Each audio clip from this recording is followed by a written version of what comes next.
making her way to the G7. She's actually right now, she tweeted on an Air Canada commercial flight on her way to Calgary. And this is the first time she's going to get a one-on-one in-person meeting with the president. She's also going to want to likely include a discussion with Mark Carney, the Prime Minister of Canada, as we are heading into the renegotiation of USMCA. So trade deals certainly are going to be a hot topic here at the G7, whether or not those are officially bilateral meetings or on the sidelines of this G7. Well, let's talk about one of the other hot topics probably on the agenda, and that is geopolitics. Of course, what is going on in the Middle East, and specifically what is going on with the Israel-Iran conflict. Coming into this G7 at the start of last week, you probably could have said it would be firmly focused on trade, but Anne-Marie, what does the conversation around the Middle East sound like out there? Well, the conflict in the region is going to overshadow a lot of the conversations. It's probably going to be the first point of discussion for all these leaders when they meet.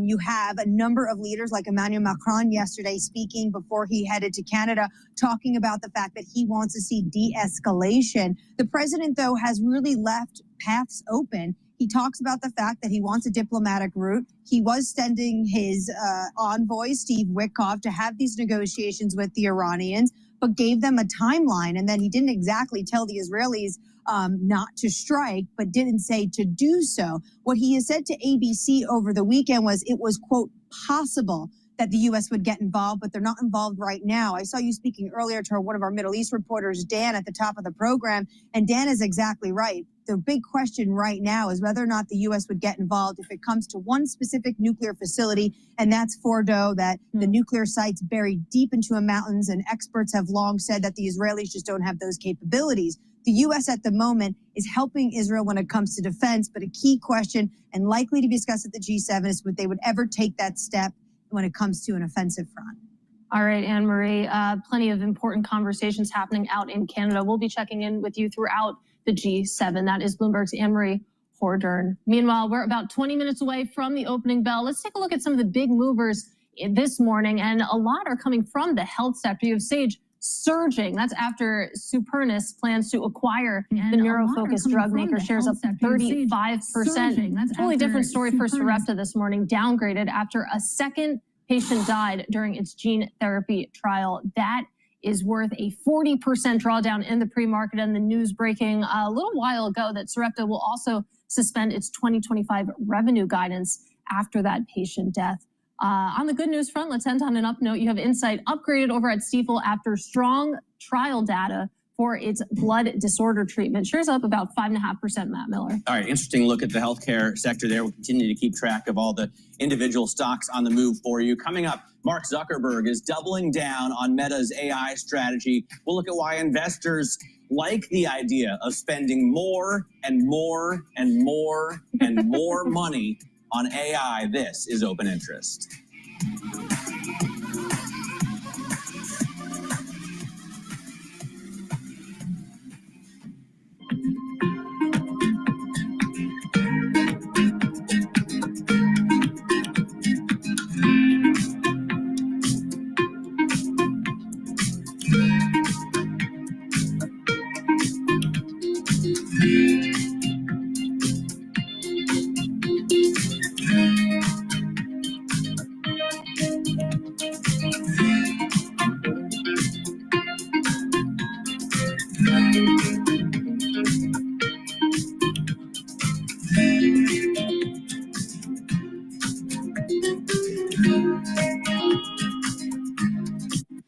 Tune in to Bloomberg Business Week Daily. We got to talk crypto. From the magazine, some global leaders stay ahead.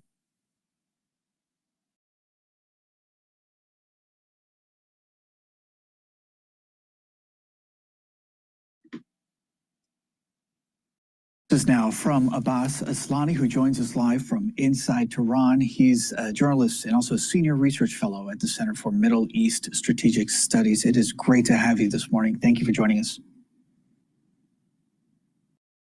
Thank you, Paula, for having me. If we could, just give me a general sense of what you're seeing in Tehran. What are people telling you? I've read reports that the ferocity of the attacks caught many people by surprise there on Friday. Paula, after the initial shock that came on early Friday morning, Iran tried to recover, and we were seeing that the air defense, including in Tehran and other cities, were trying to actively engage with the hostile targets coming from the Israeli side, or those, let's say, drones flying over sky. And, the feeling this time comparing to previous exchanges in the past between Iran and Israel is a bit different. There's a sense of war going on between the two sides. The high-ranking officials are using the term war, not, just a limited conflict between the two sides. And that's why this situation is a bit more serious. And as of the latest round of attacks from the Israeli side yesterday, which targeted residential complexes and areas, some people in the capital city have been trying to avoid unnecessary commute, but they are doing their normal life. However, they somehow, it seemed that by yesterday attacks, Israel wanted to create a sense of fear and intimidate the population in order to, somehow create a kind of chaos. But government has been trying to handle the situation, and in terms of the power, electricity, or things like that, water, it's in the normal condition. And in the meantime, we have been seeing from the Iranian side that gradually they have been trying to increase the efficiency and effectiveness of their attacks against Israel. Specifically, last night they tried to use near missiles and more missiles reportedly. And the Iranian officials, when they are talking, they have been not talking about a specific time for the end of this conflict, but the hint that this might continue in future, and if it continues, it will, become more crushing, and it will escalate into a, let's say, more complicated situation. And this indicates that. But why is that? Because when we are looking at the public in the country and in the capital city, we are seeing that this external threat coming from the Israeli side and this aggression has made different factions and different types of people to rally around the flag. And I was talking to even some people who are critical of the establishment and the government. They may not agree with the government on many issues, and they have been critical of the establishment, but all agree in one thing, that Iran needs to give a crushing response to Israel to establish a deterrence against any likely or potential attacks or aggression coming from the Israeli side, and let's say unity among different political factions as well as the ordinary people. So, and we only have about a minute more of your time here, Abbas. So essentially what you're hearing from your perspective as a journalist, there does seem to be this widespread support among Iranians when it comes to that initial preemptive round of strikes that Iran launched on Israel, if I'm hearing you correct? Yes, this has created a kind of unity among the public, supporting the Iranian defense forces and government to retaliate against Israel. And nobody's buying into Iran that, Benjamin Netanyahu is going after, Iran's nuclear program, because residential areas, as well as more than 90% of those victims of the attack have been civilians. And yesterday, many people, they saw there by their own eyes that, ordinary people were targeted. So that's why this has created a unity in the country. And following the what happened in Gaza, Israel does not have a good standing among the Iranian public. And this somehow, this recent aggression against Iran has, increased the level of unpopularity of Israel among Iranians. That's why we could say that the majority of the Iranian people are supporting that, response against Israel, and they are demanding for more crushing, response. One is that because they maybe hate the actions by Israel, but secondly, they want the Iranian side to establish a deterrence against any likely future attacks. Israel's defense minister has vowed, quote, "The residents of Tehran will pay the price, and soon." Now, Israeli officials say at least 23 people have been killed since Iran's retaliation started. In Iran, at least 224 people have been killed by Israeli airstrikes since Friday, and that's according to the country's Ministry of Health. The IDF vowing their strikes will become even more intense. And Iran's president says that the country's response will escalate as well. Do you think your CPA is helping you save money on taxes? Think again. Most CPAs are tax preparers. We will continue to intensify our operations and, in doing so, strengthen our security for years to come. Defending our home front is a critical component of this campaign. We are by no means seeking to expand the war, but naturally, as our army, our powerful IRGC, and our dear people have shown, appropriate responses have been given so far. The more they try to escalate, naturally, the responses will become tougher and more severe.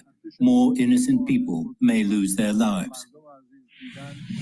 CNN's chief international security correspondent, Nick Pate-Walsh, joining me live now from London. Nick, it's good to have you this morning. In your view here, where does President Trump fit into this as the escalation continues to grow? He seems to be both offering peace talks, but he also continues to back Israel. So where does this potential road for diplomacy land?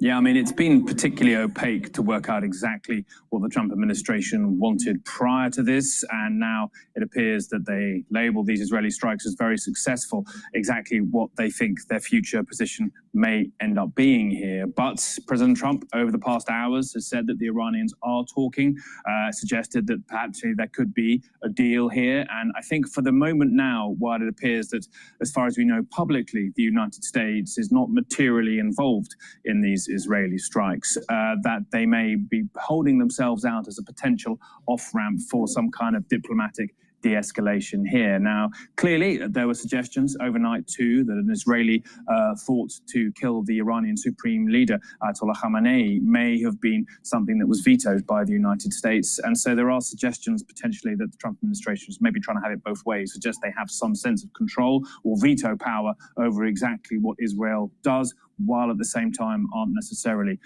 trying to call all the moves here. So Trump, I think, trying to have it both ways. There may be voices around him that are indeed suggesting that as Israel continues to take a remarkable, a devastating toll, frankly, not just on Iran's military, but according to Iranian officials, on Iranian civilians as well, over 200 killed, that maybe at this point we're seeing Trump holding himself out as the mechanism through which Iran can suggest that it might want to come to a negotiating table here. It may already be perhaps approaching that particular idea. But it is tough for Tehran, given the damage done to their senior command here, given the damage done to their military, to potentially, from that position of weakness, try and find some kind of diplomatic end to this. And I'm sure Israel, too, as it continues to prosecute targets, over 250, as far as we know, just up until Sunday afternoon, inside of Iran, continues to look for weaknesses to exploit in Iran's military, for the sites from which these missiles are indeed launched will continue to degrade Iran's military. And so there may be less of an incentive in the immediate days ahead for Israel, particularly given the continued barrage from Iran against Israeli cities, which has killed 8 just overnight, for Israel to necessarily find an immediate off-ramp in diplomacy here. But we see this escalation day by day continue. The ultimate question, Polo, being exactly what the infantries in both sides are, the interceptors to stop Iranian missiles and indeed the Iranian missiles themselves, to this kind of pace of back and forth to be continued. Yeah, in the last hour, I spoke to a professor and expert on Middle Eastern studies, offering a very sobering view, which is he sees no light at the end of the tunnel, which basically sounds very similar to what we're hearing right now. Nick, in your view, though, will there be a potential back and forth? You have the G7 that's playing out right now. Several of the nations involved were involved in the initial deal to limit Iran's nuclear capabilities. Does that perhaps offer a measure of hope that we'll see that diplomatic solution you mentioned? I mean, it's an exceptionally different Iranian nuclear program. It seems that we're going to be seeing negotiations center around, if those were to happen in the days ahead. They have sustained, it seems, some significant damage to some of their plants. We don't know at this point if that's impeded their enrichment programs. We obviously know that publicly Iran says it does not want a nuclear weapon. And so there'll have to, of course, be continued discussions about what parts of any program that indeed exists are still functional, that could be monitored. But I think we're into a new era in terms of that discussion because of the extent of the strikes that Israel has carried out, not just on the nuclear facilities we know about, but the nuclear brain trust, so to speak. So many Iranian nuclear scientists and experts killed as part of this too. So any time I think of future discussions will be in a very different climate, clearly where Israel is saying it has air superiority over to Iran. And indeed, if that is even half, fractionally the case, the damage they will be able to do to Iran's military, to their nuclear program, for whatever future means, it will have been extraordinary. And I'm sure at the moment now, Tehran is simply trying to assess exactly the extent of the damage. Hello, my name is DrPaulCottrell. We are live streaming on Rumble, YouTube, and my website, the-studio-reykjavik.com. We are live streaming on June 16th for the ones that are going to be seeing the replay. Markets are going to be opening up in about 6 minutes. There's going to be a lot of news that's coming out with the G7, obviously the issue between Israel and Iran and the oil markets. And I will tell you how I am navigating through these and where some of the resistance and support levels are on some assets here. So the equity futures for the S&P 500 is trading at 6,069. It's up 38 points. Oil is trading at 71.58 right now. It was trading as high as 77 very briefly in the Asian session, around 76, very briefly in the Asian session. And then it dropped down to 74 and then kind of hovered in the 73 handle range. So oil, like I said back on Thursday and Friday, that it's better to short it, not to long it. And that's what I'm doing. So we'll see, how that evolves. Now, the Euro USD is trading at 115 and the yen, Japanese yen is trading at 143.8. So there's, some risk in the international markets, obviously because of the Israeli-Iranian issue. VIX is trading at 1973. So it's not that, in terms of the VIX index, it's not that elevated. All right, so that's where we're at the moment. We're going to be opening up in about 6 minutes or so, maybe 5 minutes. Please go to my different channels and subscribe. I have 4 channels on YouTube. I have Brighteon, Bitchute, and Rumble. Please subscribe and get the notifications. Share the links and ask your social media to follow me. I greatly appreciate it. All these videos I do are for free. If you would like to help support the work, please donate on my website, the-studio-reykjavik.com. On the homepage at the very bottom, you can donate through Stripe, PayPal, or Buy Me a Coffee. You can be a paid member to my Patreon channel. I don't put anything behind a paywall. So if you would like to help support, that's how you can support domestically or internationally. My international audience, thank you for listening. I greatly appreciate it. Unfortunately, I don't ship my products internationally. So if you'd like to support the work, please donate. But if you're domestic and you'd like to support, please donate also. Now, I have great products on my store. I have ebooks, supplements, and course material that I built up for immunology and pulmonology. The course material is only for $50, and you get tons of PDFs and tons of videos. You get to log in as many times as you want, and you watch it at your leisure, and you can, learn about how the lungs work and how your immune system works. Each module is $50. It's very cheap, and you get a lot of material. So please help support my work that way, and listen to how I stack the health protocol. And when you do that, you'll be able to replicate what I'm doing to slow down the aging process. I'm in my 50s, all right? And obviously it works. So please help support my work by going to my store, the-studio-reykjavik.com, and get the great products that I offer. So let's just, before we go back to Bloomberg, one great item that I have in my store is the structural nano silver soaps. You can get it in lemongrass, charcoal tea tree, peppermint, and lavender. So please go to my store, get a few bars for your household, very high quality soaps. These are soaps that I use, and improve your health and wellness. And you're supporting the work that I do. It's a win-win situation. Use discount 5 and you get $5 off any order. If you spend $150 or more, you get a free gift until supplies last. Please go to my store, the-studio-reykjavik.com. All right, with that said, let's listen into the Asian session from last night from Bloomberg, dealing with the Iranian regime. If your neck looks like this, you need to watch this video. When you sit at your desk or use your phone, your head protrudes forward. Well, personally, I find it hard to imagine that the Iranians would be rushing back into peace negotiations. They are, however, at an existential moment of truth about the very future of this regime, which has not been the case for the last 50 years. Now, thanks to the Israeli actions, the regime is on the ropes. And unless they can respond in kind or find some other escape hatch from this that is convincing to their people that the Iranian regime remains strong and is able to deter and defend against attacks, they've got an internal problem, and we may be facing soon the possible collapse of the regime.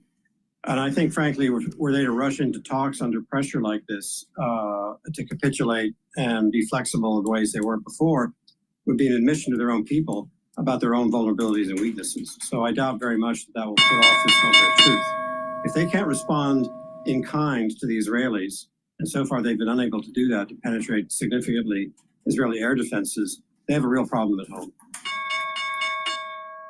Does that go to the argument, Ambassador, that while short-term goals in terms of delaying or destroying some of those enrichment capabilities may have been achieved, that this potentially, in that sort of existential sense, just pushes Iran towards more conviction that it does need those capabilities? Well, that's one theory. We don't know that they may rush across the nuclear threshold. They're, 2 minutes from midnight anyway in terms of nuclear capability. And I think that, frankly, we have sufficient intelligence to know that they are moving in that direction. And that may be one of the triggers that would compel President Trump to consider actually aggressively joining the campaign, so that our capabilities are brought to bear and not just the Israelis, to prevent that from happening.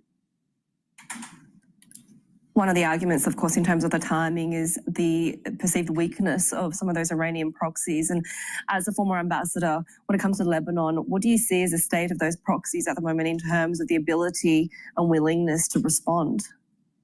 Yes, I was just in Beirut and Israel a few days ago, in fact. And of course, we had no inkling about what was going to happen.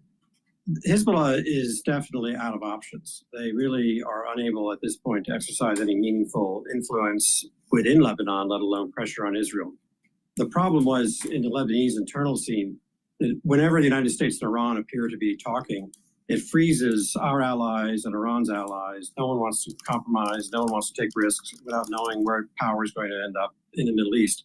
That just changed. And so I don't think Hezbollah can play a waiting game in terms of disarming their militia, which of course they themselves volunteered to do as part of the ceasefire agreement at the end of last year. So I suspect that we should be encouraging our friends in Lebanon to really move forward quickly with finalizing the ceasefire so that Lebanese can move on to a more stable and peaceful environment.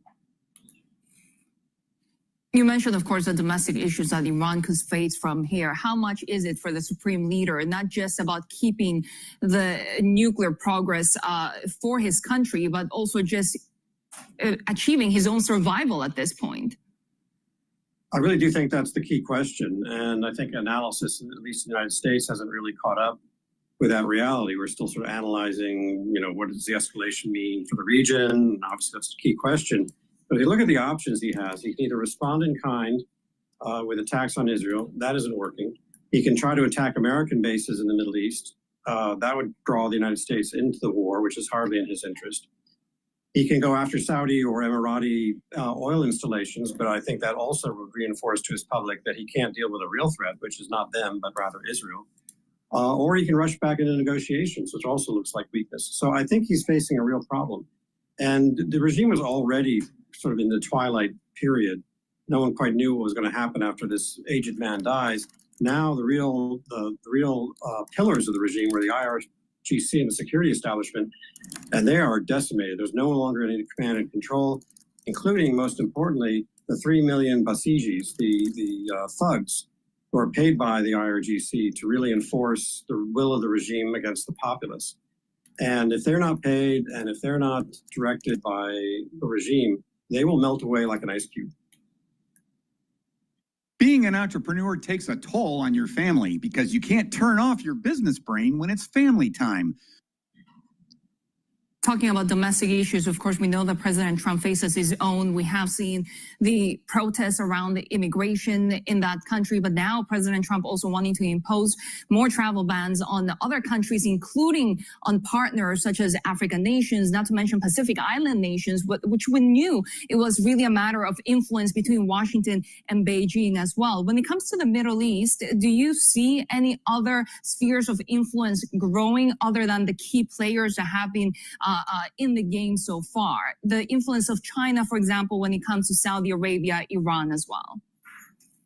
Well, when there's a lot of hype when the Saudis negotiated a deal between the Iranians and the Saudis to reestablish diplomatic relations. But after that happened, we really haven't seen the Chinese play a significant diplomatic role, including during this critical period of conflict since October 7, 2023. Instead, they've been absent. Their interests are really commercial. And so they may do things behind the scenes, but they're more likely to lay low. The interesting question is the comments about Vladimir Putin and the Russians, who have traditionally tried to boost up the Iranians, but might try to curry favor with the United States by trying to play some kind of broker role. They do have good relations with the Israelis, in part because of the large Russian Orthodox population there. But Putin's not a peacemaker, so it's hard to picture him really seriously exercising his influence on behalf of stability in the Middle East. To the contrary, they've been a minor player in helping to destabilize places like Syria. We're hearing now from President Trump speaking to reporters saying that it's time for a deal. We'll see that happens. He's tweeted that a deal can easily get done. He's, of course, promised no new wars in the Middle East. I do wonder, what are the options that are available to the president, to the White House now in terms of U.S. involvement and how it can influence what happens next? Well, we know President Trump is not a warmonger. He does not seek out occasions in which to exercise American military power if it's going to jeopardize American lives needlessly. He's also, a deal maker, although during the course of these negotiations, he and his entourage have changed the goalposts frequently, and that's been confusing, I think, to the American public and perhaps to the Iranians themselves. But to my mind, if you're asking my advice, I would say the last thing we should do is rush into negotiations and give a sort of jolt of, oxygen to the regime. Instead, we should keep the pressure on, and our role in that would be not to join in militarily, but to really bring down the ability of the Iranians to export oil. The sanctions have not been fully enforced. They've gone down from 1.7 million barrels a day to 1.1. We had it down to 300,000 when I was undersecretary. They should do that to the maximum extent possible and build an alliance based on the clear Iranian behavior that is so hostile and aggressive in the region, including at this G7 summit, so that we're closing all avenues of relief to the Iranian regime. So the Israelis may be moving militarily. Our task should be political and diplomatic pressure, not opening opportunities. Later on, the Iranians are really feeling the squeeze. Then you might offer an incentive. I've recently come to learn that a lot of founders and marketers don't quite know how to look up their competitors' marketing strategies. I personally like using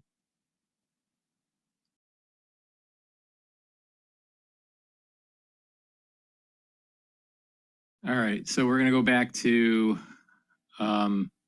open interest with Bloomberg. But before we do that, let me just give you an update on the market here. The S&P 500 is trading at 6,022. So we have a support level of 6,000. The resistance level is at 6,130. VIX is trading at 1932. Euro is at 1.159. So dollar is weakening. Oil is trading at 71.86. I did put in a new short position when the market opened up. BITO is trading at 21.35, and the USD Japanese yen is trading at 143.77 and continuing to strengthen. The Japanese yen is strengthening, so dollar is weakening here. All right, natural gas is now trading at 3.72. I've been noticing that there seems to be a trading range between about 3.5 to 3.7 at this moment in time. I suspect that natural gas will continue to go up once we get into August or September. Okay, now Gush is trading at 25.335 and DRIP is trading at 8.94. So the oil market is going up in terms of the Explorers stock.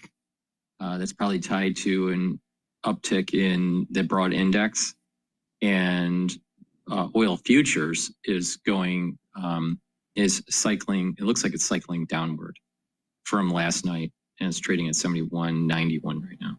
Okay, so let's talk about. All right, we talked about the resistance and the support levels for the S&P 500. Let's talk about the resistance and support levels of oil. Now, there used to be a trading range before the Israeli hit in Iran.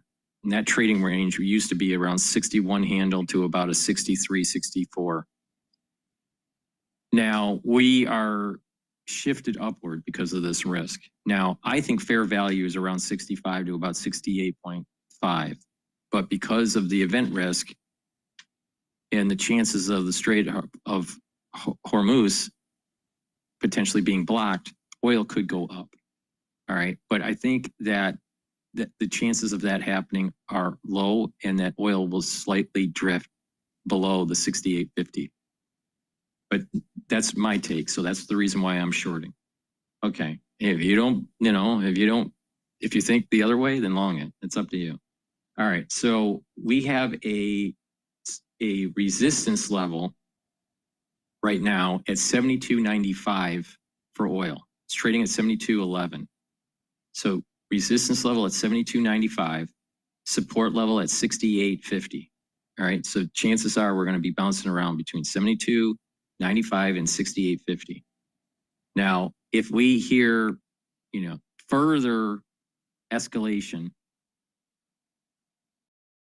oil might go up a little bit and then come back down. I think the reason why is that I think the markets are becoming desensitized to the actual military conflict between Israel and Iran. Now, if the Strait of Hormuz does get plugged up by Iran, all right, and the flow of oil can't get through, because the Israelis already degraded the Iranian defense systems, not the offensive systems, but the defensive systems, the United States with its Navy could easily unplug that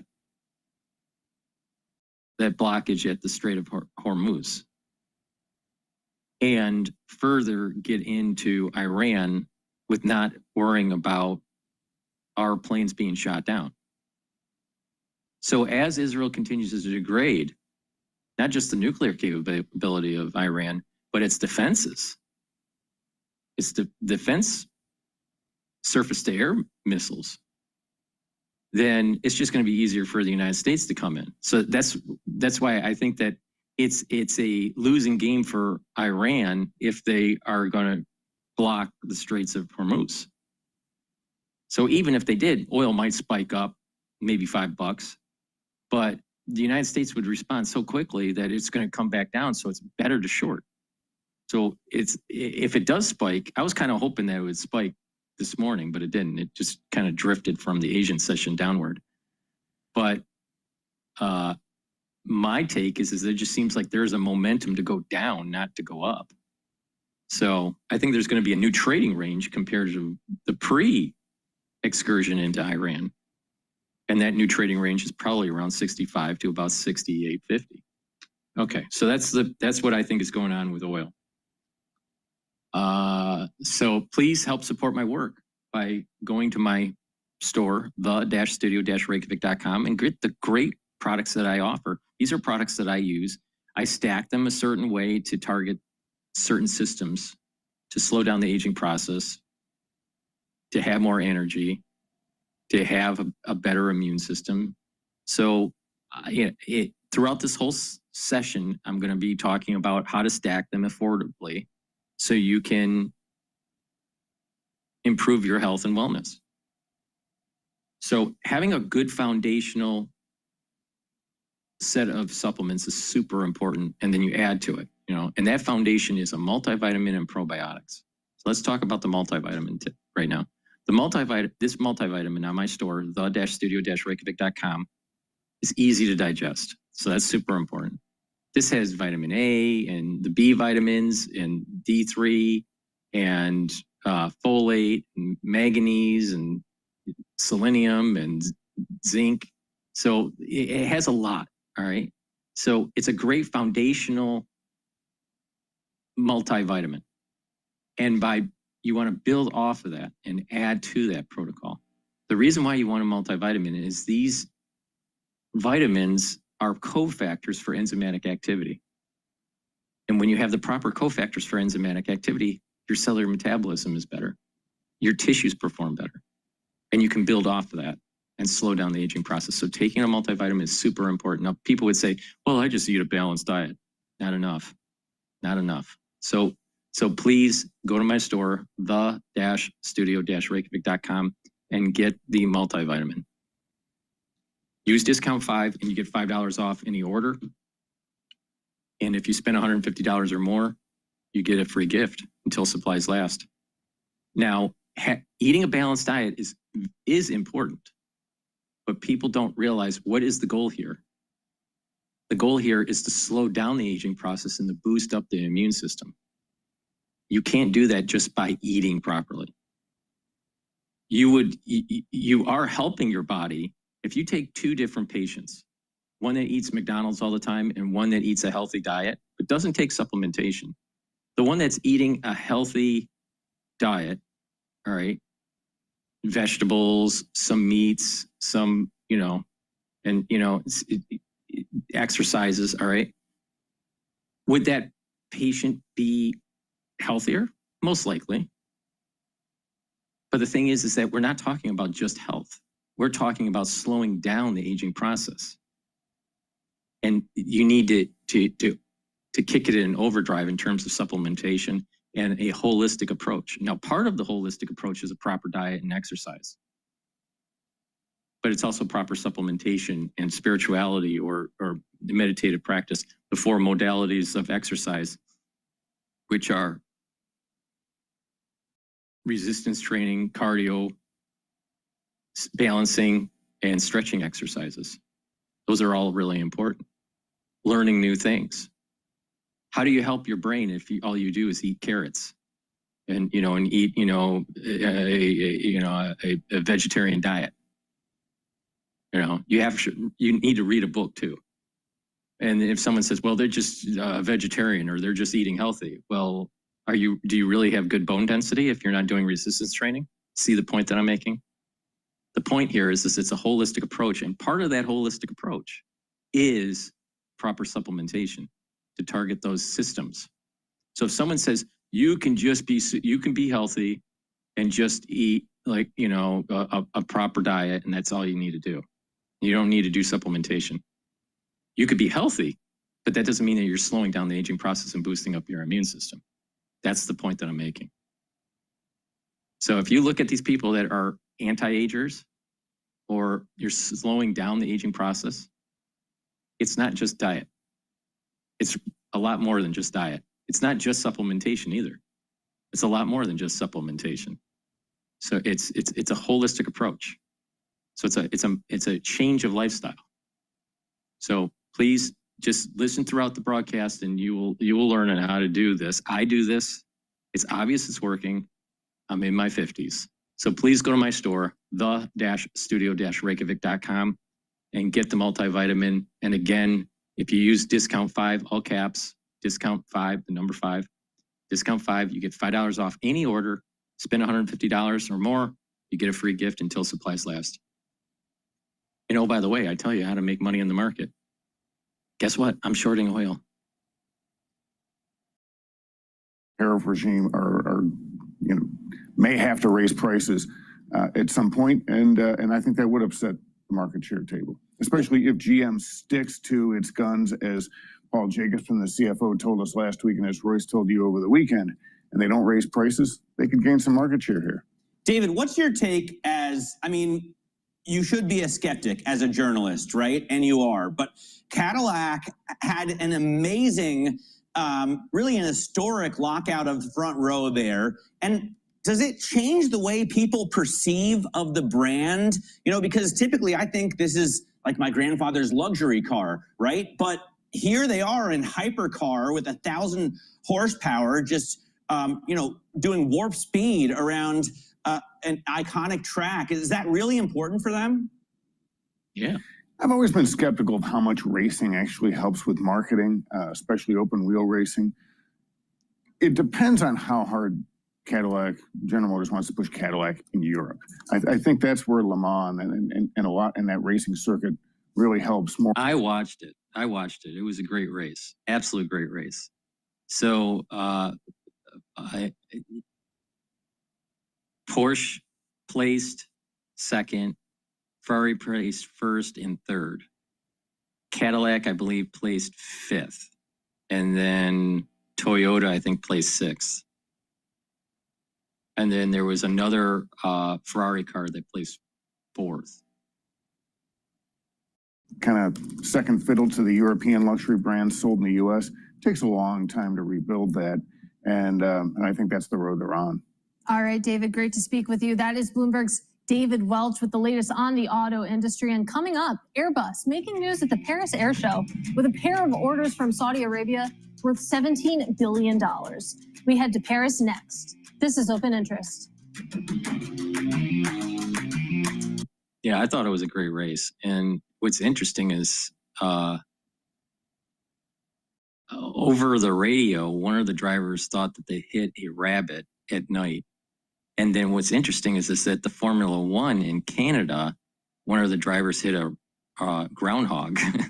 So racing over the weekend was a little strange, but Le Mans, I love watching it, and it's intense because you get kind of tired because I watch almost all the race. I watch probably close to 80% of the race, and it's 24 hours. So I was a little tired yesterday, but it's a cool race to actually see.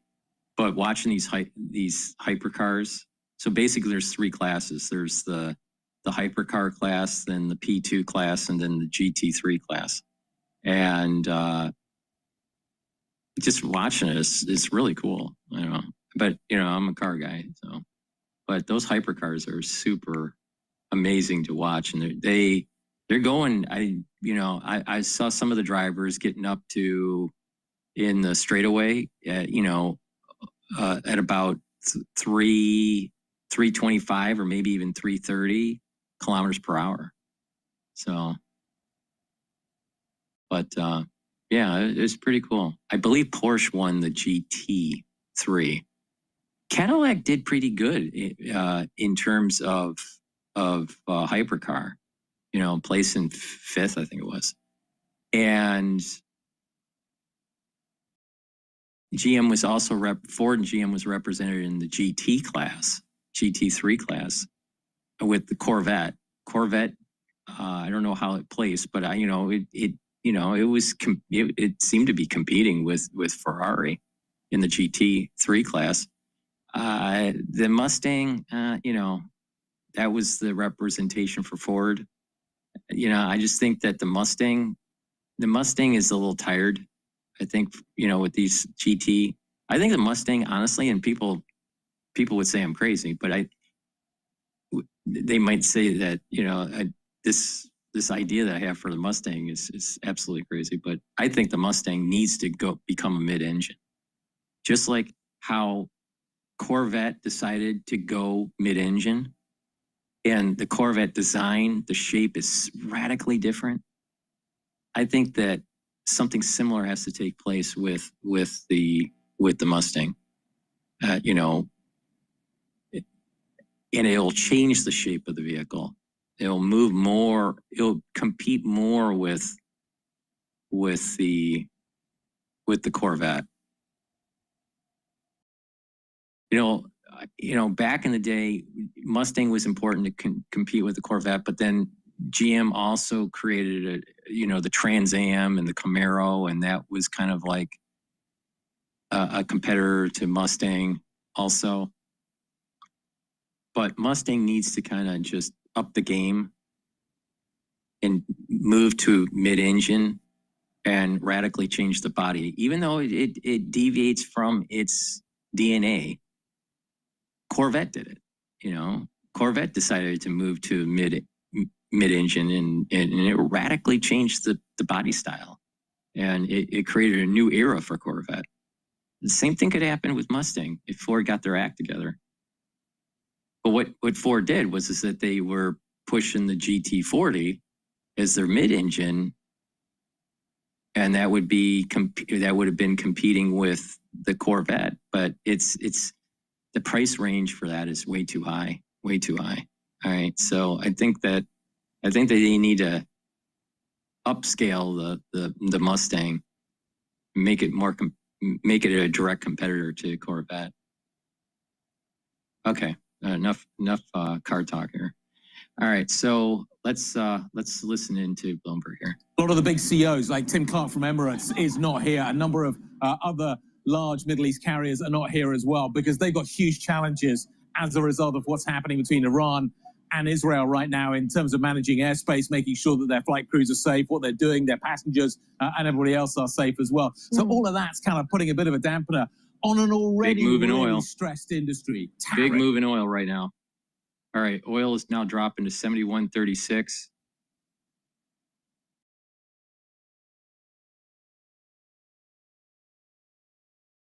Natural gas is falling a little bit too at 3.69. Optimism right now, who's out there with an enthusiastic bullish message? Katie, they're all optimistic because the orders, you just heard from Guillaume Faury there, his order book is sold out as far as the eye can see. There's no problem selling aeroplanes. Demand is absolutely enormous right now. Everybody still wants to travel. You got huge markets opening up. Demand is not an issue. So there's plenty of optimism. The issue is fulfilling that optimism. It's how do I get the right parts right now? What's going to happen with tariffs? You try and buy an Airbus airplane in the United States right now, you're facing a 10% tariff. But it could be 20% next week. It could be 0 next week. It could be 50% in 2 weeks' time. They just don't know. And that also applies to engines. It applies to spare parts. It applies to so many things. And that's the challenge they face right now. So, yeah, there's lots of optimism. There's just huge challenges getting to that optimism. Guy, thanks very much, Guy Johnson there. I guess outside of Paris, but at the Paris Air Show. Our coverage will continue from there tomorrow, including interviews with the ESA director and the U.S. Transportation Secretary, Sean Duffy. We hope the guy is wearing sunscreen. And I really think he should get sunglasses because the sun is just blaring and then they have the lights on him. And yeah, he can pull off aviators too. So yeah, especially there. Adam Hetz is going to join us next from Janice Henderson in the next hour to tell us what opportunity he sees in small caps. Then the CEO of multinational manufacturer and logistics firm Flex joins us here on Open Interest.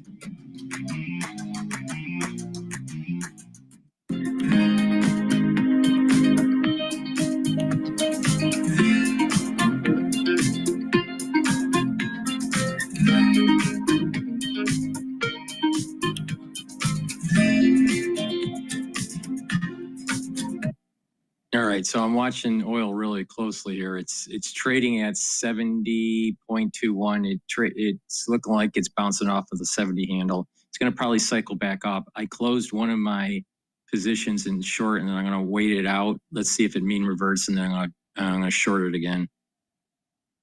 All right. While we're waiting on that, please go to my store, the-studio-reykjavik.com, and get the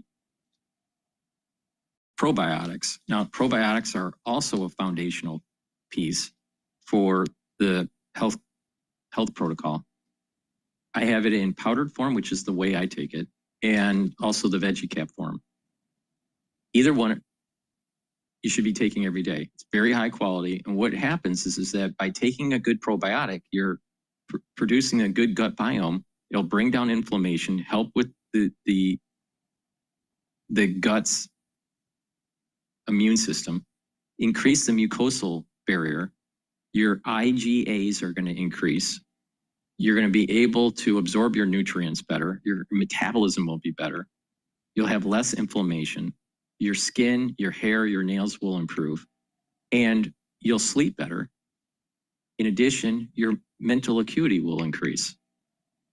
Your communication between your gut and your liver will improve, and your gut and your brain. So please go to my store, the-studio-reykjavik.com, and get these probiotics. Take them every day, all right? Either in the veggie cap form or in the powdered form. I prefer the powdered form because I take a lot of different powders like the collagen and the Boomer Boost and the Gladiator Barley, the lignans. So please go to my store, use discount 5, you get $5 off any order. And if you spend $150 or more, you get a free gift until supplies last.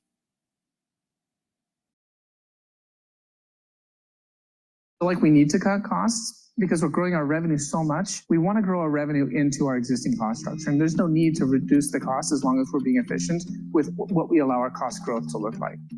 Bloomberg brings you breaking news 24 hours a day. Powered by more than 3,000 journalists and analysts in more than 100 bureaus across the globe. Bloomberg Television. Context changes everything. Bringing you up-to-the-minute geopolitical news whenever and wherever it happens. I'm Jumana Versace in Doha, Qatar, and this is Bloomberg.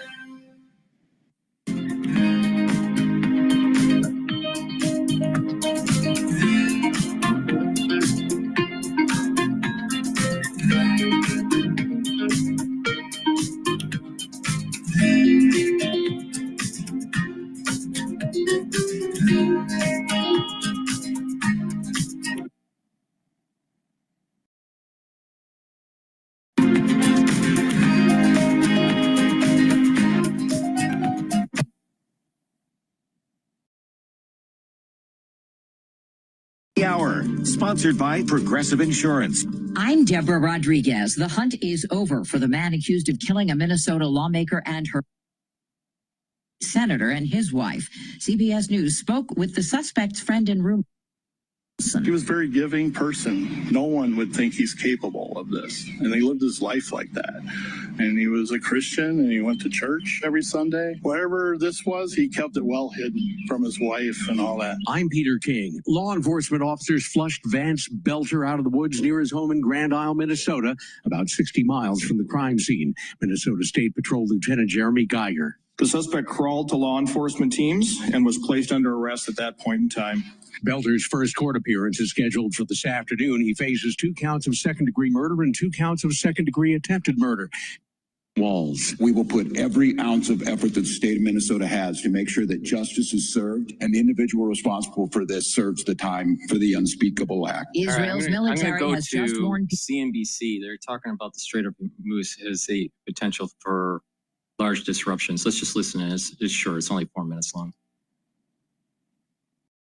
Max Layton, he's Citi's global head of commodities research. Yeah, Max, what do you make of the pullback? Does it make sense to you?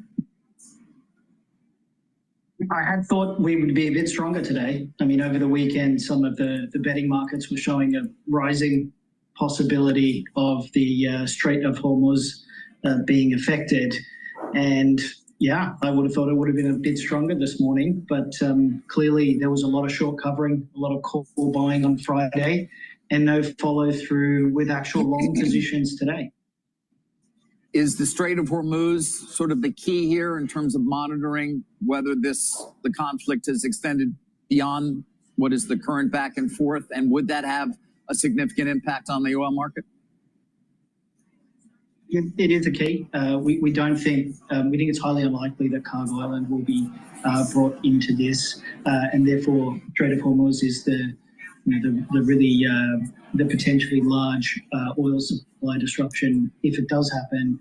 I mean, I'd just like to make the point that there's already a very big risk premium, geopolitical risk premium in the oil market. We estimate it's around $10 to $12 at the moment. And that risk premium's there for a reason.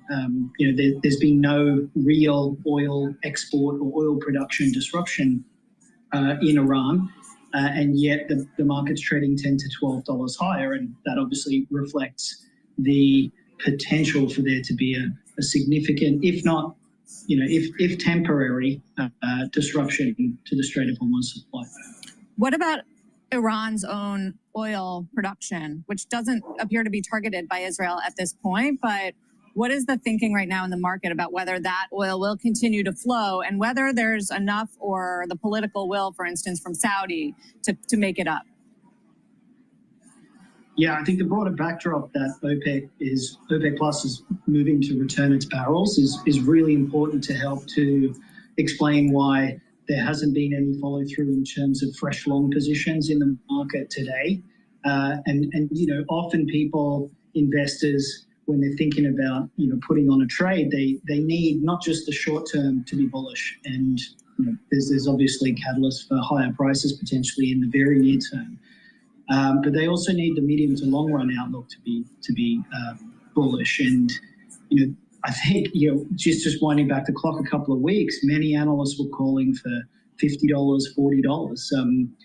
Our 12-month forecast remains 65 Brent, and we haven't seen anything that will change that medium to long term outlook, which is still bearish from these prices.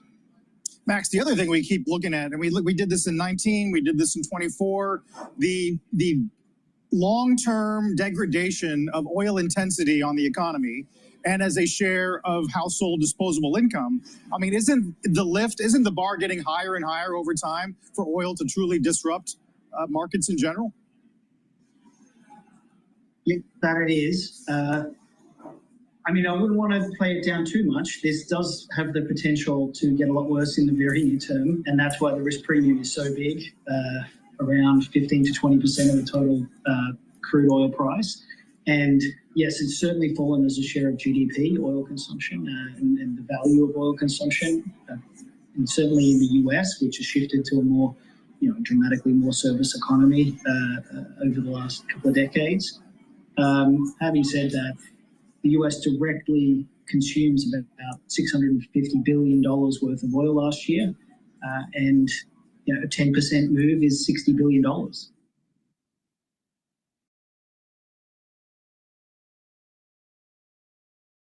All right, that's CNBC. All right, so let's listen into Bloomberg here. Bloomberg Originals. All right, good Monday morning from the Bloomberg Interactive Brokers Studio in New York City. We are streaming live on YouTube as well. So you can go to youtube.com, search Bloomberg Podcast Live. That's where you'll find us. Smart TV, Roku, all that kind of good stuff. You can search for Bloomberg Originals. That's where you'll find us there. A lot coming up today. We're going to kick it off with Ethan Bronner, Bloomberg News Israel Bureau Chief, to get the latest on the Israel-Iran attacks here.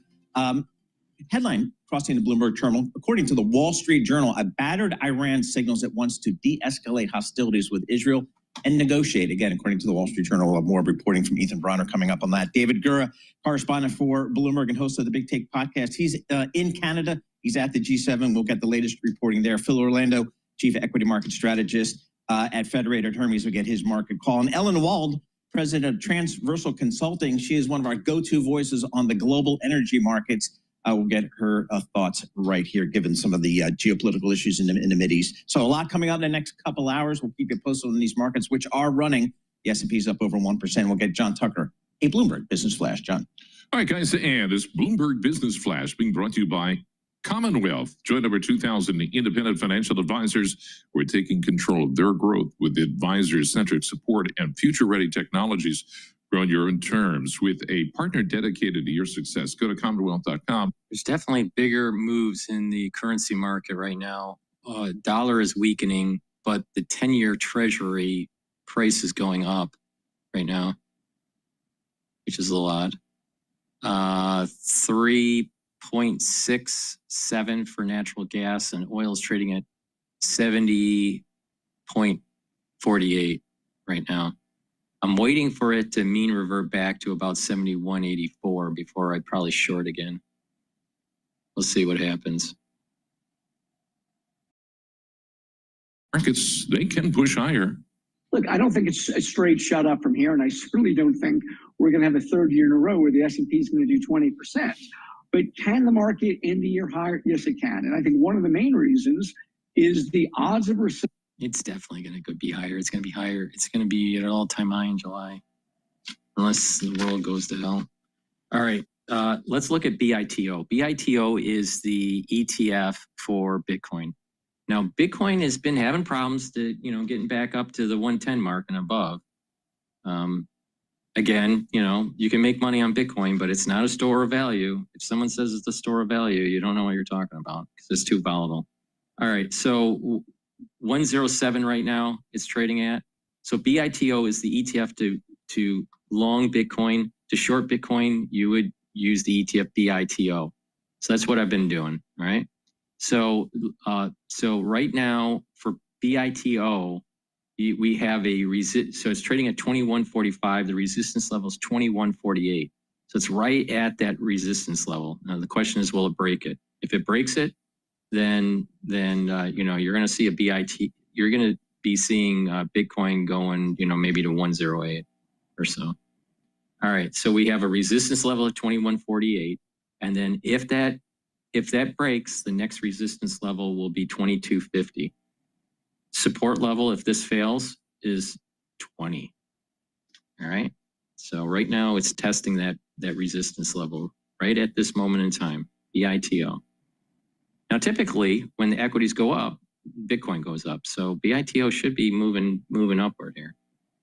Right now, the S&P 500 is up almost 60 points. Right now, it's trading at 6,036.75.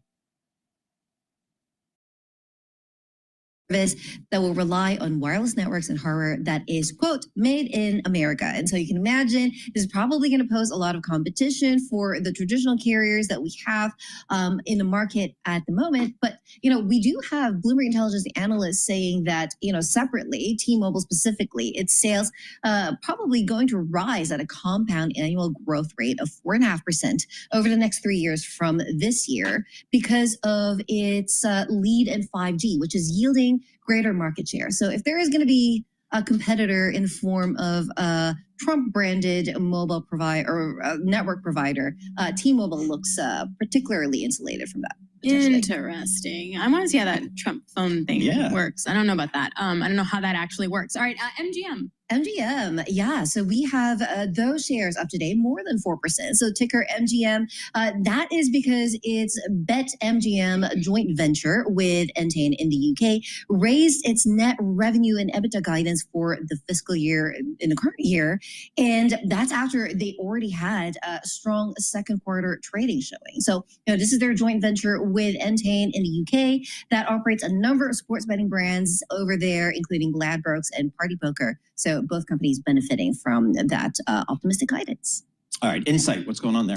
Insight, ticker INCY. Those shares doing well today as well, up more than 4% at the moment. So it's because of the drug maker's clinical trial data. 2 trials of its experimental therapy to treat a blood disorder is impressing Wall Street analysts. So based on that study, it showed that there were no dose-limiting toxicities reported, and also 98% of the patients remained on the treatment. So analysts very optimistic about that. They got an upgrade at Stifel, and analysts there citing a best-case scenario from the data. All right. Thanks so much, Christine. Really appreciate it. Christina Aquino joining us from Bloomberg. For more conversations just like this, subscribe to our new Stock Movers reports. Listen for 5-minute audio reports and the biggest winners and losers in the stock market. Subscribe to Stock Movers on Apple Podcasts, Spotify, or anywhere that you listen. So the market is moving on those Wall Street Journal headlines that potentially Iran is looking at de-escalate fighting with Israel. So we want to get right to that and go to Ethan Bromer. He joins us, Bloomberg News Israel Bureau Chief. Ethan, do we have any reporting on that headline? What do you know about that? We have reporting from, I have been told confidentially or anonymously by Israeli officials for 2 days that the Iranians are eager to do something about it. We haven't put it on the wire because we haven't been able to confirm it. But there's no question that the Israelis are dominating the skies and dominating the battle for now, and it isn't surprising. On the other hand, the question is, what is it that the Iranians want to offer in their negotiation?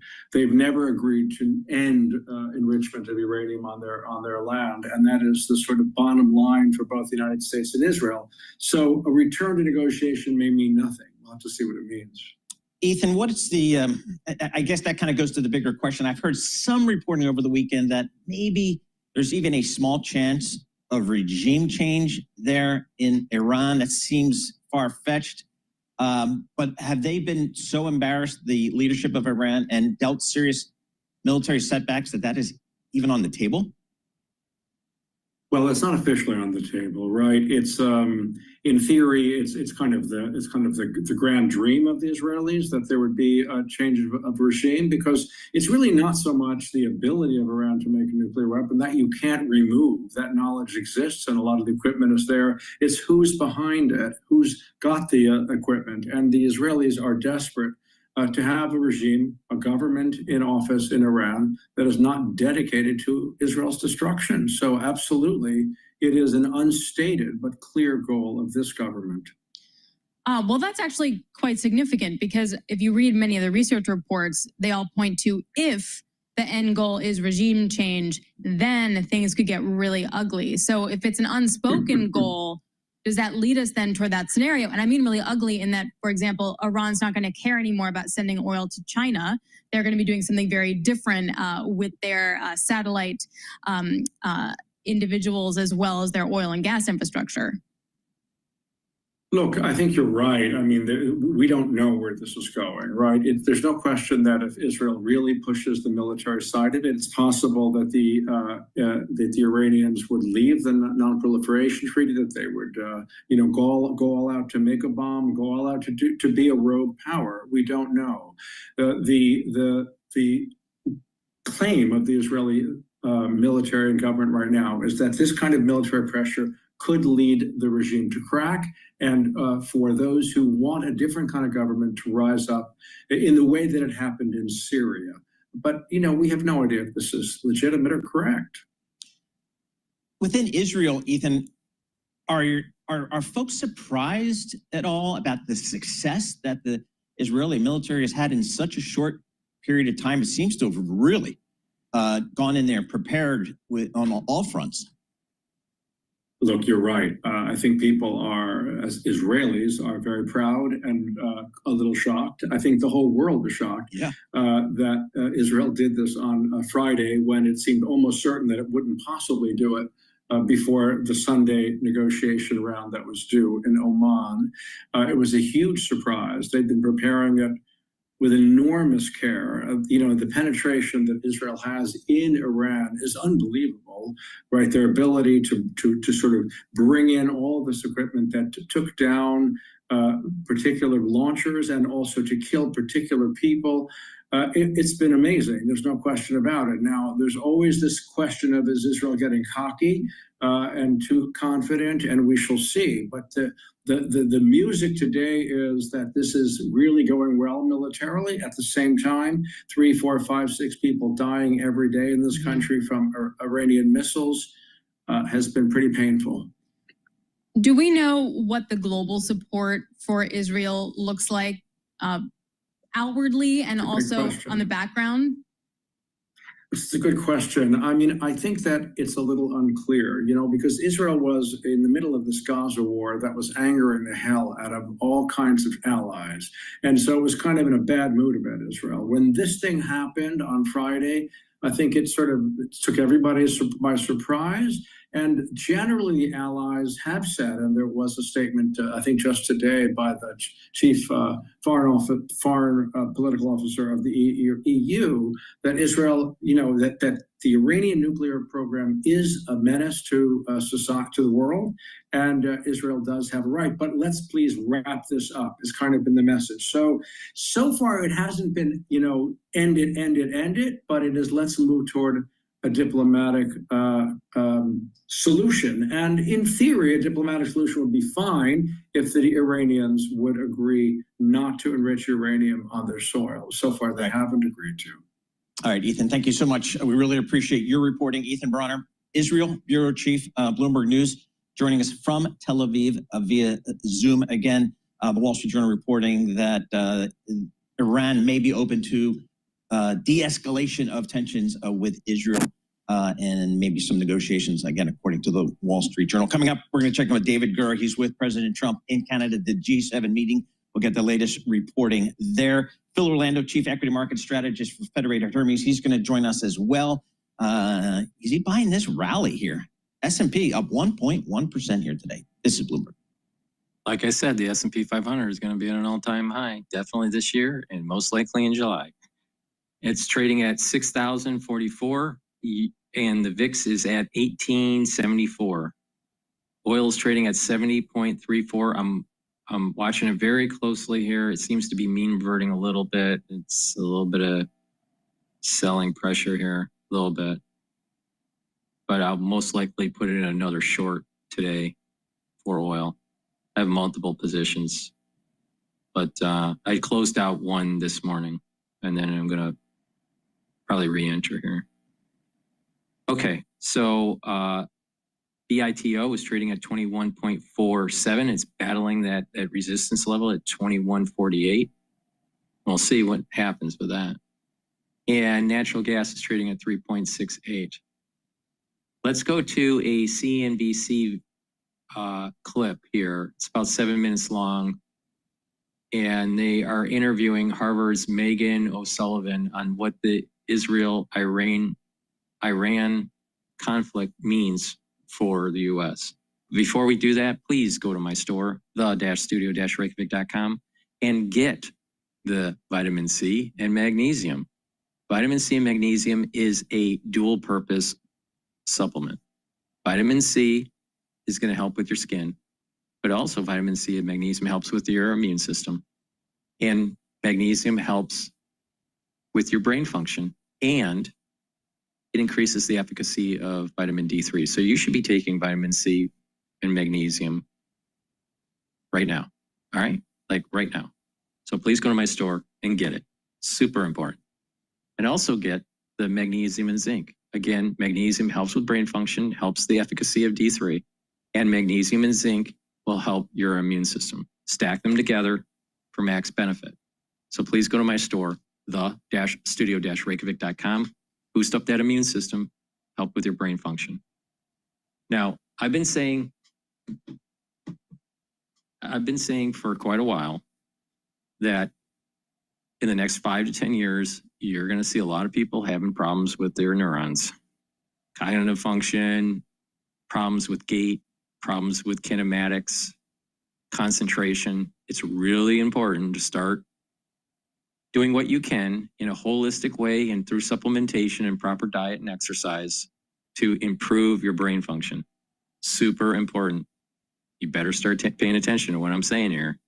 So please go to my store, the-studio-reykjavik.com. Get the supplements that help with protecting neurons and help with brain function, and do the holistic approach. And that is proper diet and exercise. Make sure you stay away from processed foods. Make sure you drink filtered water. Do some meditative practice or spirituality to calm your central nervous system. Learn new things. That means reading and writing and talking to people in the real world. Actually read a book from cover to cover. A lot of people have declined in reading. That's bad. And, so you want to learn new things. Push yourself. Your brain is like a muscle in a way, and you need to exercise it. Make sure you do resistance training, cardio, balancing exercises, and stretching exercises. All 4 modalities are super important. And by doing these things on a regular basis, you're going to improve your health. Try to eat organic if you can. Have a well-balanced diet. I don't believe in just a vegetarian diet. I think that you need to have some meat in your diet. But I don't believe in 100% meat eaters either, and don't eat any vegetables. No, you need your vegetables too. So both sides of the spectrum are wrong. You have the You have the ones that are just carnivores that won't eat anything that's a vegetable. And you have the other side of the spectrum where they won't eat any meat and they only eat vegetables. Both are wrong. So please apply a holistic approach to this with proper supplementation, and you're going to be able to slow down the aging process and let your body heal and improve your immune system. So please go to my store, the-studio-reykjavik.com.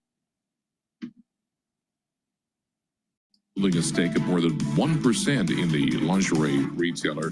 Those shares right now up 3.5%. Drone maker Aero Group Holdings, they ended Friday with a gain of 140% day after raising $60 million in their IPO, and coming barely a week after stablecoin issuer Circle Internet Group surged 168.5% immediately following its $1.2 billion IPO. Stocks of newly public companies surging in their first sessions at the fastest pace in 3.5 years. And we check the markets for you all day long right here on Bloomberg Radio. I'm John Tucker, and that is your Bloomberg Business Flash. Alex and Paul. All right. Thanks so much, JT. Alex Steele here alongside Paul Sweeney. This is Bloomberg Intelligence Radio. We are broadcasting to you live from our Interactive Broker studio right here in Midtown Manhattan. Also check us out on YouTube as well as Original. So anywhere where you get your streaming or smart TV, we are there. We are also, not us, but one of Bloomberg is also in Canada. And this is for the G7. The summit may not produce a joint communique or coordinated multilateral actions due to those internal frictions in the America First agenda, but yet nonetheless is quite important that the G7 leaders are all meeting to discuss. Joining us now is David Gura, a correspondent for Bloomberg and host of the Big Take podcast. He joins us from Banff in Canada. Gorgeous backdrop. Like, it doesn't even look real for those of you on radio. Idyllic mountains, beautiful sky, trees, the whole thing. David, is the vibe just as cheery? You know, the landscape, the geography is crucially important to this summit. So it's taking place in 3 venues, in Calgary, in Kananaskis, and here in Banff.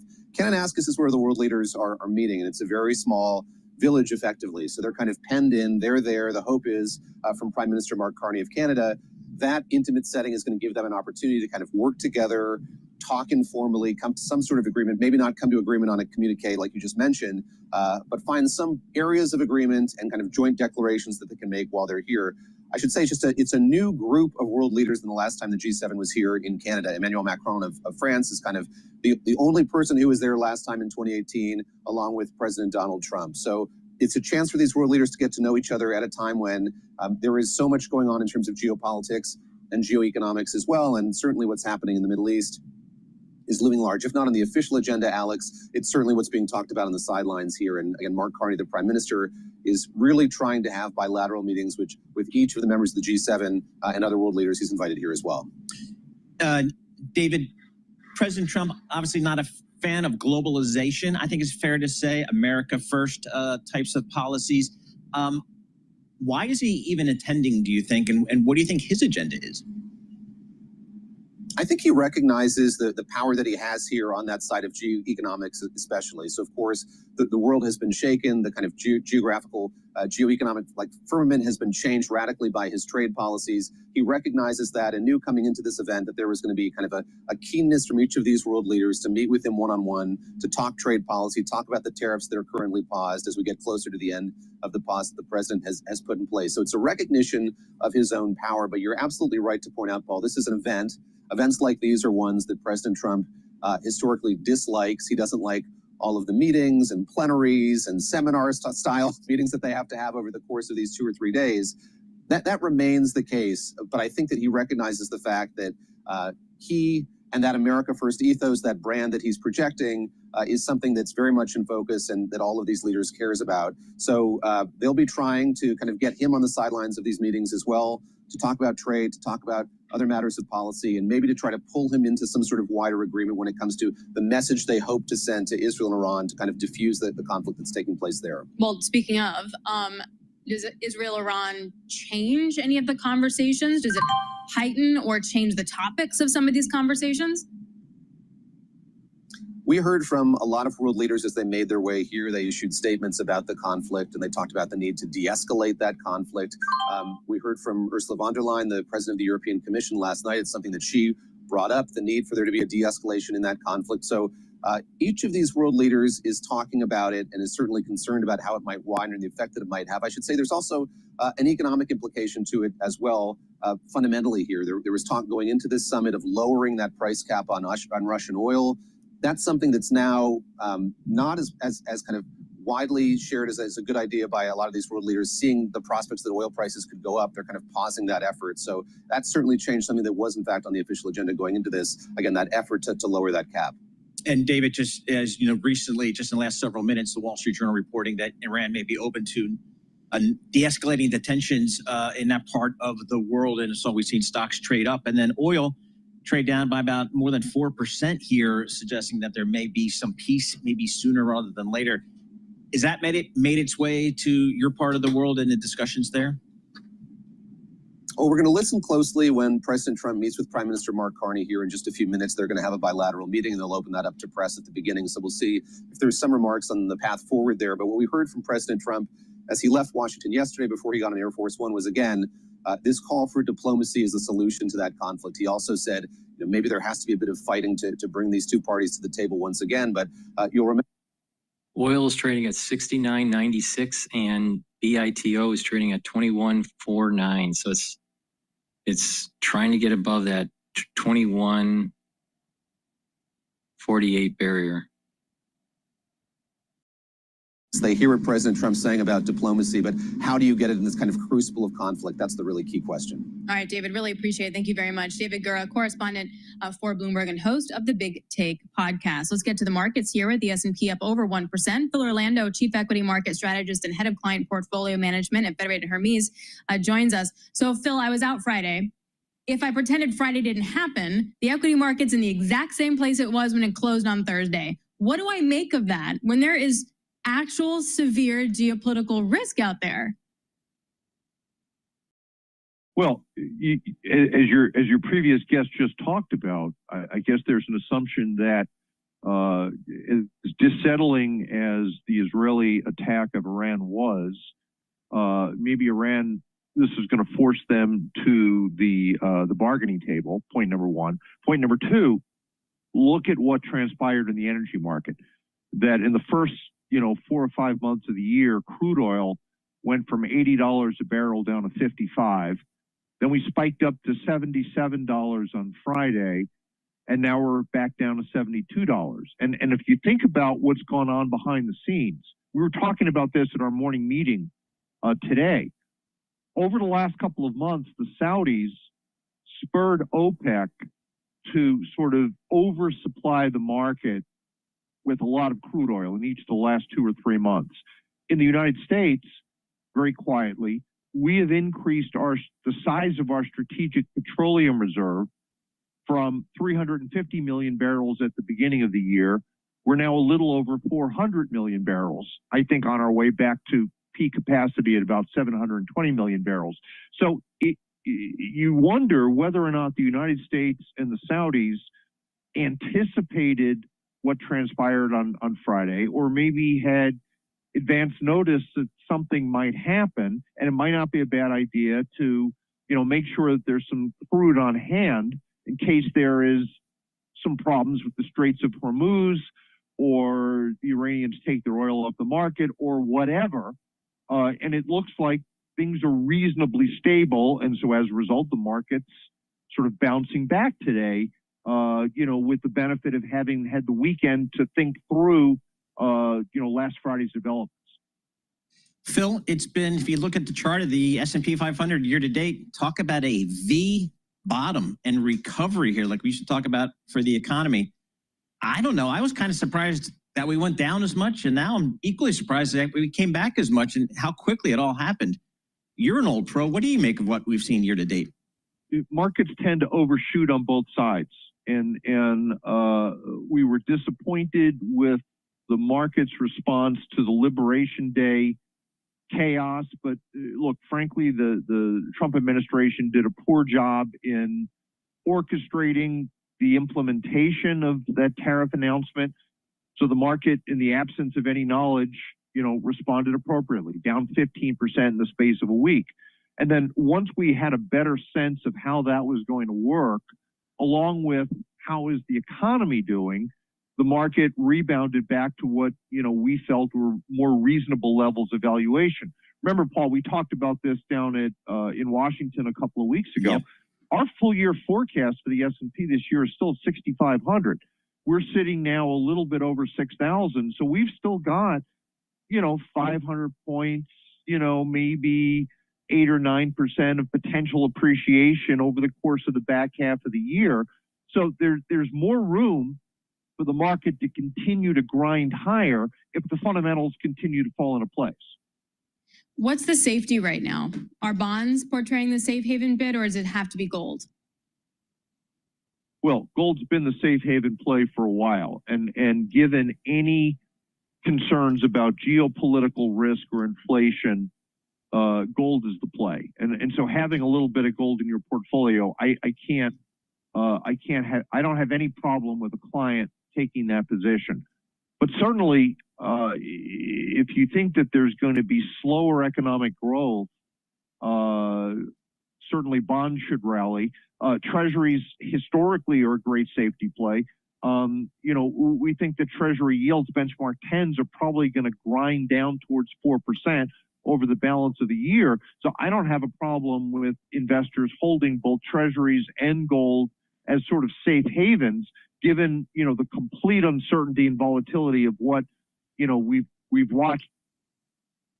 Oil's trading at 69.74. Time, Phil Orlando. He's the Chief Equity Market Strategist and Head of Client Portfolio Management at Federated Hermes, joining us there. We spoke to Phil when we were down in Washington a few weeks ago. He was there as well. Markets ripping, and oil continues its sell-off, Alex, off 4.5% here. WTI crude oil now below 70.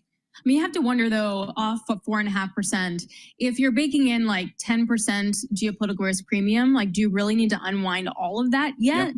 And how much should you keep? What I can tell you is if you're a producer, you would definitely want to be hedging your oil supply as of Friday. Yep. We'll see if that actually winds up happening. We're going to talk more about this with Ellen Wald, president of Transversal Consulting, the impact of what's happening with Iran and Israel, and potential headlines here from the Wall Street Journal about Iran. Please go to my store, the-studio-reykjavik.com, and get this supplement. Take it every day. I've been taking it for 5 years every day. Take a teaspoon a day, swish it in your mouth, gargle about 20, 30 seconds, and then swallow it. And that product is the Max 14 or Max 35 or Cleanse. Cleanse is 30 parts per million. Max 14 is 14 parts per million. And Max 35 is 35 parts per million. But again, take a teaspoon a day, every day. I've been doing this for 5 years, every day. If you're not feeling well, take a tablespoon or two a day. Please go to my store, the-studio-reykjavik.com. Now, what this will do is it'll help the epithelial lining in the oral cavity, improve your oral cavity, and also help the epithelial lining in your oral pharynx. It'll help the mucosal barrier and boost up that immune system. So please go to my store, the-studio-reykjavik.com. Get the Max 14, Max 35, or Cleanse. Use discount 5 and you get $5 off any order. And if you spend $150 or more, you get a free gift until supplies last. Now, what I just mentioned is the first pillar of a 4-pillar protocol.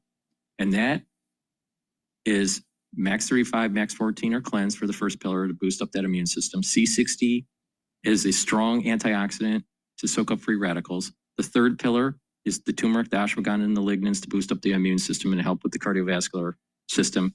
And Boomer Boost to boost up those energy levels and rev up your metabolism. That's the core protocol. But remember, you have foundational pieces such as the probiotic and the multivitamin. And you can add and customize, take something out, put something in.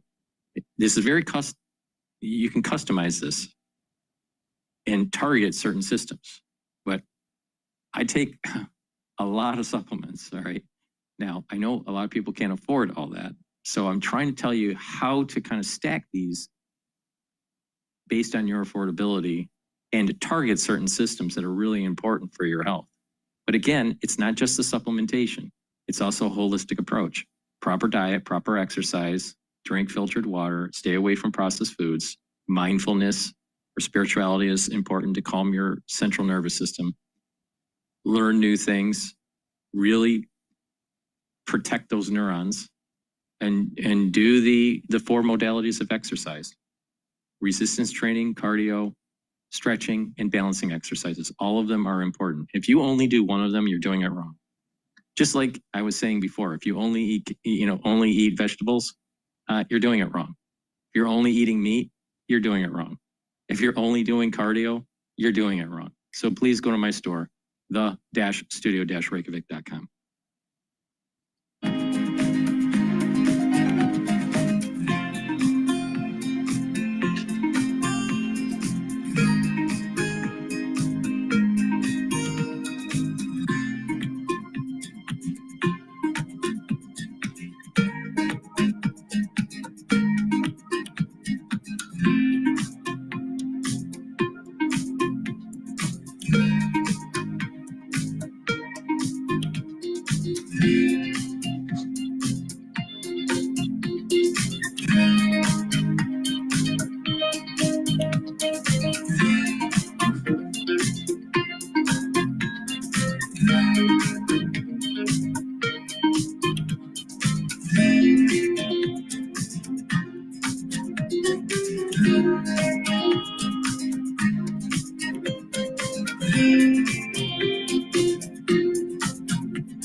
Markets, headlines, and breaking news 24 hours a day at Bloomberg.com, Bloomberg Television, and the Bloomberg Business app. This is a Bloomberg Business Flash. And I'm John Tucker, the Bloomberg News with this Bloomberg Business Flash.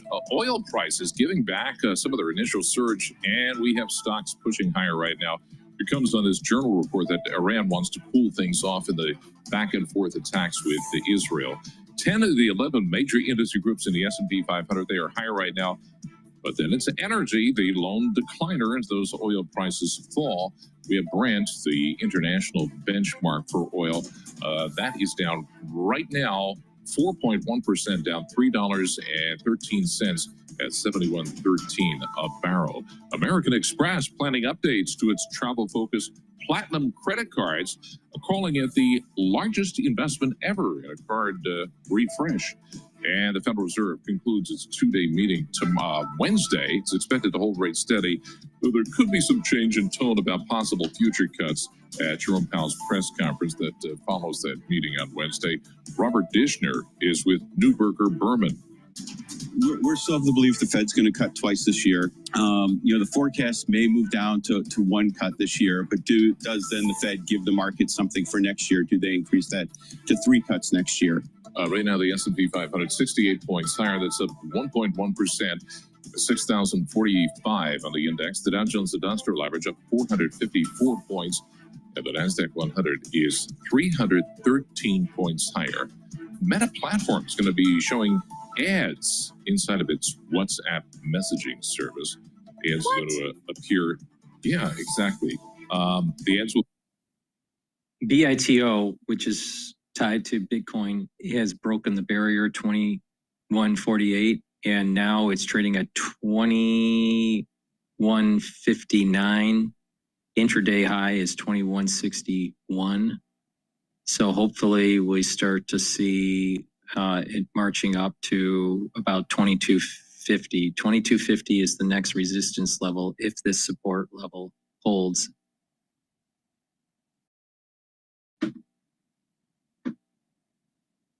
.7% on the news from the Wall Street Journal that perhaps Iran is open to de-escalation with Israel. Let's get more on this with Ellen Wald, president of Transversal Consulting, joining us. Ellen, what kind of risk premium should be in the market for at least the short term?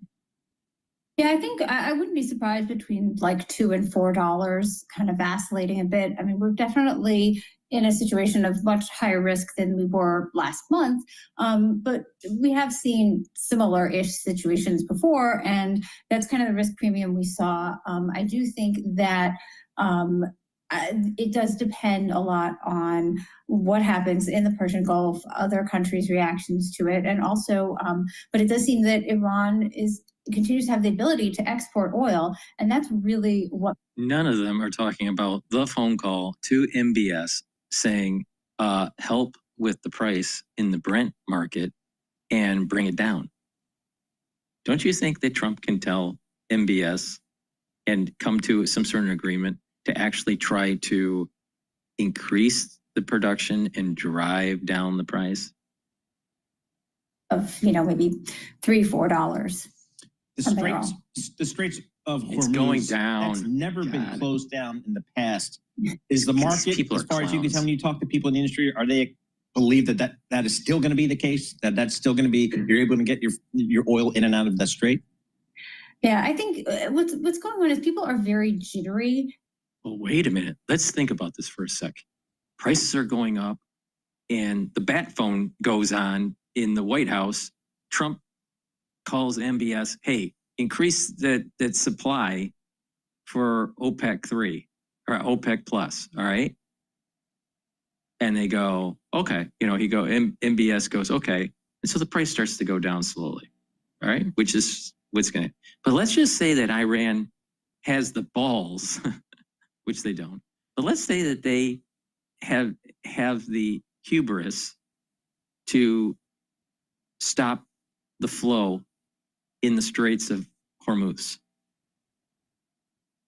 Because Israel has already degraded their defense system, the United States is going to come in and destroy. Our Navy will destroy the blockade, and our Air Force will destroy installations within Iran. And it will be unclogged within 24 hours. I wish that happened because I would short oil. I wish that they plug it up because it's guaranteed that it would get unclogged.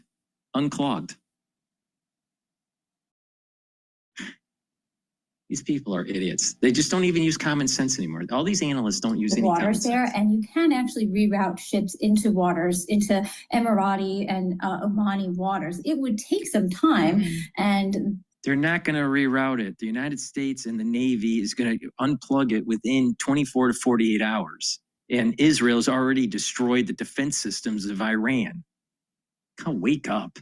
To bypass the strait, but it is still relatively limited. Do we have a good sense as to whether Israel truly wants to strike oil and gas facilities? I mean, I know over the weekend we did see some of that, but nothing that truly disrupted production. Right, and I think that's interesting. I think they're really walking a very close line because all of the facilities that they hit 2 gas processing plants in the South Pars gas field. They hit a fuel depot outside of Tehran, and they hit an oil refinery. And those all have domestic impacts because Iran doesn't export its natural gas. It uses it only for electricity domestically. Iran has to make all of its own gasoline, etc. So you can see that their strikes are designed for maximum domestic effect, and that they have not touched Kharg Island, which is where the 90% of Iran's exports are loaded into tankers, and they haven't touched anything that would impact Iran's exports. Now, The question is, how long can they not touch them, either by accident or because the exports are a primary source of Iran's funding? And at a certain point, you got to go after their funding. And so I think that right now it's not on the table, but if there isn't any kind of resolution to this, I wouldn't be surprised to see them at least threaten it diplomatically or someone down the road. Ellen, aside from the geopolitical risk there, what is underlying demand? What are the assumptions for underlying demand for the rest of the year for oil and gas? That's a good question. I think we're in a pretty good demand situation. I do think, everyone's a little bit nervous about whether or not there might be a recession or not. In that case, demand could go down. But otherwise, demand seems pretty stable. I think, there could be some variation depending on what happens in China or India. But in general, demand's pretty stable. Supply looks good as well. I don't think we're not in an oversupplied situation at this point, or not a massive oversupply situation. But likewise, we're not undersupplied either. I think we're a little bit oversupplied in Brent and a little bit undersupplied in WTI. I don't think, unless, I don't think that this issue in the Middle East, provided that it remains within kind of the confines where Iranian oil exports aren't hurt and Iran doesn't try to obstruct any other oil exports, that I don't see that we shouldn't really hit $100 a barrel, for example, because of this. I think that's not realistic. So different than what we would have seen 10 years ago, 15 years ago. Ellen, before we let you go, what are the Saudis doing right now? How are they involved or not in these discussions? The Saudis are probably involved. I wouldn't be surprised if they're talking to Russia, because they're very keen. They'd love to be, help broker some sort of a deal here. They are privately very happy that Israel attacked Iran's nuclear facilities. They don't want Iran having a nuclear weapon either, but they're not going to say that out loud. In private, in public, they are. MBS was interviewed. I don't know if it was Fox News or 60 Minutes or one of a major outlet for sure. But he stated that if Iran gets a nuclear weapon, that the Saudi Arabia will purchase nuclear weapons, 100%, and that it will be a nuclear proliferation in the Middle East. He said it. Now, this might have been about 2 years ago, but he's on record saying it. At WTI crude oil, off about 3.7% here, trading around $70 a barrel. We did break below $70 for the West Texas. All right. Right now, oil is trading at $70.30, and so we'll see. But I think in several trading sessions that it's going to go, and the trading range is going to be anywhere from 65 to about 68.50. 68.50 is a support level, and we got to see if it breaks it. And a resistance level right now for oil is 72.95. All right, please go to my store, the-studio-reykjavik.com. And if you like the work that I do, please donate. You can donate through Stripe, PayPal, or buy me a coffee on my website, or you can be a paid member to my Patreon channel. I do all these videos for free, and I don't put stuff behind a paywall. So please donate, or please get the products. If you're international, unfortunately, I don't ship international. If you'd like to support the work, share the links, make sure you subscribe, ask your social media to follow me. And if you could, please donate on my website, the-studio-reykjavik.com. All right, let's go to the CNBC clip. This is one of the anchors interviewing Harvard's Megan O'Sullivan on what Israel-Iran conflict means for the U.S. This is about 7 minutes long. We're Phoenix Energy, a family-owned oil company focused on unleashing American oil from North Dakota and Montana. Right, joining us now for the latest in the Israel-Iranian conflict is Megan O'Sullivan. She is the director of Harvard's Belfer Center for Science and International Affairs. She's a veteran of both Republican and Democratic administrations and served as Deputy National Security Advisor in President George W. Bush's administration. And Megan, I've got a lot of questions about what's happening between Israel and Iran right now. there are two different camps out there. One camp will tell you that, hey, Iran was cheating on the limits they were allowed to be using when it comes to the Nuclear Non-Proliferation Treaty. The IAEA just said this month that for the first time in nearly two decades that it's not complying with what it had been supposed to do under that treaty. That they were just weeks away from having enough uranium that they'd actually be able to move forward with trying to put together a nuclear bomb, and that this attack stopped them from being able to reach that, at least by a number of months, if not longer. There are others who are saying that this is going to push Iran to say that it will no longer be a part of that treaty, and this will push it to race even faster to try and come up with a nuclear weapon. Which is it? I mean, it's the same facts, and people are looking at from two different perspectives. Good morning, Becky. Well, you laid it out very nicely. I actually would say that there are elements of truth to both. The first is that this particular set of actions by Israel has been long anticipated, but really spurred because of Iranian actions. You mentioned the IAEA report. That report was the product of months of work begun under the Biden administration, and the IAEA coming forward and saying very clearly Iran is taking actions that make it impossible for the IAEA to say with confidence that this is a peaceful program. And then 19 members of the IAEA last week voting to censor Iran around this. So it's Iranian action at this moment that has pushed this to the precipice into what is now a full-blown war. Now, it is true that the result of this may be that Iran, which has been, teetering on the edge of the capacity to build a bomb, may say after this military action that it has to go for maximum deterrence against future Israeli military force. And that would lead it to cross the threshold that it's been teetering on, which is not quite having a bomb, go for a bomb. And what this all depends upon is whether the Israelis are able to definitively set back the program, which is something that they have done with their strike so far. But the big enchilada, the big thing that really matters is what happens to a facility called Fordo. As long as Fordo remains intact and operational, Iran will have this option to go towards a bomb, and to go towards a bomb in relatively short order. And I think it's reasonable to fear that that will be the big Iranian takeaway from the events of the last week, which, we have to acknowledge are still ongoing.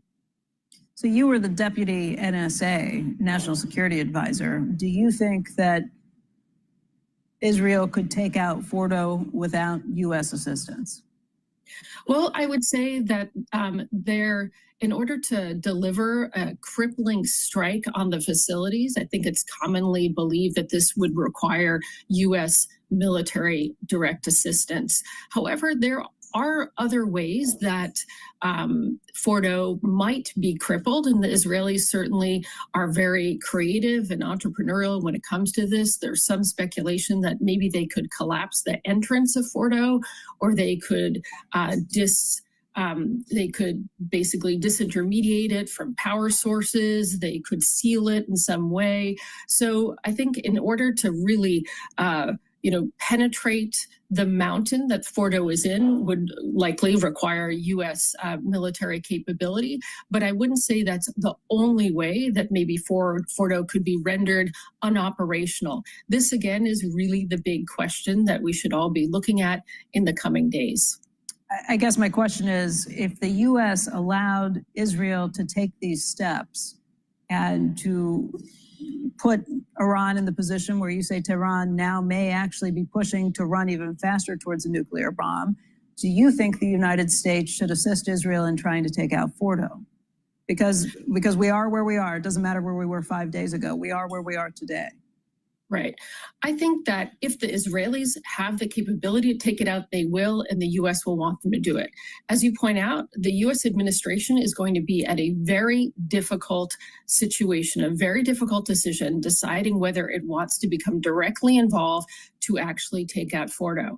And it may decide that that is going to be necessary because it doesn't want to leave Israel, but not only Israel, the whole region, including U.S. interests in the region and beyond, in the worst possible situation, which is that Iran still has the ability to rush towards the bomb because Fordo remains intact.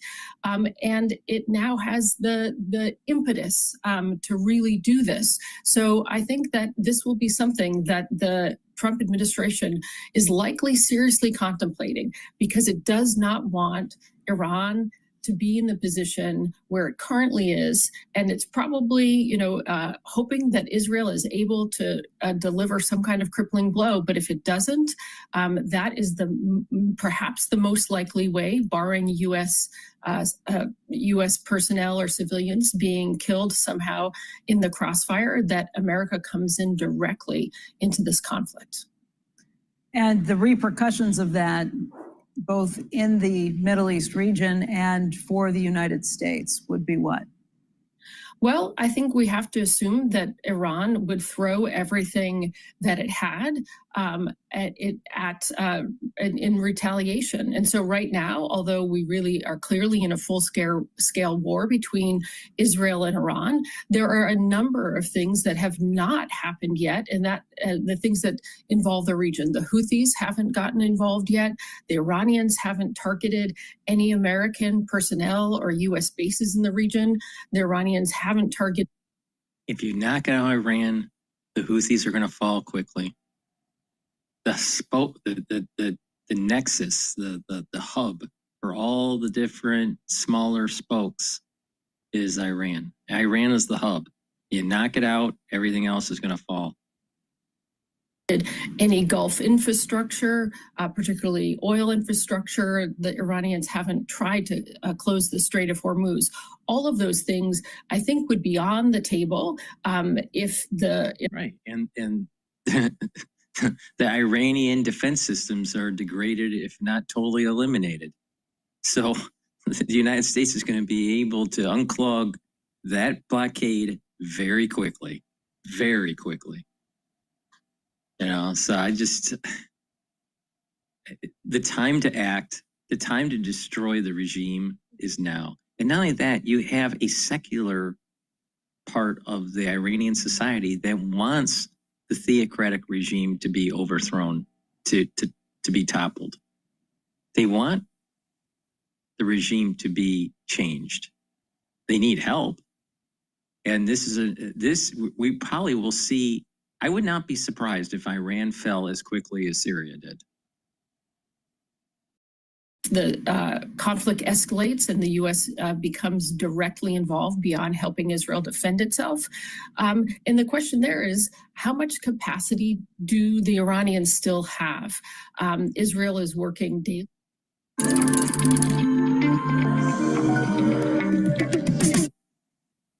All right, let's go back to Bloomberg.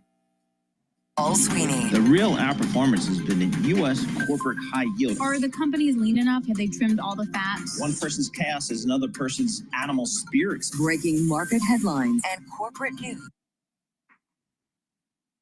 M&A that we've seen. Are people just too exuberant out there? The window between the peak and cut changing super fast. Bloomberg Intelligence with Alex Steele and Paul Sweeney on Bloomberg Radio, YouTube, and Bloomberg Originals.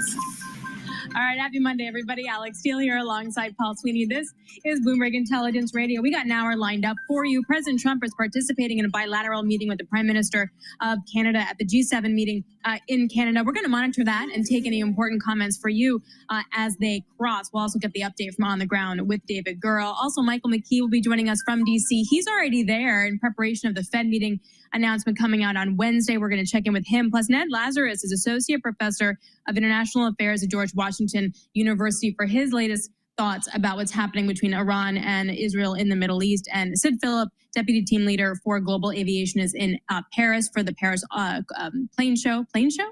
Air show. Air show. Thank you. Plane show fell off. About the latest. Yeah. Planes that fly in the air. Planes that Yes. they do fly in the air. Sure. Yes, they have the turbines. Anyway, he'll give us the latest on what's happening there, particularly as it unfolds with Boeing and Airbus orders. But we're going to kick it all off for you right now with John Tucker and a Bloomberg Business Flash. Stocks are rising in oil and gold prices. They are falling. The fears of a wider conflict between Israel and Iran seem to be subsiding. At least the Wall Street Journal was reporting Iran may want to de-escalate. Cameron Dawson at New Edge Wealth says oil prices will determine the investors' appetite for risk at this point. The path of oil prices will be the determinant as to whether or not this geopolitical event gets contained. So right now we're seeing relief in oil prices and reversing some of the gains we saw last night, which just suggests that markets can breathe a sigh of relief. Right now, Brent down 276. That's down about 3.7%, 71.52 for the international benchmark. And S&P 500, 69 points higher after Friday's sell-off. It is up 1.2%, 6,046 on the index. The Dow Jones Industrial Average is up 460 points. The NASDAQ 100, 320 points higher. That is up 1.5%. Sarepta Therapeutics reporting a second patient died of acute liver failure. This while being treated for its gene therapy for a rare muscle disorder.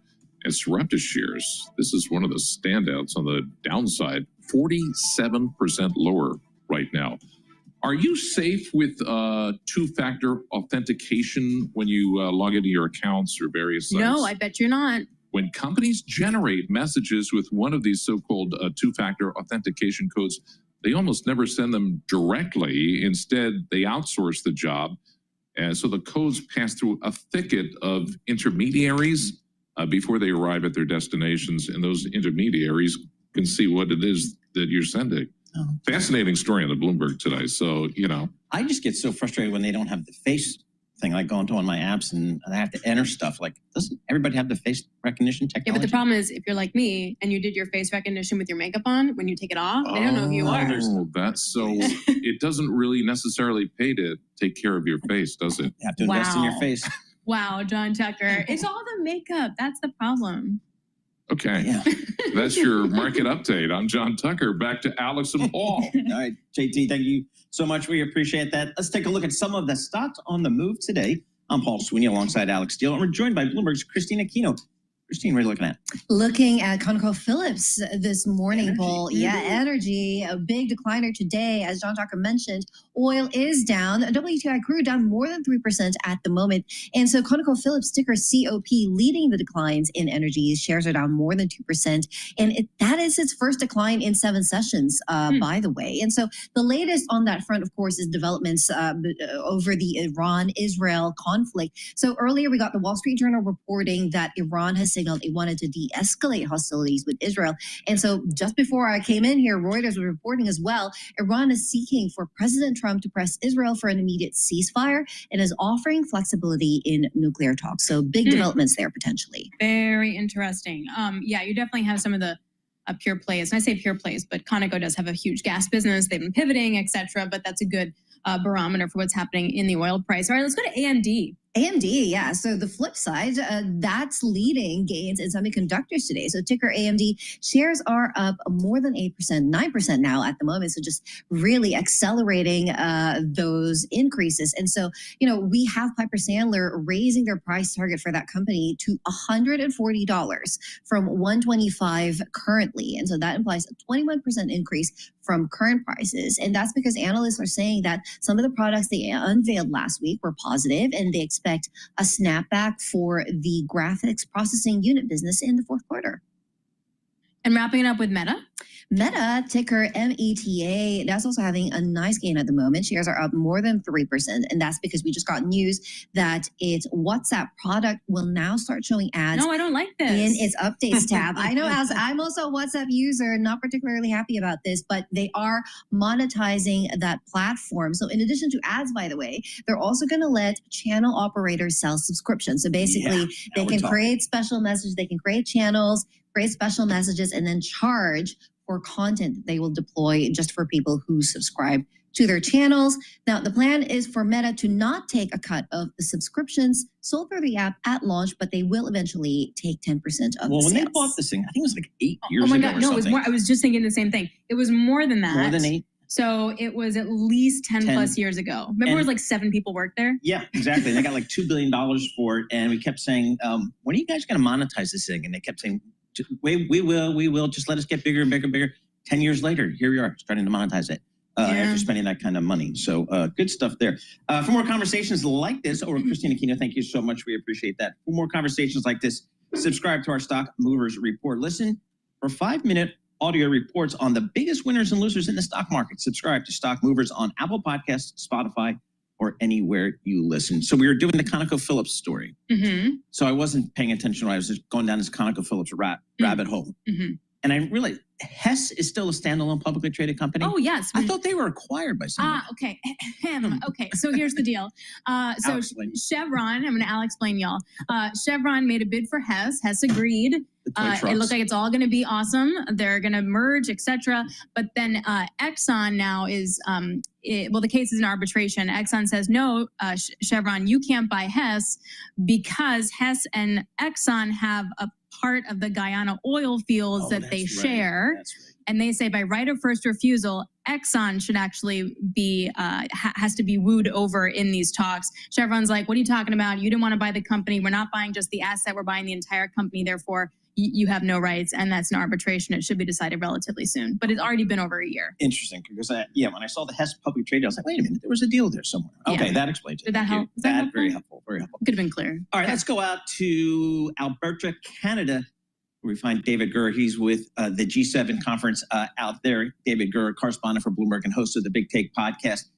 David, anytime the G7 gets together, big news, big to do, but maybe in this case, a little bit overshadowed by what's happening in the Middle East. To what extent are the events between Israel and Iran kind of creeping into the G7 agenda? Yes, there are two big shadows here. Let me start with that one. And so we saw world leaders coming here discussing the conflict in the Middle East, issuing statements and kind of encouraging both sides in that conflict to de-escalate, to create room for some sort of diplomatic solution. We know that those conversations are continuing among these world leaders on the sidelines of the G7. There are working group sessions that are centering on international security. It's likely that's going to dominate those sessions as well. The other thing overshadowing a lot of what's on the agenda here are trade talks and sort of what these countries are saying to the U.S. about a path forward here in terms of trade deals and trade negotiations. And I should say, as we're speaking, a bilateral meeting is getting underway between President Trump and his team and Prime Minister Mark Carney of Canada and his team. And you look at who is staffing that meeting, and you have the entirety almost of President Trump's economic team there. So there's an awareness on the White House's side that so many of these countries have come here to talk about trade, to talk about a path forward, because as much as they hope to cover during the course of this weekend, July 9th is a deadline that's looming very large here. That's when the pause that the president put in place is scheduled to lift on a lot of those tariffs. And so the countries who are here want to try to make some inroads with the U.S. while they can on the sidelines of this event. What can we expect from this bilateral meeting between the Prime Minister of Canada as well as President Trump? It's reportedly happening now. Yeah, happening now in Kananaskis. And so you go back to the meeting that these two leaders had in the Oval Office, and Prime Minister Mark Carney got a lot of praise for how he handled that. It was not a contentious meeting. It was not anything like we saw with President Trump and President Zelensky. And so I expect they're going to talk trade. They're going to talk about the economic relationship. They're going to talk about security as well. And we'll see after that if there's any sort of statement from Prime Minister Mark Carney, if there's any sort of readout. We have gotten them from the other bilateral meetings that he's had thus far. And I should say he's going into this really wanting to meet one-on-one with all of the leaders he's invited here, both the members of the G7 and others that he's invited who aren't part of that group but are significant players in terms of geoeconomics. So we'll see shortly sort of what they cover. But the meeting's scheduled to last about 45 minutes and is one on a very busy agenda for both of these world leaders. Dave, and often at times at these types of conferences where international leaders get together, like at the G7, at the end there will be a joint statement or communique, maybe outlining kind of what they've agreed upon. Are they important, and are we going to get one this time? Yeah, it increasingly feels like a thing of the past, Paul. And it used to be that it was just all but certain you'd get a document like that at the end of this, that all of these allies would come together and attach their signatures to it. Of course, that didn't happen in 2018 when the G7 was last in Canada, and that's kind of the thing that everybody's looking back toward. Is the thing that they want to avoid. They don't want to have a circumstance where the U.S. pulls out of that communique. So going into this, Prime Minister Mark Carney sort of divined that there wouldn't be one of those at the end of all of this. There will be statements among many of these nations on a variety of issues, if that's artificial intelligence, for instance, or critical minerals. And we'll see who signs on to each of them. But that kind of broad, all-encompassing statement very much is something that seems like a thing of the past, at least when you have President Trump back in the White House. It's just something that is seen as too difficult to get everybody on board with, especially when you have the U.S., the Trump White House playing this very different role than we've seen in the past. Well, that's what's so interesting, because usually for these bilateral meetings, the world leader comes to the Oval Office, and it seems like the manner is President Trump does his thing and then tries to disarm the leader. And then that sort of triggers whatever fallout it triggers, and how you handle that circumstances and how you manage Trump going forward. But we're not in his backyard. Like, we're in Canada at this point. It's not in the Oval Office. How does that put him in the center of the conversation? Yeah, we have seen President Trump kind of roll out this tableau over and over again. He feels obviously very comfortable in the Oval Office, likes that scene when he and the world leader sit side by side and you have the press arrayed there. And kind of before the meeting, there's a preamble and this opportunity for reporters to ask all manner of questions. Of course, that's not the way that it works here. This is foreign soil. He's in a place that's kind of unfamiliar to him, and he just doesn't have that kind of leg up that he would have in the White House. So, the hope here again from the Canadian side is that this is a beautiful place. They're staying at this lodge in a very remote place. That's going to be conducive to kind of casual or more informal talks among these world leaders. But we know that, as you say, we know what President Trump's approach is, and that's something that's really geared toward him controlling the situation, controlling sort of when the press is involved and sort of what he's able to say and how the other world leaders are due to respond. The bulk of these meetings are going to happen behind closed doors, and they're happening in a place where the press doesn't have a whole lot of access to the meetings anyways. So it's entirely different. It's not as performative, and we'll see sort of what tangible comes out of them. From the U.S. side, David, is there expectation for any meaningful agreements to come out of it here? I'm just not even sure kind of what the agenda is when, again, President Trump is less inclined to work with others. It's a great question. So going back to your first question, Paul, there is some hope among world leaders here. There could be kind of a unified statement when it comes to what's happening in the Middle East. Before that kicked off, before that conflict really escalated, there was a sense among the U.S. side that this would be a great forum at which the president could sit down with counterparts from around the world and talk trade and come up with these kind of skeletal deals, or at least paths forward when it comes to trade and tariffs. What we've seen sort of the run up to this summit is that being downplayed, that the likelihood of that happening is now greatly reduced. So I think there is hope among the U.S. side that maybe there could be sort of more progress on those negotiations. But again, they're sort of downplaying that we could see anything sort of concrete announced here over the course of the next 2 days. All right, David, really appreciate it. Always lovely to get your perspective. Such great reporting and color on the ground. David Gura is correspondent for Bloomberg and host of the Big Take podcast. And this kind of sets the stage for any economic data we're going to get this week. We also have the backdrop of Iran and Israel. And then we got the Fed meeting that we will get any kind of announcement on Wednesday. Not a lot's expected, but I bet a lot is going to be talked about. Michael McKee, Bloomberg International Economics and Policy Correspondent, joins us now from Washington, D.C. Okay, so just to be totally clear, no cut, nothing on Wednesday, right? No cuts, nothing on Wednesday. It's not a question of what now. It's a question of what next and when. That's what Wall Street's going to try to divine out of this meeting. And they'll be looking closely at what we will get from the meeting, which is a new series of economic projections and a new dot plot. The Fed is looking at GDP right now, at least in their March SEP, of 1.7% this year, unemployment of 4.4%, both of those changing a little bit from what they saw in January, and then headline PCE rising to 2.7% and core 2.8%. If any of those change, it will start to give Wall Street a different picture of how the Fed is thinking at this point. And then, of course, you look at the dot plot and see how many rate cuts they price in. Right now, Bloomberg Economics think they'll do one in December, and that's kind of the consensus of economists on Wall Street, even though the Fed funds futures price something in for October. So, Mike, those levels you mentioned, GDP slowing, although still noticeably positive, inflation moving higher. Is the Fed comfortable with those ranges, do you think? I think they're comfortable with those ranges, and we probably won't see them break out of them too much. They may have to acknowledge more of a slowdown in GDP in the second half of the year, although if you look at what we're getting from the Atlanta Fed GDP now for the second quarter, it's the mirror image of the first quarter. We get a big growth spurt in this quarter because of the rebound in trade. But if it's going to settle back in the second half of the year, then the question becomes, how far does it slow down? Does it slow down enough that the Fed thinks they need to move to keep the economy going? At this point, kind of the question is one that Bloomberg News just asked Wall Street economists, which was, how soon does the Fed think it will know enough in order to try to make a decision? Only 3% think in July or August, and 13% in September. You get 39% in October, and then 42% in the fourth quarter of the year. So everybody on Wall Street thinks the Fed is going to be kind of flying blind for some time. So even if we get some kind of clues out of this meeting, I'm not sure it moves the needle a whole lot in terms of investments.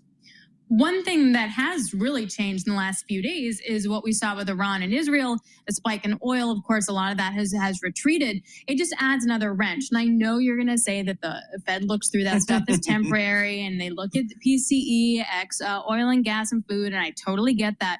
But it does add a layer of uncertainty when it comes to inflation and inflation expectations on the consumer side. Well, it does for a couple of reasons. One, in terms of inflation expectations, if people think inflation is going to go up, then they may pull forward their spend while they can before their dollars are worth less, or they may feel it'll put the economy into recession, and so they pull back on spending entirely. And it's not true that oil doesn't impact overall inflation. It obviously gets taken out of the core because it's volatile. But if it's up long enough, then it will have an impact on the prices of a lot of goods that go into making other things, chemicals and pharmaceuticals and things that use petroleum in their production processes. So it does add a layer of complexity to what the Fed's going to be looking forward to. How's the Fed view the labor market, Mike? Because there's definitely some concerns out there. People, I've been reading a lot over the weekend about, the crackdown on illegal immigration really is impacting certain industries, and even President Trump is thinking about altering his policies a little bit. How does the Fed think about that dynamic in the labor market? Well, the problem for the Fed is they know that if the labor force shrinks, it's going to cause problems, and it will probably push prices up, particularly if they deport a lot of people in the agricultural industries and there's nobody around to pick the vegetables. But the problem is you don't know yet the extent of that effect, and so they can't do much about it. They know something's going to happen, but they don't have a real defense against it at this point. And even if you're in a situation like that, even if you did move interest rates, it probably isn't going to solve the problem. So for them, it is one more layer of complexity. And the interesting thing is, too, in terms of where the economy goes from here, trying to figure out potential growth. If the labor force shrinks, then your potential growth is slower. So then the Fed might need to lower interest rates longer term. But again, that's something they're not going to know for a while. Before I let you go, a quick question. Is it going to be inflation or employment that's going to have the Fed more stressed? Well, for right now, they're more stressed, I think, about inflation because the tariffs are getting near, and we're already seeing a few impacts. Even though inflation was tame in May, we saw some sectors that saw increases, and a lot of people at the Fed and economists on Wall Street are thinking we're going to see a lot more in July and August. So at this point, they're worried about that happening. They note that companies say they're holding on to workers for right now because it was so hard to hire them coming out of the pandemic. The question is, do people start letting people go? And if some big companies do, there's then a dam break and a lot of people get put out of work, and then everybody calls for a recession. So what's topic number one, Mike? Just as we sit back here, we're just here at, in the news area trying to process what's going on in the Middle East. But if you're the Fed, it's just focus on this economic data. That's still job one for them, right? It's still job one. They are sort of retreating into their mandate, saying we are responsible for inflation and we are responsible for employment, and that's all. We're not going to worry about other things. So everything that happens in the world, from tariffs to the Middle East, is all about how it rebounds onto the U.S. economy, what impact it has on inflation and unemployment. And not only does that keep them out of political trouble, talking about the big, beautiful bill, but it also admits that their power is limited in this case. Yep. For sure. All right, Mike, thanks a lot. Really appreciate it. Mike McKee, Bloomberg International Economics and Policy Correspondent. All right, let's take a look at these markets here. You're looking at an S&P that is still up by 1.1%. Want to get right to a Bloomberg Business Flash. And for that, we go to John Tucker. And this is being brought to you by Oracle. Attention growing businesses. Oracle offering to cut your current cloud bill in half if you move to Oracle Cloud Infrastructure.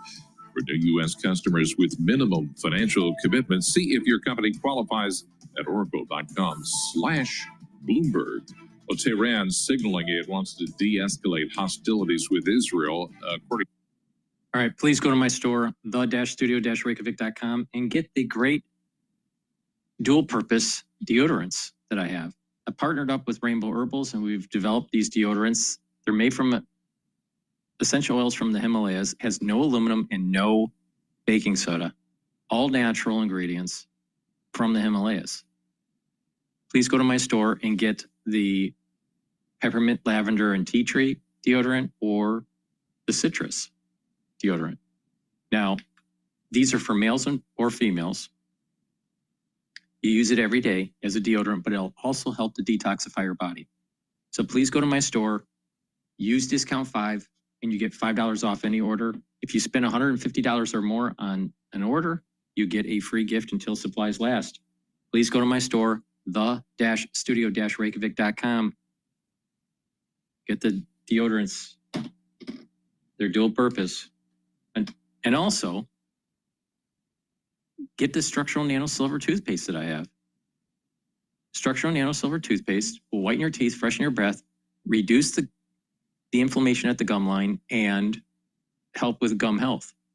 Please go to my store, the-studio-reykjavik.com, and get the best toothpaste that you can purchase on my store, the-studio-reykjavik.com. Use discount 5. Get $5 off any order. And again, get a free gift if you spend $150 or more. All right. I want to play this clip. It's about 4 minutes long from CNBC about Iran and Israel conflict.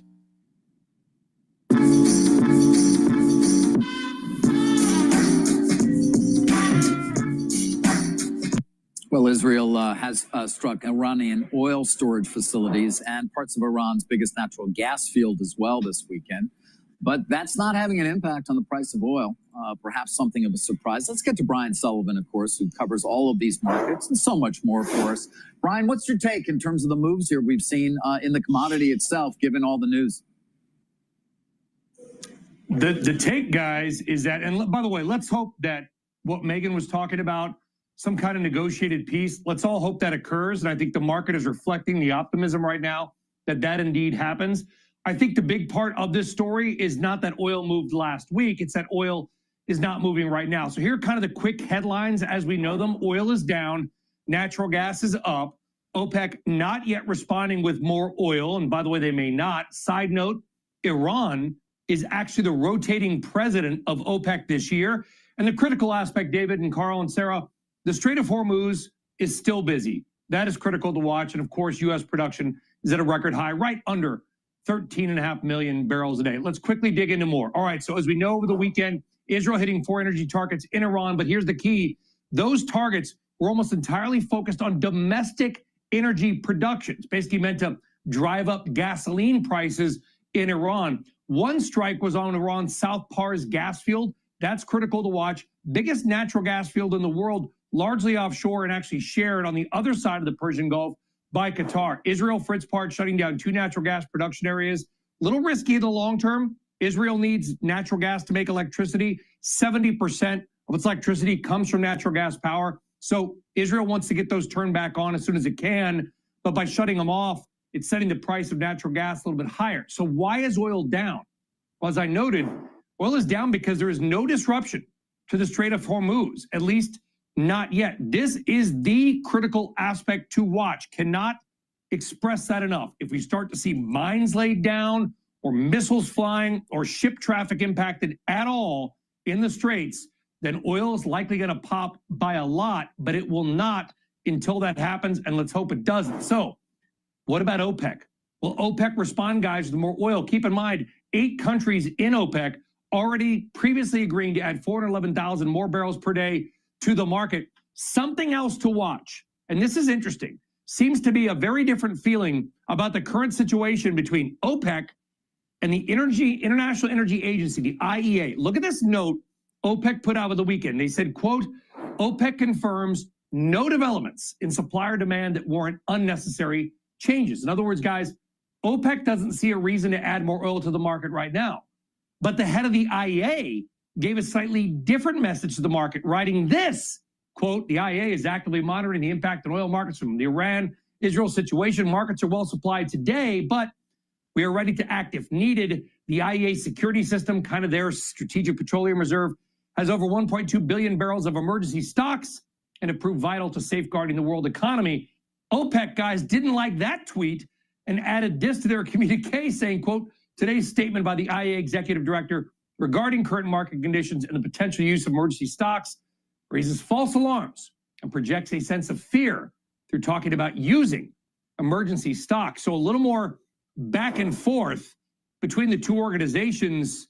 They rarely see eye to eye these days, maybe taking it up a notch. And again, I can't highlight enough, guys, the rotating president of OPEC is Iran. It's a guy named Mohsen Paknejad. He is the president for this year, and the head of Saudi Aramco recently saying that oil can help with diplomacy.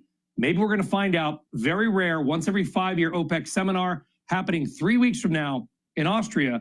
That, maybe in the G7 too, could be some kind of scene of real diplomacy. Here's how a doctor treats. Well, Israel.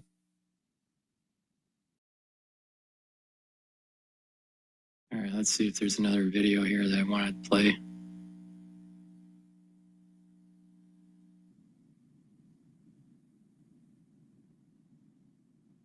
All right, this one is about 5 minutes long. It's a clip about Iran's seriousness about giving up its enrichment capacity. Please go to my store, the-studio-reykjavik.com, and get the gel that I have in the tube form or in the quick dispenser. Have some gel at home or at work. You never know when you need it. It's a dual purpose product and you will need it. So just be prepared. You can use it as a daily skincare. Put it on your skin at night. Exfoliate in the morning is a great way to do it. Another way is aftershave. After you shave, put the gel on your skin and it'll soothe the skin and reduce the razor burn. Help to heal the skin. If you have a cut, an abrasion, or a minor burn, put it on there and it'll help to heal.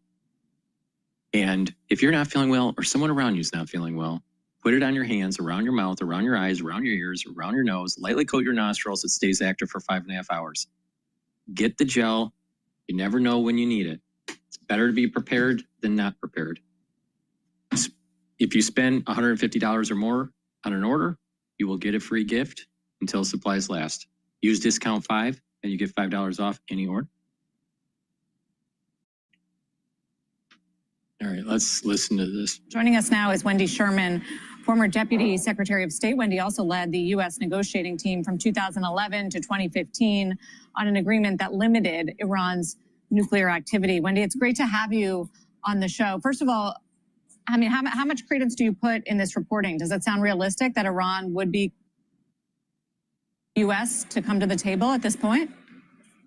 Well, I would not be surprised if Steve Witkoff and Foreign Minister Araghchi haven't been in touch with each other. That would not surprise me. And the Wall Street Journal article seems to imply that through intermediaries, particularly to Arab states, they've urged a ceasefire. Now, they've said they would offer more flexibility, but I doubt seriously that Iran is ready to give up any enrichment capacity whatsoever. But I certainly prefer diplomacy over the situation that we have now, which is not in anybody's long-term interest. We all don't want Iran to have a nuclear weapon. The question is, how do you get there? And I think if we stay where we are right now, this fight between Israel and Iran, and Israel certainly has a right to defend itself, could go on for some time. And that's not good for stability. That's not good for oil prices. That's not good for economic stability in the world. So do you see it as realistic, though, that Iran would agree to something that Israel would agree to when it comes to nuclear disarmament? Well, I think that Prime Minister Netanyahu, with full support from opposition parties in Israel, believes that he is onto something now to try to force Iran to agree to dismantle its entire program. I think that there's no question that what Israel's doing is quite punishing to Iran, not only the decapitation of its military leadership, but also doing some degrading of the nuclear facilities, though the most extensive facility is underground at Fordo, and Israel cannot take it out without the United States' help. We have the bomb that will do that. We have the aircraft that can deliver it. Israel does not. So Israel's going to continue to push, as are some hardliners in our own country, for the United States to get engaged. The president is trying to not make that happen. I agree with him on that. He'd like to get back to negotiations. And in my view, that is far preferable, but I'm not sure we'll see the end to this anytime soon. Well, yeah, if Israel is demanding the cessation of all uranium enrichment by Iran, do you think that that is a goal that could be reached? I think under the current circumstances, there's certainly pressure on Iran, but enrichment, Iran believes is its right under the Nuclear Non-Proliferation Treaty. Other countries, including some European countries, would agree with that. The United States does not believe that it is a right. Neither Democratic presidents nor Republican presidents have believed that. What President Obama did in the Joint Comprehensive Plan of Action, which I helped to negotiate, said that Iran might be able to maintain some very, very low-level enrichment under very extensive verification and monitoring by the International Atomic Energy Agency. That deal was working until, of course, in 2018, when President Trump decided to exit. Now we are where we are. Do you think, Wendy, we're in a moment where those who have historically favored diplomacy, maybe a more dovish path, now see the opportunity being so close that they would graduate to arguing that maybe we supply some of those assets that would maybe take this threat out for good? Carl, I think that certainly there's this wish we all have for Iran not to have this capacity at all. That said, if the United States gets engaged in taking out Fordo, helping to get to the underground of Natanz, which Israel has only been able to degrade the on-ground part of Natanz, but not the underground enrichment capability. Without the U.S., it's not going to be possible. And if we get engaged, then I think diplomacy is off the table for quite some time. I think that you will see a lot of instability in the Middle East. You may see Iran then take actions like trying to close the Strait of Hormuz. They have cyber capabilities. They have landmine capabilities. They have terrorism capabilities. So I think it's a very dangerous step to take. President Trump, I agree with him in this, is trying to be cautious about taking that step. But I certainly understand the impulse to think that one could get rid of this capability once and for all. The risks, however, are quite great. I also find myself agreeing with President Trump. If it is true that he told Israel not to take out the supreme leader when Israel had a chance to do that, because I think that all Muslim nations would have had to rise up against us being part of an assassination of a leader of a sovereign country. Unfortunately, he is a theocracy, and he's threatening the rest of the world with the build out of his weapon systems. No, we need to decapitate the Ayatollah, 100%. All right. The other G7 partners. Let's listen into live now. Looking forward to the meeting. I'm grateful to have you. Very much, Mark. I appreciate it, and we've developed a very good relationship, and we're going to be talking about trade and many other things.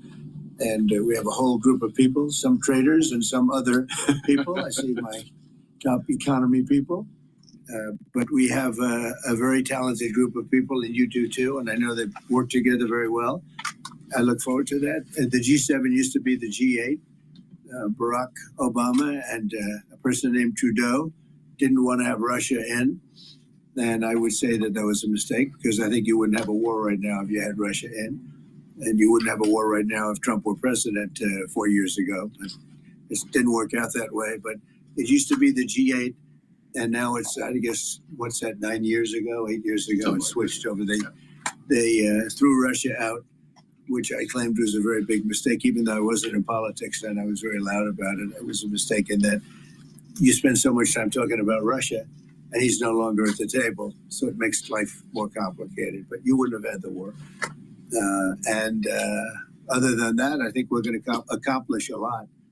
And I expect to. And I think our primary focus will be trade and trade with Canada. And I'm sure we can work something out. Yep. Very good. Thank you very much. Yeah, so much. Thank you very much. Mr. President, holding up a deal with Canada? What is holding up a deal with Canada from your perspective? It's not so much holding up. I think we have different concepts. I have a tariff concept. Mark has a different concept, which is something that some people like. But we're going to see if we can get to the bottom of it today. I'm a tariff person. I've always been a tariff. It's simple, it's easy, it's precise, and it just goes very quickly. And I think Mark has a more complex idea, but also very good. So we're going to look at both, and we're going to see what we're going to come out with something. Hopefully. Mr. President, do you think a deal is achievable within days, within weeks? Is there that kind of runway? Yeah, it's achievable. Both parties have to agree. Yeah, sure. Mr. President, Israel and Iran, have you heard any signals or seen any messages from intermediaries that Iran wishes to de-escalate the conflict? Yeah. What have you heard? What have you heard from the Iranians? They'd like to talk, but they should have done that before. I had 60 days, and they had 60 days, and on the 61st day, I said, we don't have a deal. They have to make a deal, and it's painful for both parties, but I'd say Iran is not winning this war, and they should talk, and they should talk immediately before it's too late. And what would you say, in your opinion, what would it take for the U.S. to get involved in this conflict militarily? I don't want to talk about that. And you mentioned Putin. Do you think that he should have a seat at the G7 today, that it should be the G8? I'm not saying he should at this point, because too much water's gone over the dam, maybe. But it was a big mistake. Obama didn't want him, and the head of your country, the proud head of your country, didn't want him. This was a big mistake. You wouldn't have that war. You know, you have your enemy at the table. Even, I don't even consider him, he wasn't really an enemy at that time. There was no concept. If I were president, this war would have never happened. But likewise, if he were a member of what was called the G8 at that time, it was always the G8, you wouldn't have a war right now. Why not? What intelligence support are you providing Israel? We've always supported Israel. We have for a long period of time, strongly. And Israel's doing very well right now. Why not have China at the G8? Why not have China here, the biggest economy in the world after the United States? Well, it's not a bad idea. I don't mind that. If somebody wants to suggest China coming in, I think we suggest. But you want to have people that you can talk to. You know, they don't talk to. Putin speaks to me. He doesn't speak to anybody else. He doesn't want to talk because he was very insulted when he got thrown out of the G8. As I would be, as you would be, as anybody would be. He was very insulted. And, I mean, he was thrown out by Trudeau, who convinced one or two people, along with Obama. He was thrown out. And he's not a happy person about it, I can tell you that. He basically doesn't even speak to the people that throw him out. And I agree with him. Go ahead. On immigration, why are you ordering ICE to target Democratic inner cities? What's behind that? I don't know what you're saying. You did a post last night where you said you want ICE to really target Democrats. Yeah, I want them to focus on the cities, because the cities are where you really have what's called sanctuary cities, and that's where the people are. I look at New York, I look at Chicago. I mean, you got a really bad governor in Chicago and a bad mayor, but the governor is probably the worst in the country, Pritzker.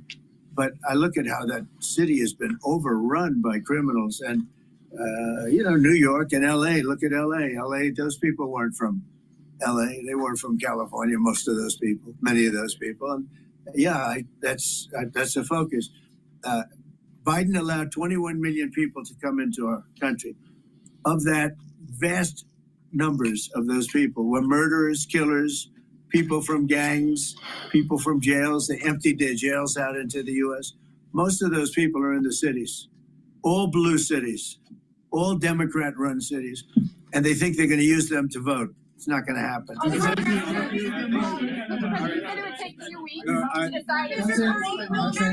Thank you. If you don't mind, I'm going to exercise my role, if you will, as a G7 chair, since we have a few more minutes with the president and his team, and then we actually have to start the meeting to address some of these big issues. So, alors merci beaucoup.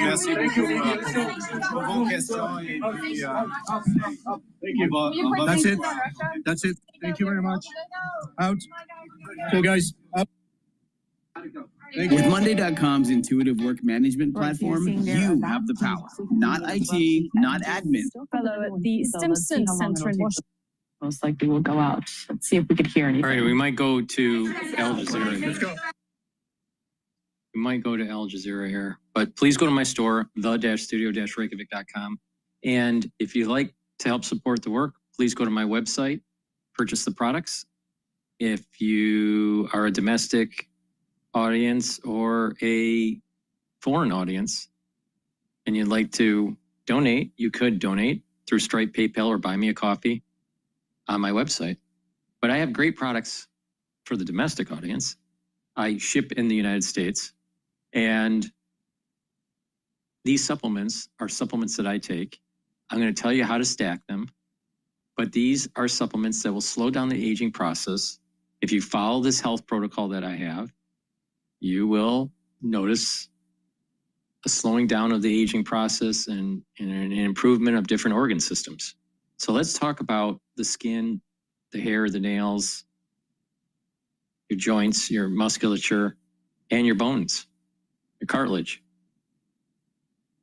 Collagen is a supplement that you should be taking every day. You get a big scooper in here. Take a full scoop each day, mix it with soft foods, filtered water, smoothie, or milk. And it has an amino acid profile shown on the screen here. You can read the label on my website. And take this every day. Do some resistance training. And what you're going to notice is that your skin, your hair, your nails are going to improve. Your joints are going to get stronger. Your cartilage is going to be stronger and rejuvenated. And not just that, you're going to notice that your musculature and your bone density improves. So please go to my store, the-studio-reykjavik.com, and get the collagen. Use discount 5, you get $5 off any order. If you spend $150 or more, you get a free gift until supplies last.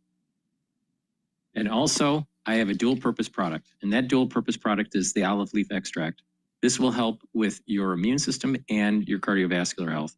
Olive leaf extract brings down inflammation. That's important for your immune system. By bringing down chronic inflammation, you're boosting up your immune system. Chronic inflammation is immunosuppressive. So you want to bring that down, boost up that immune system. And at the vascular level, bringing down inflammation reduces plaque formation. Olive leaf extract also helps with your lipid profile. It'll help to bring down LDL levels and increase your HDL levels. That's important because by bringing down LDL, you're reducing the chance of oxidized LDL, which is the beginnings of plaque formation, because it's macrophages that eats the oxidized LDL, and those macrophages turn into foam cells, harden, and eventually turn into plaque. You don't want that. So what you want is to bring down inflammation and bring down those LDL levels and increase your HDL levels. So please go to my store, get the olive leaf extract, dual purpose product. All right, let's listen into Al Jazeera here for a few minutes. Trump to say that this has to end, to support a UN Security Council resolution demanding that the war end, that Israel stop the attacks. And so far, he's not been willing to do that. So I'm not sure what the conversation is like. I know that the E3, I believe, Britain, France, and Germany have talked about trying to get involved, but the decider here is really Donald Trump. Okay, Barbara Savin, stay there because we will be coming back to you once again. At the moment, we want to go to Fuad Izzadi. He's a professor of international relations at Tehran University. Earlier when we were speaking, you said that you personally knew the state TV presenter, a very well-known figure in Iran. Are you hearing any more about from relatives or families on their thoughts of seeing the state TV being hit in this way? And do we know if she or others were injured? Is she back on TV again? Has it resumed broadcasting? I was with you for the last number of minutes. I can check on that once I'm not on air. But what I can tell you is that I've been to this studio. The Iranian television has a number of buildings. This studio is located in the first floor of the main building. It's a huge building. It's a glass building. And normally about 1,000 people, civilians, work in that building. It's a huge building. A lot of people work there. And that's the main news area of Iran's television. So you have a lot of journalists there. Let's go back to Bloomberg here. And is that there has to be some relationship here. What that looks like, I think, is still very much inchoate, and they're trying to figure that out. David, CBS is reporting that Trump will not sign the G7 statement on Israel and Iran. Are you aware of a statement, and are you hearing that type of news as well? So we know that statement has been floating around among members of the G7. And as we've talked about over the course of the morning, Paul, there's no effort here to have kind of a broad communique on all manner of issues here at the G7. So we know that Iran is one of the kind of smaller documents that the leaders here are trying to get as many signatures on as possible. My understanding, our reporting has indicated that that was being passed around. Some leaders had signed on to it, the U.S. had not. So I can't confirm what CBS is reporting, but I do know that that's something that still had been held up by the U.S. here over these last few hours. There was also some statement that President Trump said that if Russia was still part of the G7 as the G8 as it was before the annexation of Crimea, that currently what would have happened with Ukraine wouldn't have happened. Well, and that's a staggering statement. I mean, staggering on many levels. And so we know this is a president who's very fond of those counterfactuals. If it's Russia and Ukraine, he likes to say, as he repeated this morning, that they wouldn't have happened had he been in power. That's astonishing. I think the second layer of astonishment stems from the fact that he wants Russia to be included in this group once again. That's something that I think every other member of this group would decidedly say they don't want. He also indicated that he thinks that China should have a seat at the table here at these talks as well. It gets to this sense of what the G7 is, sort of what it's become, and it's evolved a lot. This used to be kind of a group of friends and close allies who can have these conversations as very close allies. It's no longer that. The U.S. is playing a role that's kind of upsetting that kind of balance that we'd seen over so many years. David Gurr, thank you so much. We appreciate that. David Gurr, correspondent for Bloomberg and host of the Big Take podcast, joining us remotely from Alberta, Canada, at the G7 meetings. We'll have David's reporting throughout the day and throughout the G7 meetings. S&P 500 holding the gains of the day, up 66 points. That's 1.1%. NASDAQ doing better, up 1.6%. This is Bloomberg.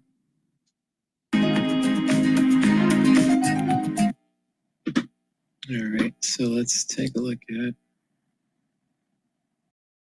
I want to listen to GB News here.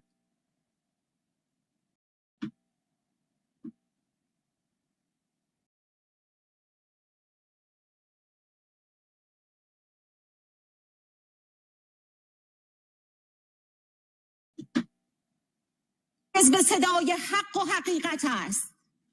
آنچه که ملاحظه کردید، صدایی که شنیدید، فضای غبارآلوده استدیو. This woman was talking and Israel blew up the building or something. Wow. So a direct hit on that building, Martin.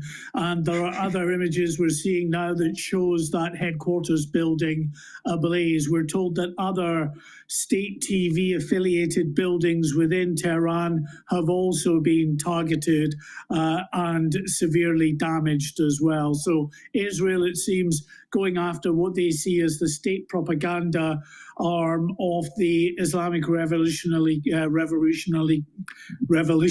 Guard Corps. Mark White, those of us with long memories of previous encounters know this is part of the copybook. Take down the state propaganda, the television. It's a part, seemingly, of a creep towards a wider war.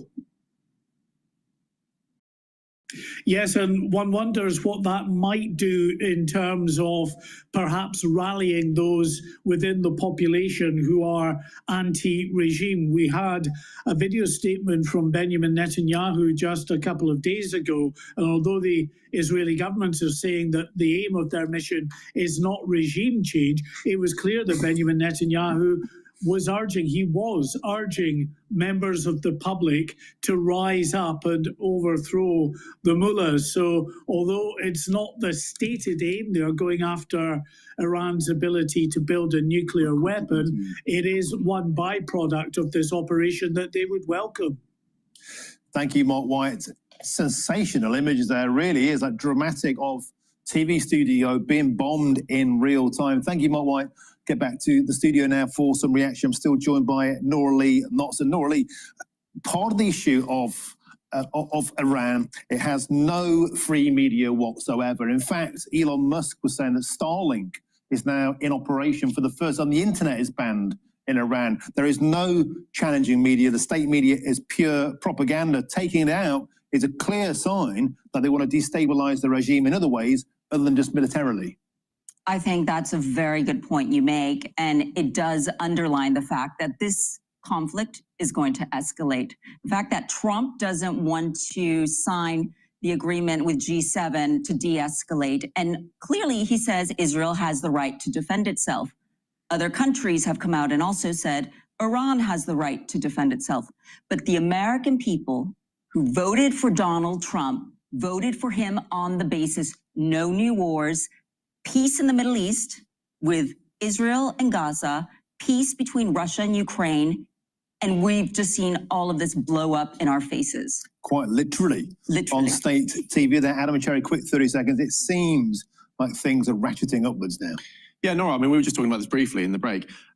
The soft power option with Iran didn't work. That was the Obama doctrine. That was the Iran deal. Right.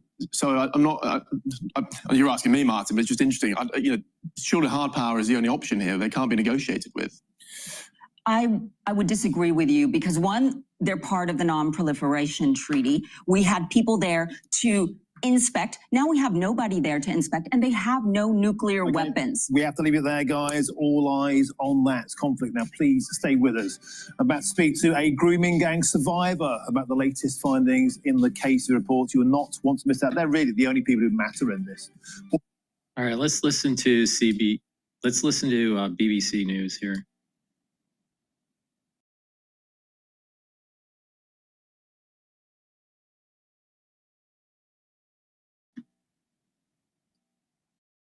A fourth day, Israel says it has full aerial operational control over Tehran after Iran hit Israeli cities with a wave of missiles overnight.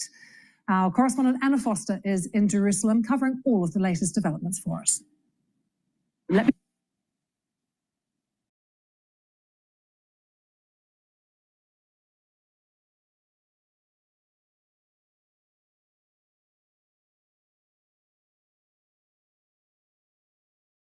A Friday morning. Now, Israel's...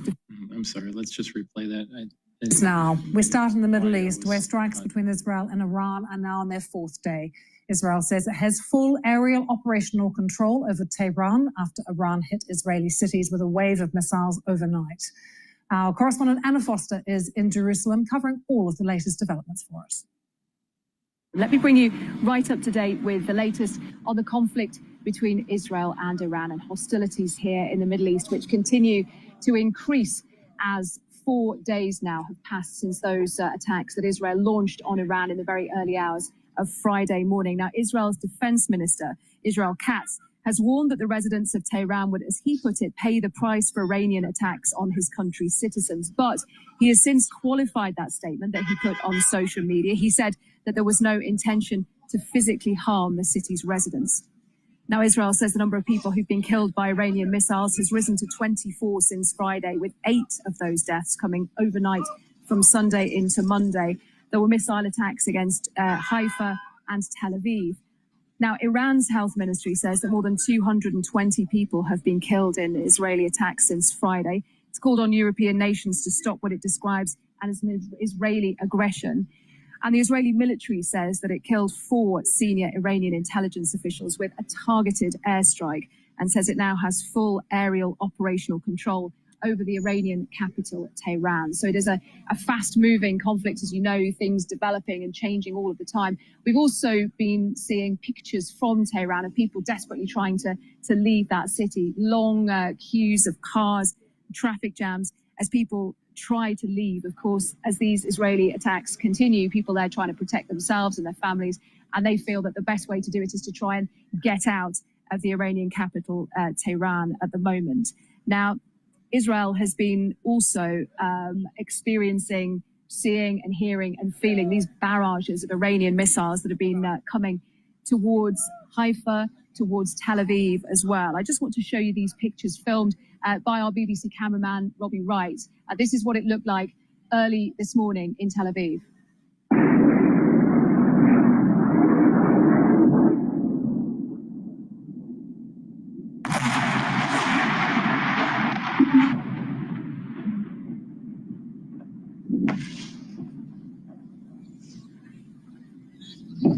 You can see and hear there the sound and the sight of those Iranian missiles being intercepted in the sky high above Israel by its air defense systems. But some of those missiles do get through. And our Middle East correspondent, Hugo Bashega, is at one of those sites that was hit in one of those barrages of Iranian missiles. Hugo, what is happening where you are? Yeah, and I'm here in the city of Petah Tikva. This is, one of the cities where there's, an Iranian missile hit a building. So let me just show you, because behind me we can see this 20-story building that was hit. You can see this huge hole in the building. This is the point of impact of this missile. And this attack happened at around 4 o'clock in the morning, and at least 4 people were killed here.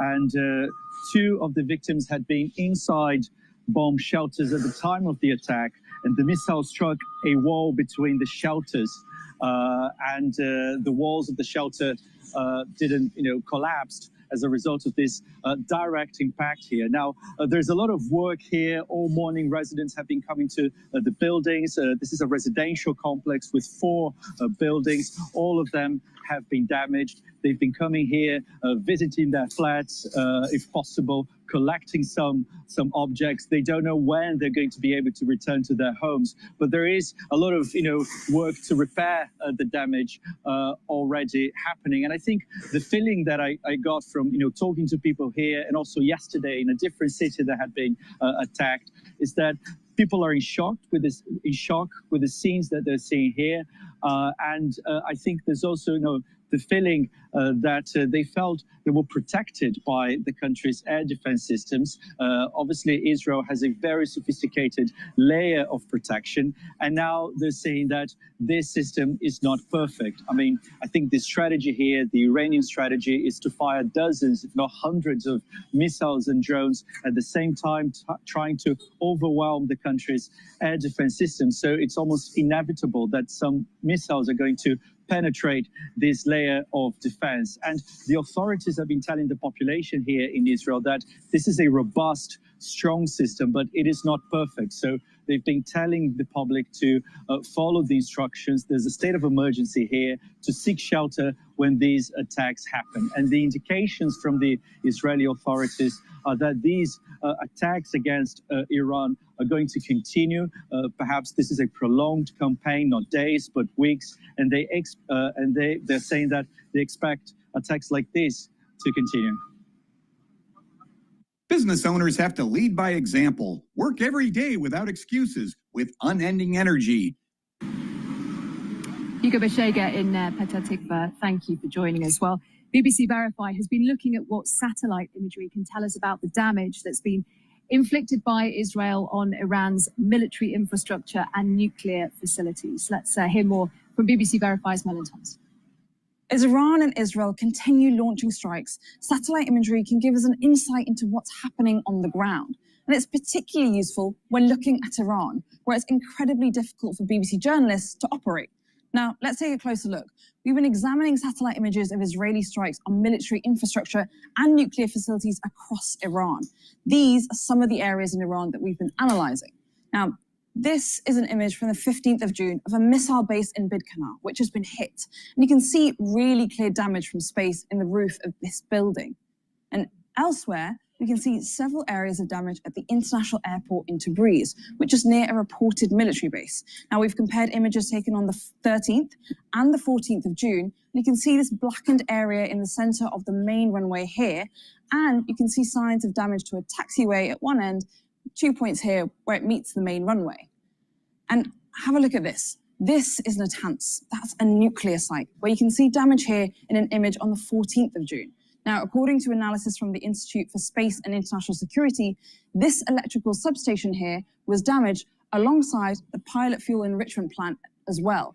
Now, at BBC Verify, we're still examining more satellite imagery from elsewhere in the country, and we're speaking to experts who can help us understand more about what type of damage we're seeing, and they can tell us what type of targets have been hit too.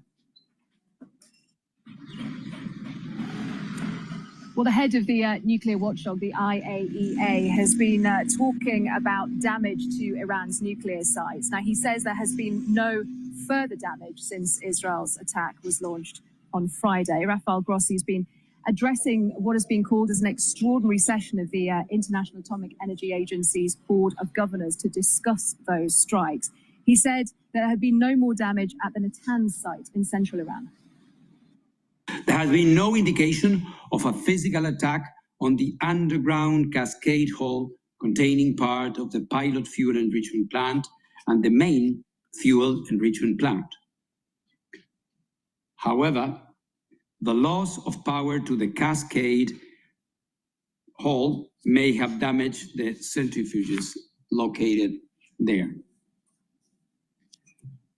The level of radioactivity outside the Natanz site has remained unchanged and at normal levels, indicating no external radiological impact to the population or the environment from this event.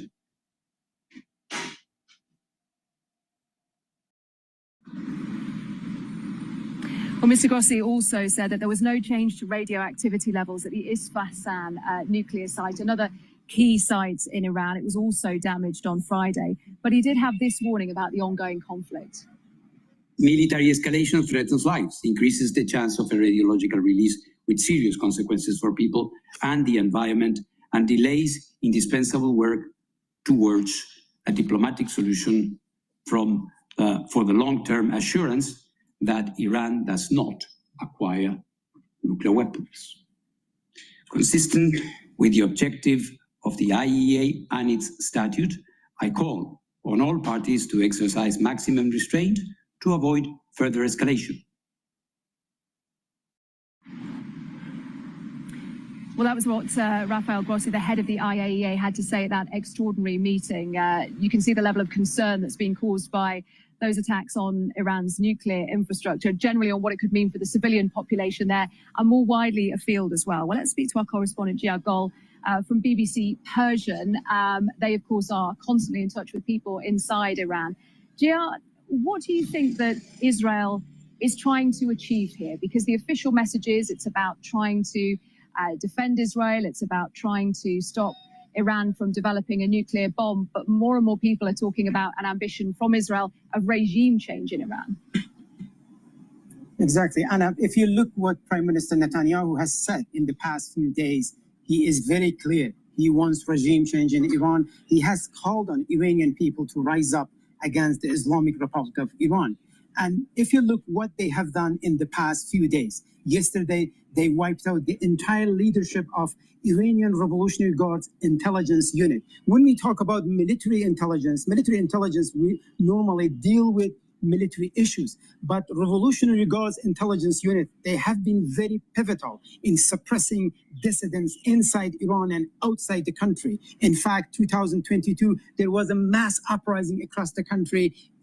IRGC and also its intelligence unit were very crucial in suppressing that uprising. And also today, the IDF says they have targeted Iranian Revolutionary Guards elite Quds unit center in Tehran. It's all seems to me Israel trying to weaken Iranian security forces, which many of them are being used also against dissidents inside Iran. It's all clear. Israel seems to have that policy by weakening Iranian security forces domestically, pave the way and create an environment for Iranian people who are not happy with the situation in Iran, with economic situation, with inflation, and many, frankly, call this war, it is the regime wars, not their wars. That's why I think trying to create that momentum for Iranian people to rise up. But the defense minister, Mr. Katz, very clearly yesterday said Tehran civilian could be a target. Certainly, it's not in line with what Prime Minister has been saying in the past 2 days. GR, just briefly, we've seen people trying to leave Tehran, big traffic jams. What do people know? What kind of information are they getting there inside Iran about what is unfolding, what is happening? Well, Israel has been warning people leave area which is close to military and secret facilities. But the problem is many Iranian people in Tehran, they have no clue where those facilities, where those bases, factories are based, because many of them are secret built places, nobody knows about it. That's why many are extremely worried. They are trying to leave, and even today police says all the entrance of the city is open for people to leave the city if they wish. Gia Gol, our BBC Persian correspondent, thank you so much for joining us, for your insight as this conflict continues to escalate. There really is no sign that those continuing waves of retaliatory strikes that we're seeing between the two sides, another one here in Israel, barrage of Iranian missiles that arrived at about 4 o'clock this morning.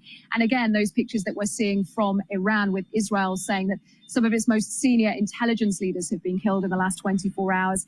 And the biggest oil refinery in the country has also been set alight by Iranian attacks. So it is very fast moving, it's a very complex story, even for the diplomats to follow. But that is the question really about how this might be resolved, what might be next for this conflict, and if anybody has the ability, I suppose, to control what Israel and Iran decide to do next. Well, joining me now is Vali Nasser, a professor of International Affairs and Middle East Studies at the Johns Hopkins University School of Advanced International Studies. Thank you for joining us here on BBC News. What is your assessment of what you're seeing so far, and whether there is anything that could be happening in the next sort of 24, 48 hours, short term, that could bring this to a halt? Because at the moment, people are saying that this could last for weeks or even longer.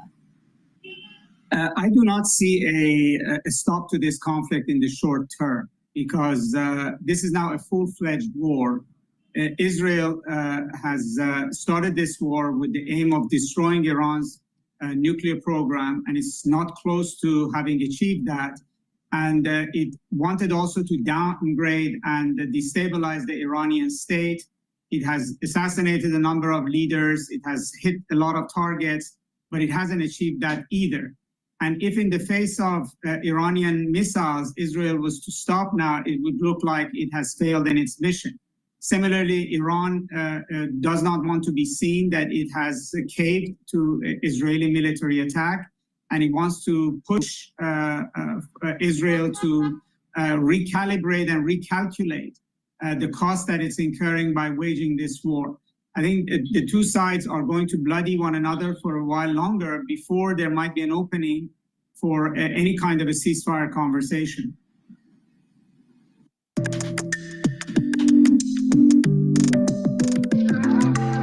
Hi, I'm Who has influence on what is happening right now? So, for example, in the last 24 hours or so, we heard that Israel had plans to assassinate the supreme leader of Iran, Ayatollah Khamenei. But the US President Donald Trump put paid to that and said that he would not support it, and that's why it didn't happen.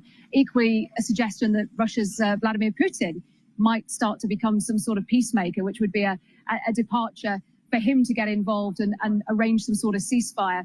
Who is really in control here of what's going on? The only country that literally can actually bring about some form of ceasefire or mediate is the United States, because the United States alone has influence with Israel, the kind of influence that can change Israel's position. And also the United States has the kind of leverage with Iran in form of nuclear negotiations, sanctions relief that would be of interest to the Iranians. President Trump could use President Putin as a go-between, but President Putin cannot do that on his own. And I think the President Trump saying that he vetoed the killing of Iran's supreme leader may or may not be true. But the reason that he's saying it is to provide political space for the Iranian leadership to accept a U.S. mediating role. So he's trying to play good cop in order to be able to have some kind of an influence on the outcome.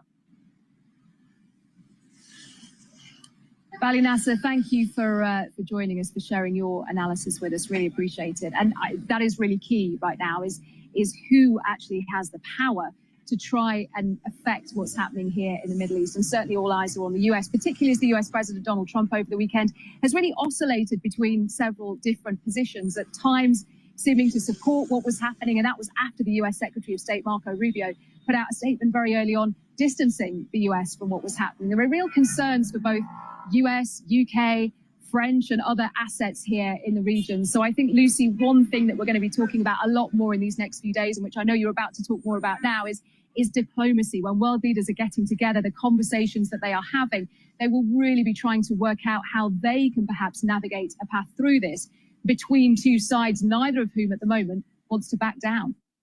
Anna Foster there with the very latest for us from Jerusalem. We do have lots of live. Please go to my store, the-studio-reykjavik.com, and help support the work that I do. All this is for free. Please donate, if you could, on my website through Stripe, PayPal, or buy me a coffee. Also, take a look at the great supplements that I offer and get them. Use discount 5 and you get $5 off any order. If you purchase $150 or more, you get a free gift until supplies last. Now let's talk about a great stack here that will help with your health and wellness. Omega-3 will help to bring down systemic inflammation and also help to prevent your red blood cells from overclotting. In addition, omega-3 will help to control your lipid profile. It's going to help to bring down LDL and increase your HDL levels. Super important to reduce plaque formation. So take omega-3. Also take it with vitamin B complex. Vitamin B complex is very important for your cellular metabolism. The first 4 B vitamins help with mitochondrial health, so it'll boost up your energy levels. And B12 helps with neural protection. So you need to help with your neural health. But not just with neural health, it's helping the cellular metabolism of all your cells. So please take the vitamin B complex, especially if you're 40 years of age or older. Good night formula, super important to get those REM cycles and deep sleep cycles that you need to detoxify your body, to have more energy when you have a well-rested sleep, and to consolidate memory. A lot of people that have a chronic problem with sleep, right? They're sleep deprived chronically. What will happen is you're going to build up toxins, your memory will decline, and you'll have less energy. And over time, could get early onset of dementia. So it's very important to get a good night's sleep. All right. It's very, very important. And when you have proper sleep, you're slowing down the aging process. That's part of the protocol, is proper sleep. So get the Good Night formula. It has tryptophan, melatonin, GABA, and passion flower. Take it every night and get a good night's sleep. Now, clarity factor. Clarity factor is going to get rid of that brain fog. It'll allow you to concentrate on tasks. And this is great for school or for work, or even if you're retired. Learn new things. And what you're going to start noticing is that your memory is improving. You're thinking faster. You don't have that brain fog. You're not mentally sluggish. So take this every day. Drink it with filtered water. Make sure that you stay away from processed foods, and make sure that the water you drink is filtered. Super important. And take clarity factor every day. And over time, what you're going to notice is that you're going to have this positive neuroplasticity. And with that positive neuroplasticity, you're going to be thinking faster. You're going to have better memory. You're going to be able to concentrate better. Please go to my store, the-studio-reykjavik.com, and get the clarity factor. Super important. So a great stack is the clarity factor, the omega-3 to help with the cardiovascular health, the good night formula so you're sleeping properly and slowing down the aging process, and the vitamin B complex to protect your neurons and to improve your energy levels and your cellular metabolism. So please go to my store, the-studio-reykjavik.com. The link is in the description of this video and all my videos. Click that link, go to the store, and get the supplements. All right, let's listen in to CNBC here.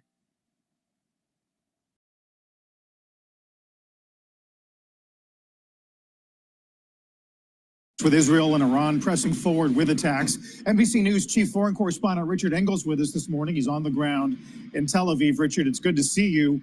Markets had to field so many headlines over the weekend. Talk about how you're viewing the current framework right now. Well, this is different than previous conflicts.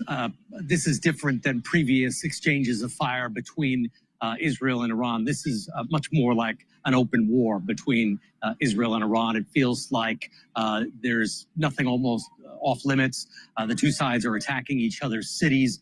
This began, of course, on Friday. So we are now in day 4, and it began with that targeted surprise strike by Israel, where Israel used drones. Some of those drones smuggled in to Iran by the Mossad. They've released some images of how they did that.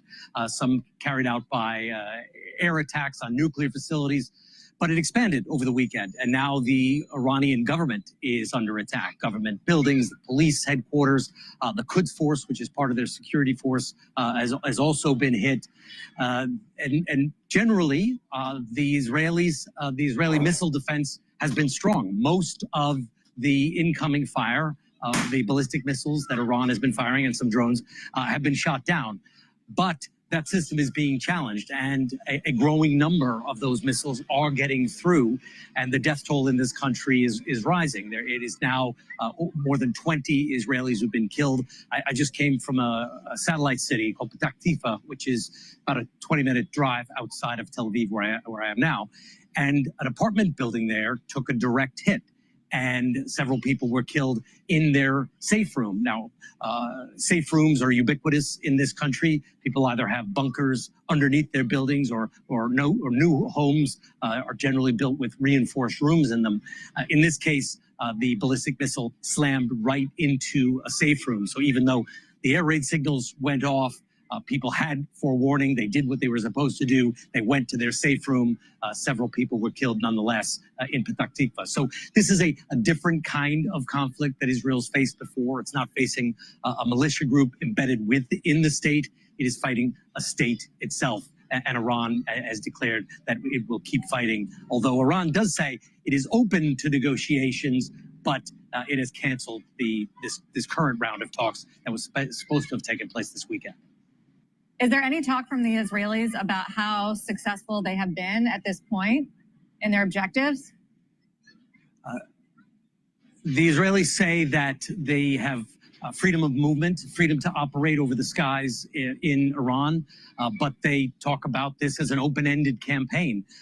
Prime Minister Netanyahu just said that he's not looking for a ceasefire at this moment. He's looking to achieve this country's military objectives, which technically speaking, are limiting, if not destroying Iran's nuclear capabilities, destroying its ballistic missile capabilities. But now the targets are going well beyond that, attacking fuel depots. And Prime Minister Netanyahu has called on the Iranian people to rise up. So it seems that his goal is more of regime change. And when he says he's not looking for a ceasefire and he's telling the people of Iran to seize this moment, it does not seem like we are in a limited war or a limited exchange of fire.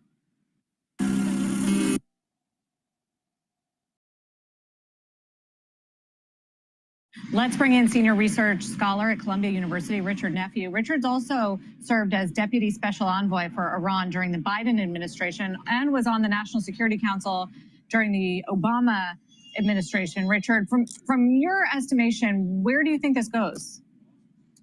Look, I think the Israeli campaign still hasn't achieved its primary objectives of making it sure that Iran can't get nuclear weapons. And I think that there are a lot of additional facilities that would be required to be struck, some of which may not be accessible by Israeli munitions.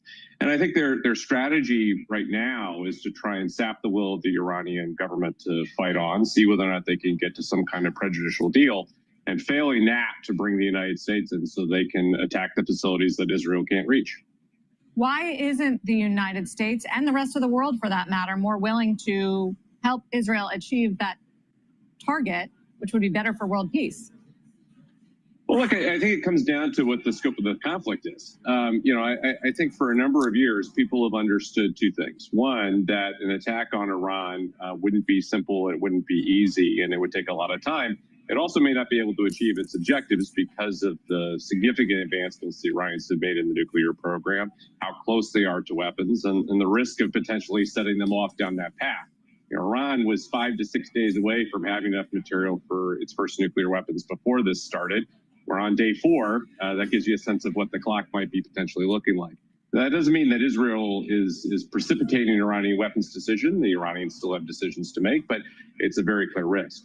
The second big risk is what the Iranians choose to do in the region.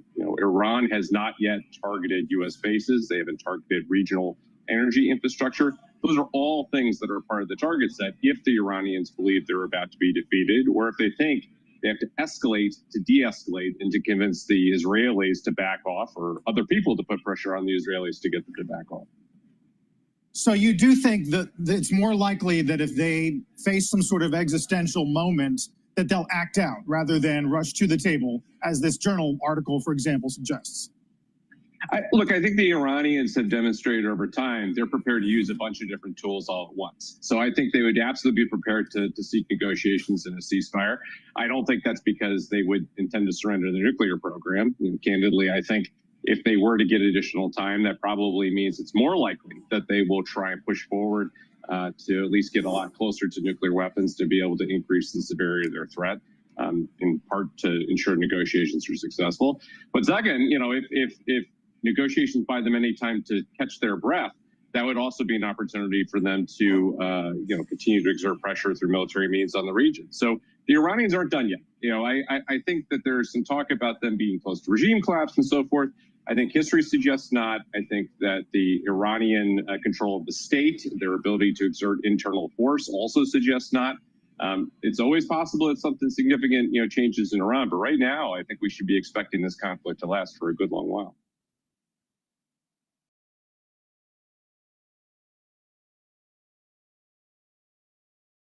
Welcome back. Plenty to talk about with our next guest, a titan on Wall Street who's not shy when it comes to his concerns around tariffs, the national debt, and risks ahead for equities. Joining us this morning, Omega Family Office Chairman and CEO, Leon Cooperman. Lee, it's great to have you back. Appreciate the time this morning. My pleasure. A few weeks ago, you were on the tape saying that you felt the multiple seems far too high.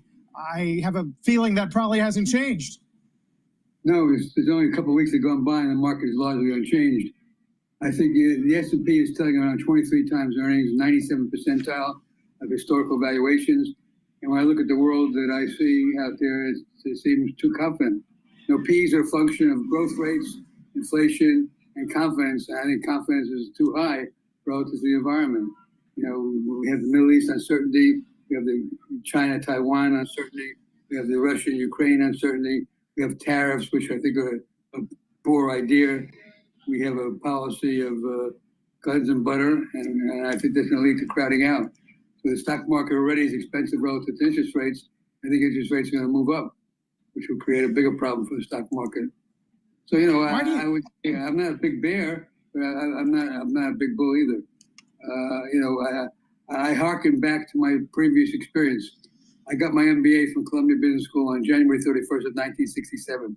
I had a 6-month-old child, had no money in the bank, had a student loan to repay, had a new wife of 6 months duration. Maybe actually at that time I was married a couple of years.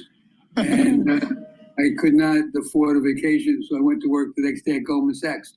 And if you check the records, on February 1st of 1967, the Dow was roughly 1,000. In 1982, it was roughly 1,000. I think that's the environment we're looking at. And I think the action is going to be in individual stocks as opposed to the averages, which fits my view because the public has been piling into the market and they've been buying the S&P, which is a cap-weighted index.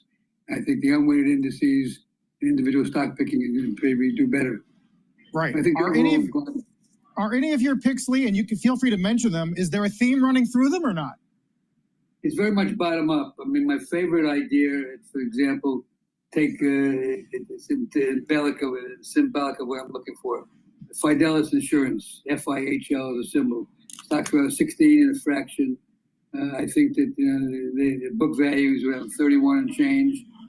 And the stock is, the book value is 21 and change. And so the stock is trading at a discount to book value.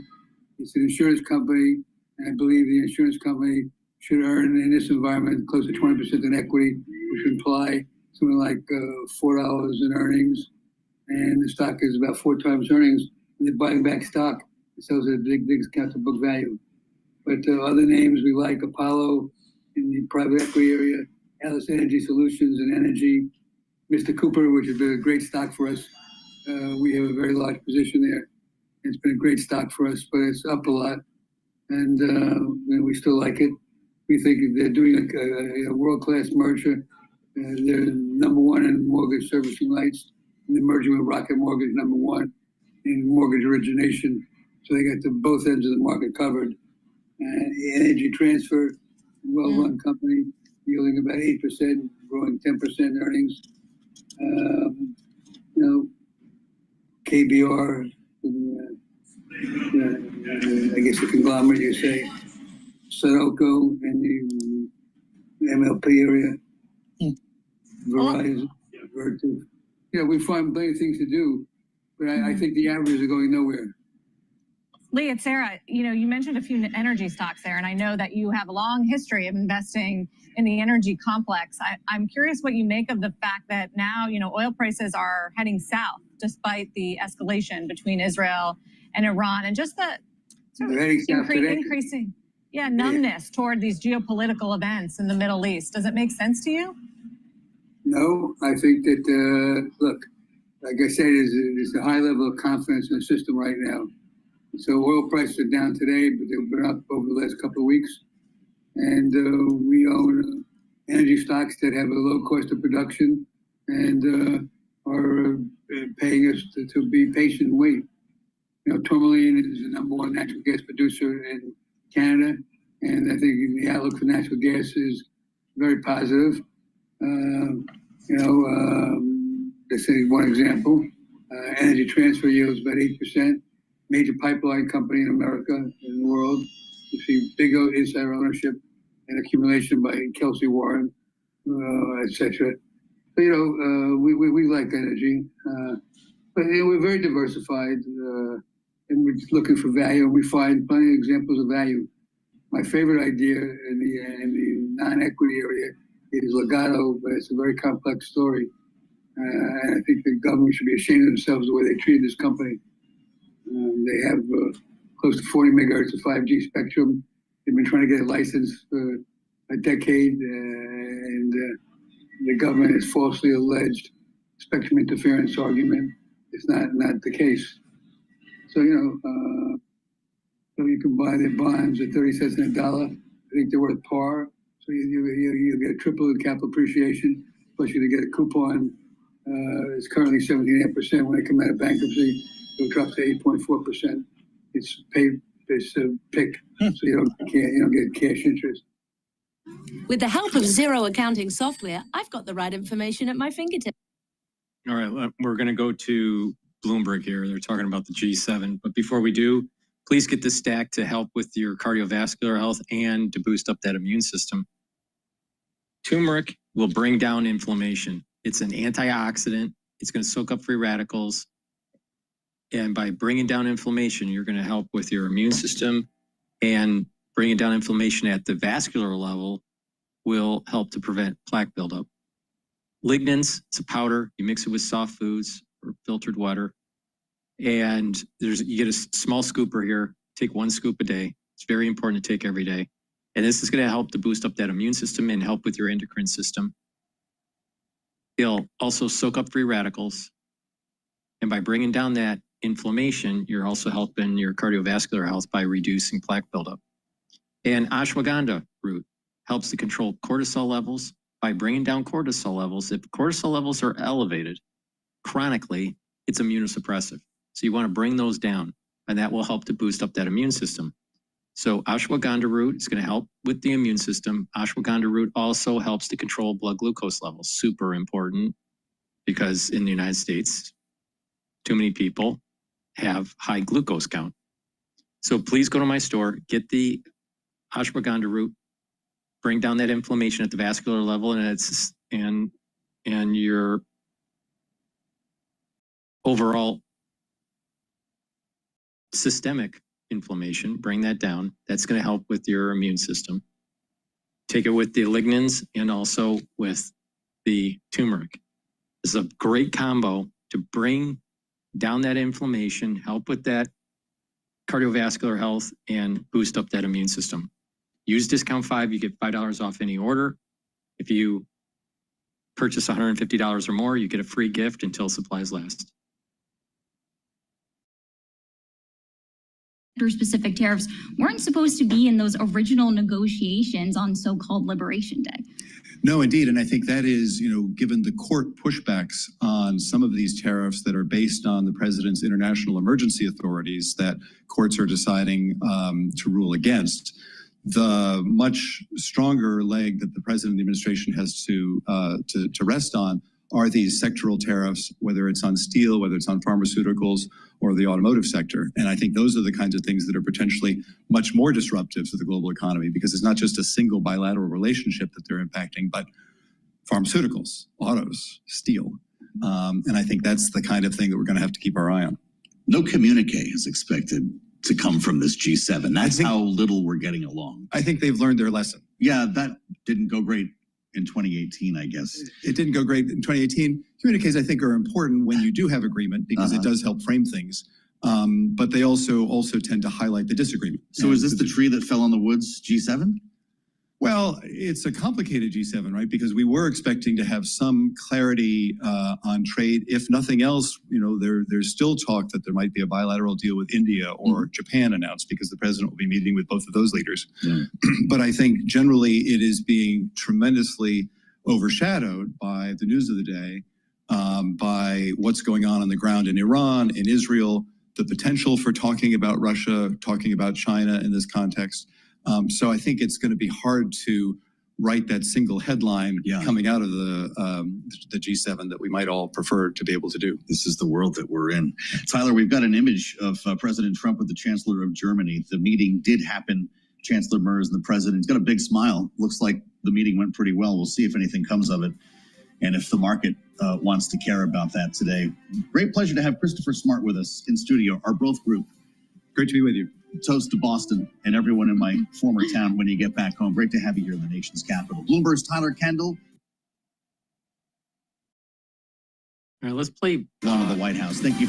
Let's play This is Bloomberg. Fox Business here. We're Phoenix Energy. In Montana. Welcome back. Well, China's UN envoy condemning Israel's strikes on Iran, calling in an intensification, and claims concerns over what will come of Israel's actions. A new report from the Stockholm International Peace Research Institute finds China has the fastest growing nuclear arsenal in the world. Beijing not commenting on the report.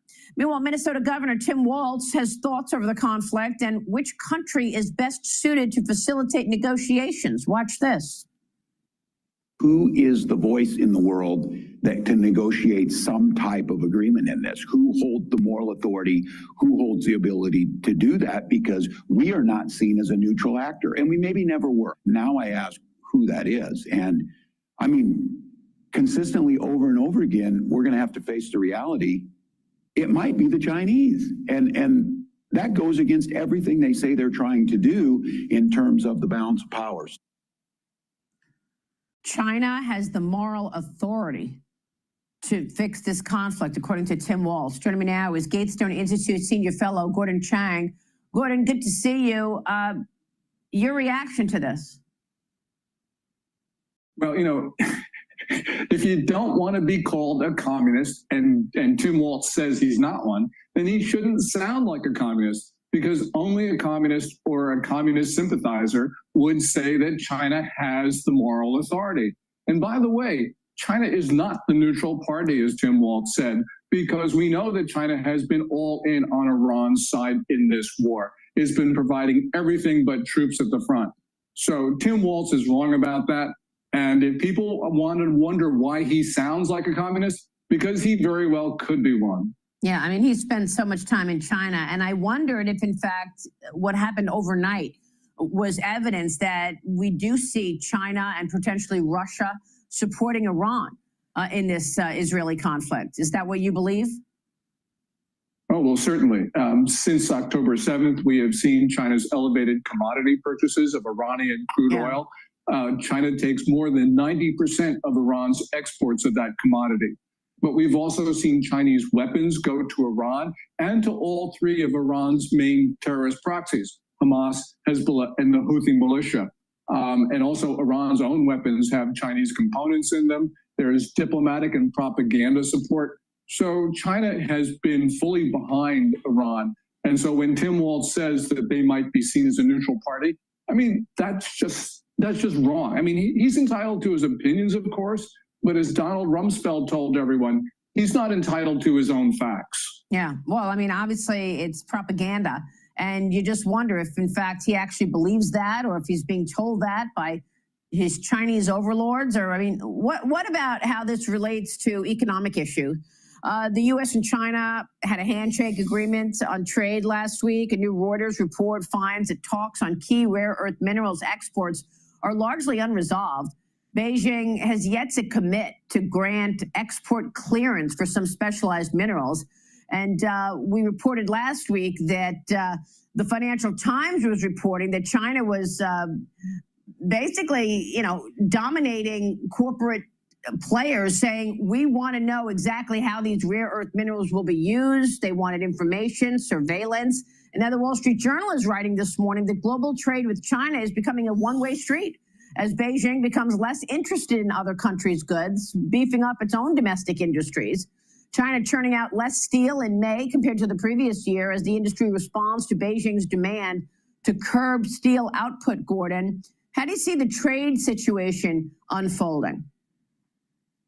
Well, there's going to be continuing conflict. We got to remember, we had a deal with China May 12th. The terms were announced. China's already violated that by withholding exports of rare earths. Now, they said that they have issued licenses to the big three car makers, but that's about it.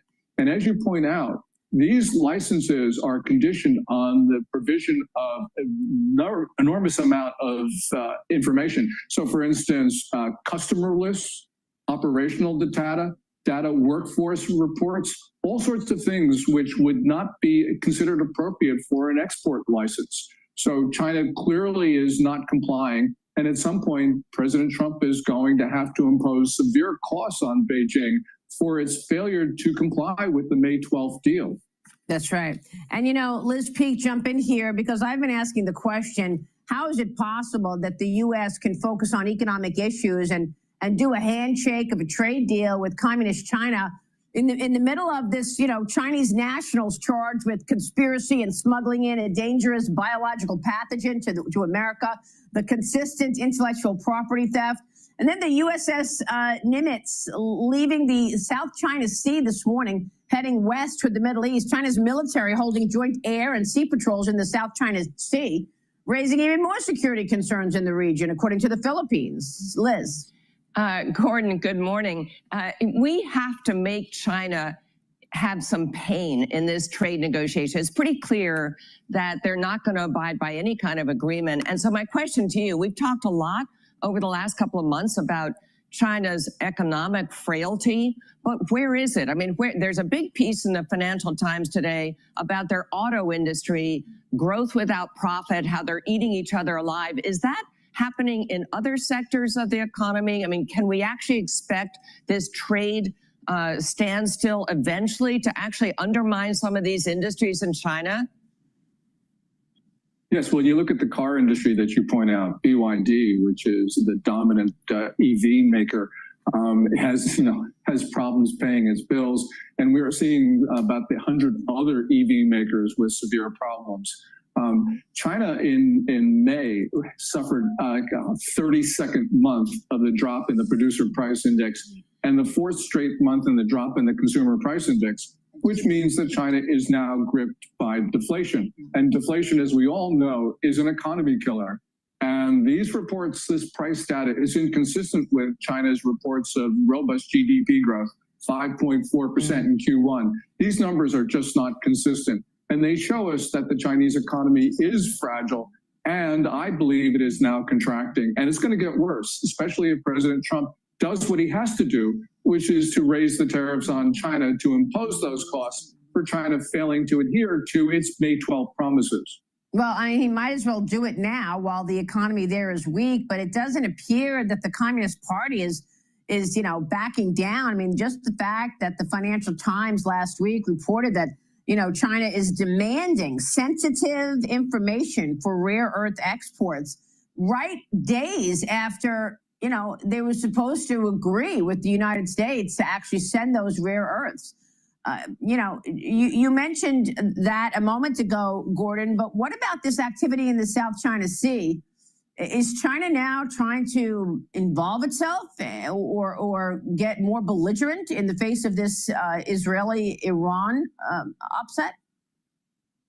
Yeah, I think that the most dangerous flashpoint in the world where there is not actually a war is the South China Sea, and is right off the Philippine shores, because China has been moving its vessels into that area and engaging in belligerent activity, including ramming Philippine ships, which has been doing now for all of this year. Yes, Taiwan may be their primary target, but right now, the most belligerent activity is against the Philippines. We have a treaty to defend the Philippines, and so this brings us in as well. I pray that one of these incidents that China provokes is going to spiral into conflict. And because Xi Jinping has configured the Chinese political system so that only the most hostile answers are considered acceptable, they can't back down, which means they can't deal reasonably with the international community, which means that if a war starts, another war starts, it's probably going to be in the South China Sea off Philippine shores. I think that's one of the reasons that President Trump is trying to, bulk up the manufacturing sector in America, bring supply chains to America, because he recognizes this chessboard here, Gordon. And I wonder if ultimately the answer is we do need to decouple from the Chinese economy. Yes, we certainly need. When you can set up reliable Spectrum internet in minutes, you can feel at home in minutes. And we start with this Fox News alert. Israel says it has eliminated 4 senior Iranian intelligence officials, including the IRGC's head of intelligence. So this comes as Iranian missile strike, and strikes kill at least 8 and injure hundreds more as a rocket fire rained down on central and northern Israel overnight. So Chief Foreign Correspondent Trey Yingst is live in Tel Aviv with the latest. Hey, Trey. Hey, guys, good morning. I do want to start with some breaking news. According to the Israeli military, Israeli fighter jets are currently striking a series of new targets inside Iran.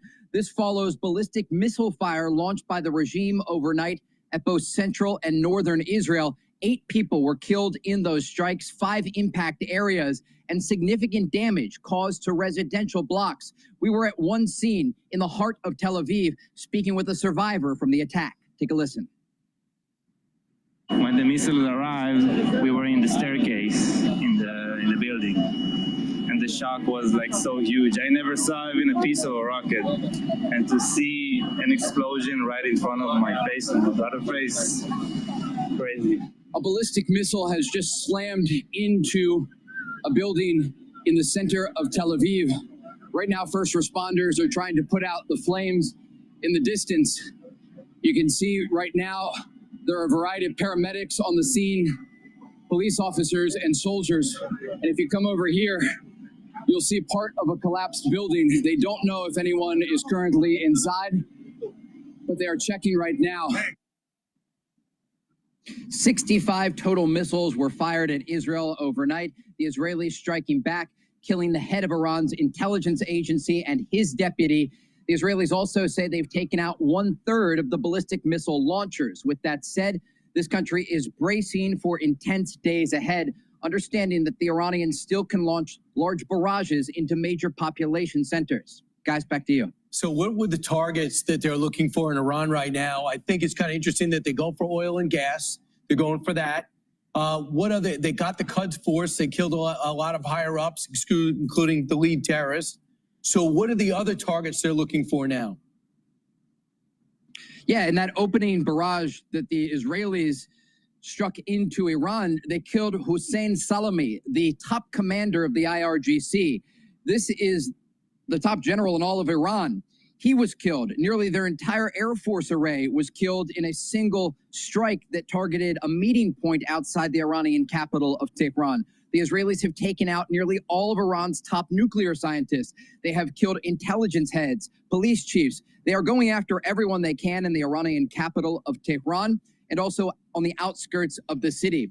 As for the targets, the Israelis have focused many of their strikes on Isfahan and the Natanz facility. These are 2 enrichment facilities in Iran that the Iranians were using to advance their nuclear program. They have not struck deep into the Fordow facility. Part of that could be because they don't have the munition needed to do so.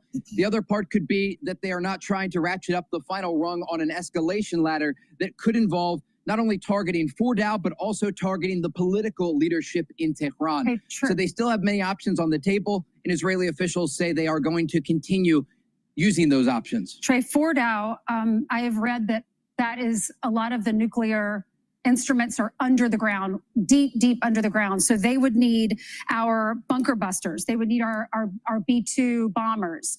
Is America going to help with that? And if so, would that mean we're at war too? And is America helping to shoot down the ballistic missiles? That's the question of the day, whether or not the Americans will get directly involved in striking Iran. At this point, it appears everything's on the table. The question, though, has to do with the Iranian response to all of this. We talked about this last hour, but it's very important. Iran has stopped short. That's assuming that the Israelis aren't in the actual facility or hasn't compromised some of the researchers there to blow up the facility.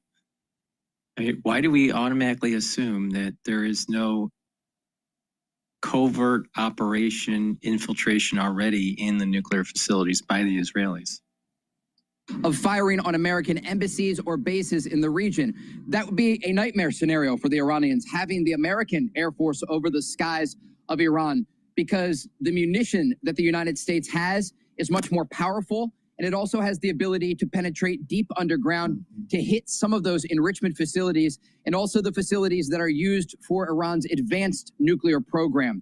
So when we step back without getting too deep into the weeds, Iran is currently enriching uranium at 60% purity. This is very close to weapons-grade material, and it makes the breakout time for a nuclear weapon a matter of weeks. And that is one of 3 reasons the Israelis said they launched this operation.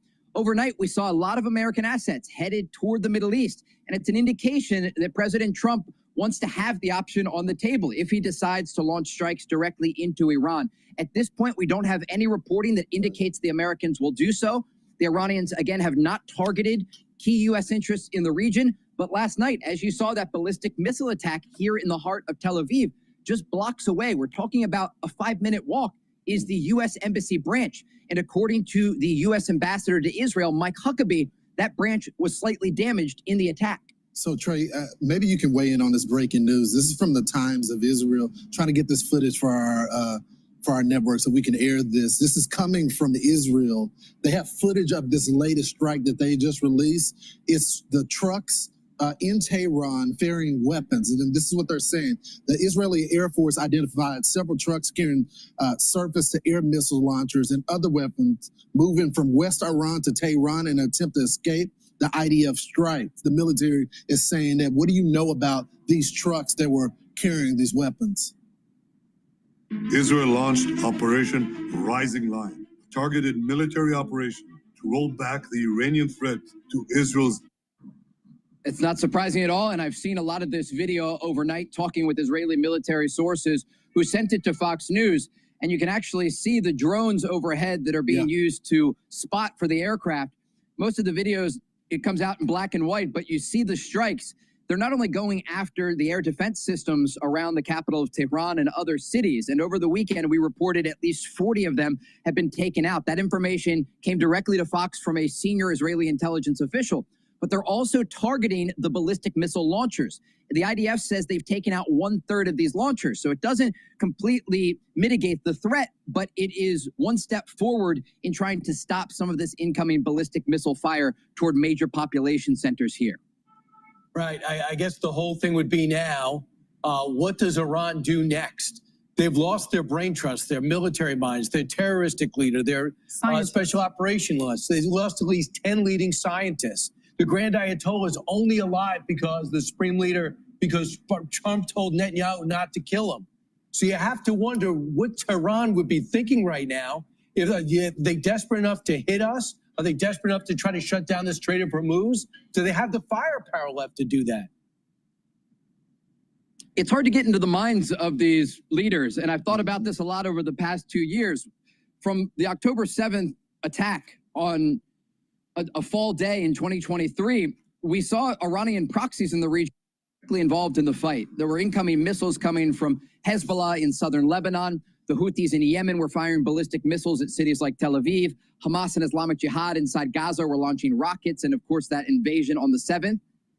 And you have to think, what's the calculation here? Do they believe that they can win in this war? Israeli officials are very clear. They're willing to continue this campaign so that they don't have to deal with the same issue 2 years down the road. As for the Iranians, they are facing increased domestic political pressure because the Iranian people are saying, look, what's the point in all of this? There are strikes across our country, and ultimately the Iranians can kill, let's say, 24 people, and that's the exact number actually since this began on Friday night, but they're not going to destroy Israel. They're not going to take out the Jewish state. And the one key factor here is the proxy.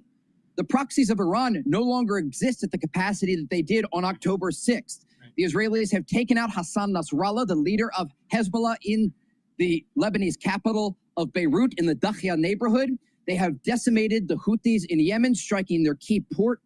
And also the Americans have been involved in striking the Houthis there. They have largely decapitated Hamas and Islamic Jihad, killing not only their top leader, Yahya Sinwar from the military branch, but also Ismail Haniyeh in the capital of Tehran when he was there to attend a military parade for the new president, Masoud Pezeshkian.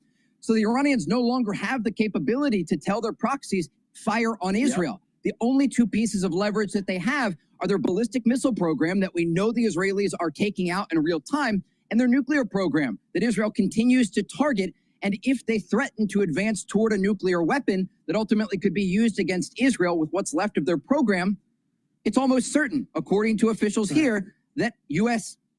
planes will be involved. And so that's the big question as we look forward here. Will the Iranians threaten to try to advance what's left of their program? Today, we saw a statement from the IAEA over that concern because Iranian officials said, we are no longer going to adhere to the agreement. And so this leads to the question, what comes next in the region? And Israel, like I said, is bracing for days of more ballistic missile fire, but Iran is running out of options and levers to pull. Suicide mission. Thank you so much. What a great perspective.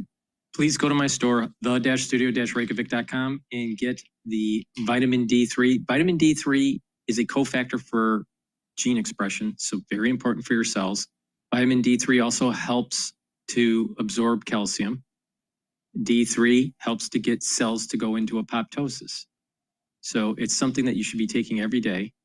It has higher efficacy if you take it with magnesium. So get magnesium in your diet and through supplementation. You can get that on my store, the-studio-reykjavik.com. D3 stacks really well with vitamin K2 and K7. Now, vitamin K2 is important in absorbing calcium, but it also, when you stack it with D3, you're helping your vascular system and you're helping with your bone density. Now, to improve your bone density, what you do is you take in calcium, take the D3 and the K2, make sure you take magnesium in your diet and your supplementation,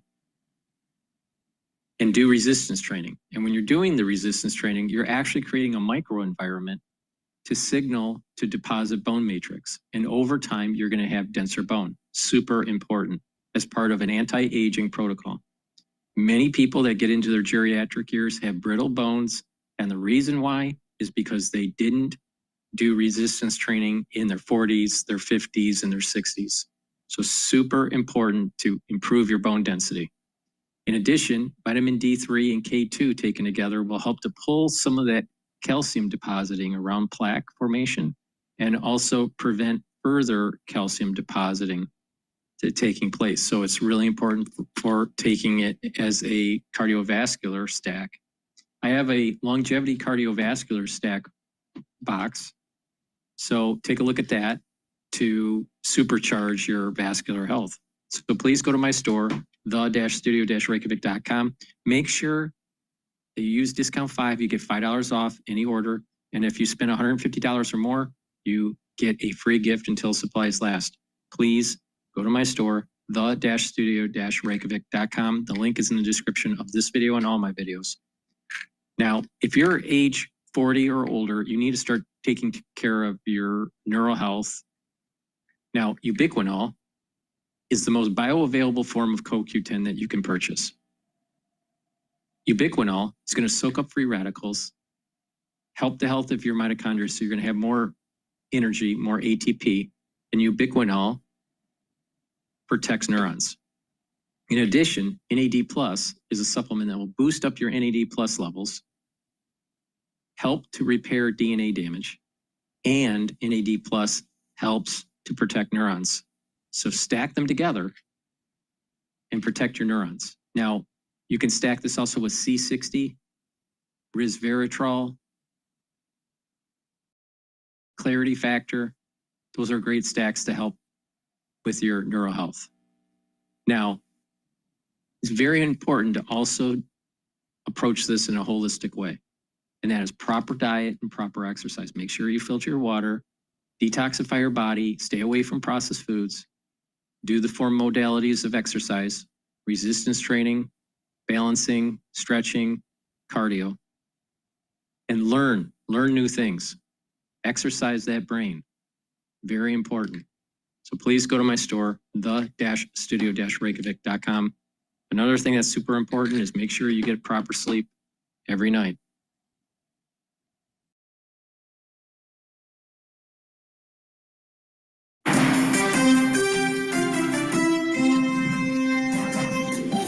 This is Balance of Power, live from Washington, D.C. Israel widens attacks against Iran as President Trump arrives at the G7. Welcome to the Monday edition of Balance of Power, as we follow the president north of the border and we follow headlines coming from the Middle East. We're going to get a live report from Bloomberg's Anne-Marie Hordern, who's at the G7 in Canada. And we're going to bring you an important conversation coming up with Ron Dermer, Israel's Minister of Strategic Affairs, former ambassador to the U.S., with analysis from our political panel. Bloomberg Politics contributors Jeannie Shanzano and Rick Davis are with us for the hour. As we welcome our global television and radio audiences to the conversation, we steer you first to New York, world headquarters, and Charlie Pellet with his view on Wall Street. Charlie? Thank you very much, Joe Matthew. We do have stocks trading higher. The Dow, the S&P, NASDAQ, all in the green. President Trump says Iran wants to talk about de-escalating the conflict with Israel, even as the two sides exchange deadly fire for a fourth consecutive day. We do have relative calm returning to global markets. Stocks climbing, oil sinking alongside gold. The S&P now at 6,033 after Friday's swoon, up 56 points, a gain of 1%. The Dow up 354, up 0.8%. NASDAQ up 282. That's a gain of 1.5%. The 10-year 4.42% with the 2-year currently yielding 3.95%. Spot gold is down $32 the ounce, 3,400 even on the precious metal, down 0.9%. West Texas Intermediate crude lower as well, down 1.5%, 71.88 a barrel. Brent, the global benchmark, down 1.5%, 73.10 on Brent crude. And Bitcoin, meanwhile, up almost 3% right now at 107,830 on Bitcoin. Airbus has kicked off the Paris Air Show with orders from Saudi Arabian customers valued at as much as $17 billion and a major purchase from Poland, building an early lead over Boeing, which scaled back its presence at the event following a crash involving one of its jets in India last week. ADRs of Airbus, they're up now by 1.3%. Boeing shares, meanwhile, higher as well. Boeing up now by 1.2%. President Trump is launching a Trump-branded mobile phone service and will rely on wireless networks and hardware that is made in America. AT&T shares, they're down 1% right now. We've got Verizon down 1.4%. T-Mobile shares, they're up by 0.7%. Sarepta Therapeutics plummeting after reporting a second patient died of acute liver failure while being treated with its gene therapy Aletasis for a rare muscle disorder. The death of the 15-year-old boy comes only 3 months after another teenager who received the one-time treatment died. Both cases occurred in people with Duchenne muscular dystrophy who are unable to walk. Sarepta Therapeutic shares right now, they are trading lower. For on-demand news, 24 hours a day, subscribe to Bloomberg News now wherever you get your podcasts. And back we go to Washington. Once again, your host, Joe Matthew. All right, Charlie Pellet taking us around the horn on Wall Street. Thank you for being with us here on Balance of Power, live from Washington. I'm Joe Matthew. Indeed, it's good to see you on Bloomberg TV and radio as we follow President Trump north of the border to the G7 in Canada, commenting earlier that Iran wants to talk. This, of course, following reports that Iran was looking for off-ramps following a brutal weekend of missile attacks by Israel. Of course, that went back and forth with a series of rounds. The president speaking earlier as he appeared with Canadian Prime Minister Mark Carney, as you heard here on Bloomberg. Listen. They'd like to talk, but they should have done that before. I had 60 days, and they had 60 days, and on the 61st day, I said, we don't have a deal. They have to make a deal, and it's painful for both parties, but I'd say Iran is not winning this war. Not winning this war. Asked about reports Iran wants to work toward a resolution, President Trump responding, they'd like to talk, but they should have done that before. This following a report from the Wall Street Journal saying as much, that Iran was signaling through intermediaries that it hoped to return to the negotiating table. This is where we start our conversation, I'm glad to say, with Ron Dermer. Israel's Minister of Strategic Affairs, former Israeli ambassador to the U.S., is with us live right now on Bloomberg TV and radio. It's great to have you with us, sir, and appreciate your time today. Can you confirm that these reports are true? Have you heard outreach from Iran? Well, there's some reports, and then the Iranians denied it, and then they may be passing messages through interlocutors to the United States. I mean, you never know with the Iranians what they're actually doing, but what I can tell you is what's happening in the battle is they're losing. As the president said, I think he was very diplomatic, and he said, Iran is not winning this war. They're losing this war because Israel's determined to remove two existential threats to our country. I mean, remember, Iran is a country that openly calls and actively works to destroy Israel. And they're on a path to building nuclear weapons, and we want to remove that threat. We want to remove the ballistic threat. I'm sorry? No, understood. So then, is it too late, is my question. Do you need to see the destruction of Iran's nuclear program, its nuclear facilities, before you ever consider going back to the table? Well, let's remember what happened a couple months ago. The president talked about a 60-day timeline. I was with the prime minister when he went to Washington, and the president told the prime minister, look, he wants to give Iran a last chance to see if we can reach a deal. But what were the outlines of that deal is that Iran was going to have to dismantle its military nuclear capability. That's what was put on the table. And the president has been very clear about this from the beginning, not just the beginning of his presidency. He's been saying this for years. Iran must never have a nuclear weapon.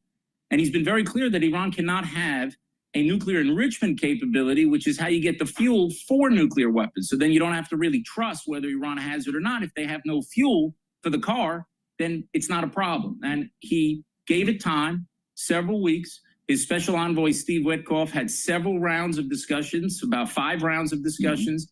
We were in close contact with them throughout, and they were very clear of what was going to be their red lines in a deal.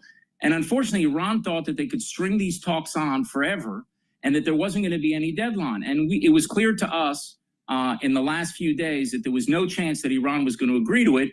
Will Iran agree to something else? Now, I don't know. But remember, one of their sites has already been dismantled by us. That's the Natanz enrichment facility. And we're also basically taking out their missile production factories as well. So we're going to go about our operation to remove these 2 threats. Whether Iran will decide to meet with the United States and agree to terms that they should have taken a month ago or 2 weeks ago or 2 months ago, that's up to Iran to decide. Okay. All right. That's very important, Minister Dermer. I want to go a little bit further down that road with you because we heard from National Security Advisor Henegbi, who said that Israel can tackle Fordo, the site, the Fordo deep underground alone. The conventional wisdom here is that you needed the U.S. to help with that by way of bunker busting bombs, the Moab included. Is the destruction, Minister, of Fordo the end game? And do you need U.S. help to do it? I'm not going to get into operations, this or that operation. I hope by now people will not underestimate Israel's will and capability of doing something. It's doing some things. And when we start a military operation, you saw that with Hezbollah, with the beepers. You've seen what's happened in Gaza. You've seen what we've done as we're fighting this 7-front war. So I think it's safe to say that you shouldn't underestimate Israel's capability to deal with threats. What's important to understand, Joe, is that Israel started this operation to remove 2 threats to the very survival of Israel. We talked a little bit about the nuclear, but there's also the ballistic missile threat. Some of your viewers have probably seen those scenes from Israeli neighborhoods where you had a direct hit of a 1-ton missile. That's like a bus filled with explosives flying through the air and hitting a neighborhood.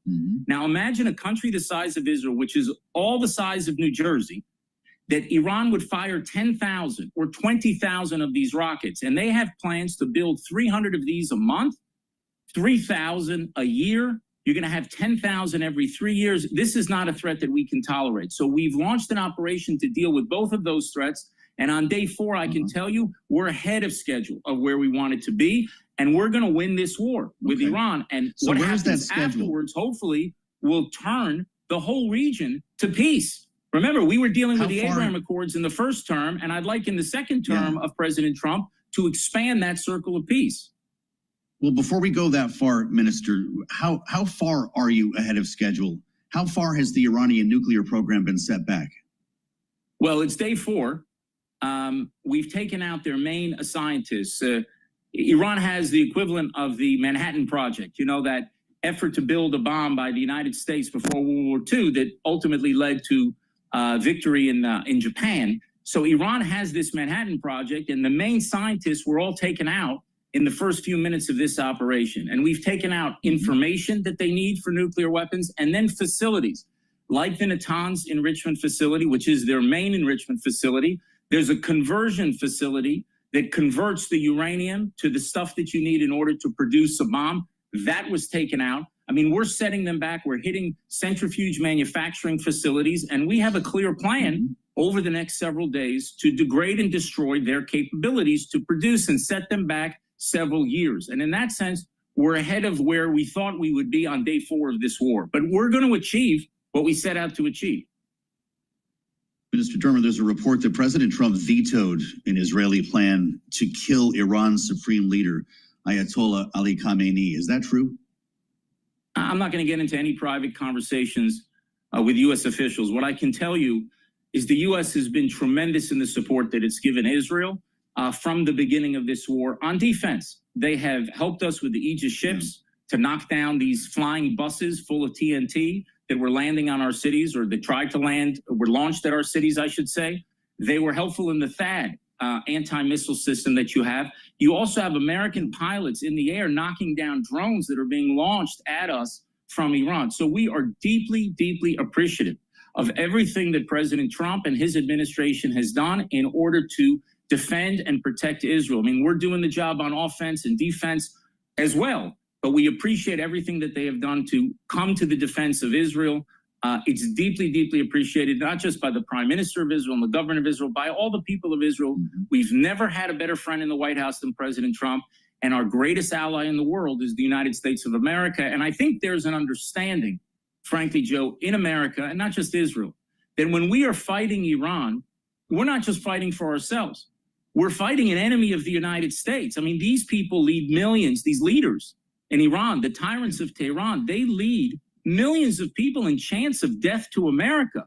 So when we're taking them on, we are fighting your fight. And actually, our victory will also be an American victory. And I think it will help turn the region into a different direction. I think you're going to see that. Well, a lot of the should the Gulf US states, help? and maybe they appear on your show, and maybe they'll be critical of that, and maybe they'll issue a pro forma condemnation. But believe me, in capitals throughout the Gulf and throughout the region, people who have lived under the shadow of Iran's campaign of carnage and chaos and terrorism throughout the region, they are rejoicing now. And my hope is that we're going to, Are you asking the U.S. to get involved offensively? No, I think the United States is going to have to do whatever is it sees, and the president is ultimately the one that makes that decision. Whatever it sees, it's in America's interest. And I have full faith and confidence that the president will make that decision, whatever he believes is in the American national interest. But I think one thing you should keep your eye on, Joe, is what is happening within Iran. Our fight is not with the Iranian people.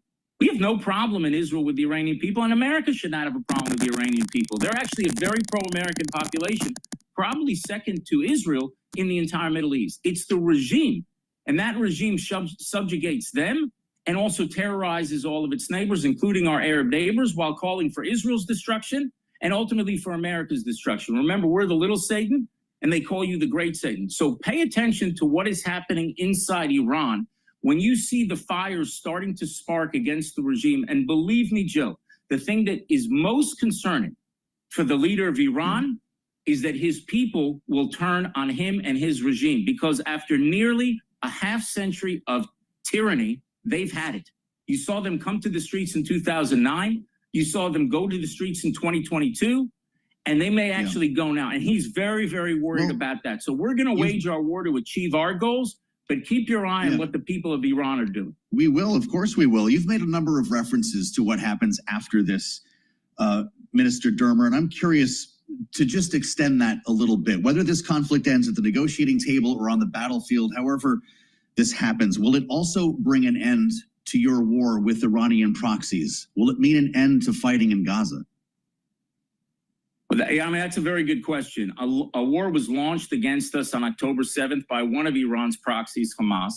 And you see what we've done since then, when Iran basically opened many fronts against Israel. Hezbollah in the north, the Houthis in the south in Yemen, Shia militias in Iraq, various different Iranian proxies in Syria, and also directly from Iran itself. So we've been fighting this war, but look what we've done. We have crushed Hamas in Gaza, and we essentially have decapitated Hezbollah in Lebanon.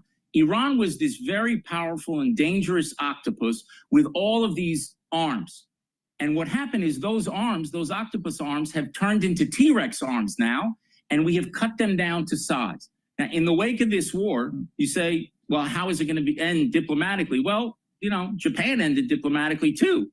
You just had a surrender ceremony. What was it, the USS Missouri, where you signed some documents. Now, we're not looking to occupy Iran. We don't have a territorial conflict with them. I don't think the United States is interested in putting boots on the ground anywhere they don't have to in the Middle East. That's not the question. Right. The question is, in the wake of this war, can we then make it clear to Iran that they have to end their support for terror proxies?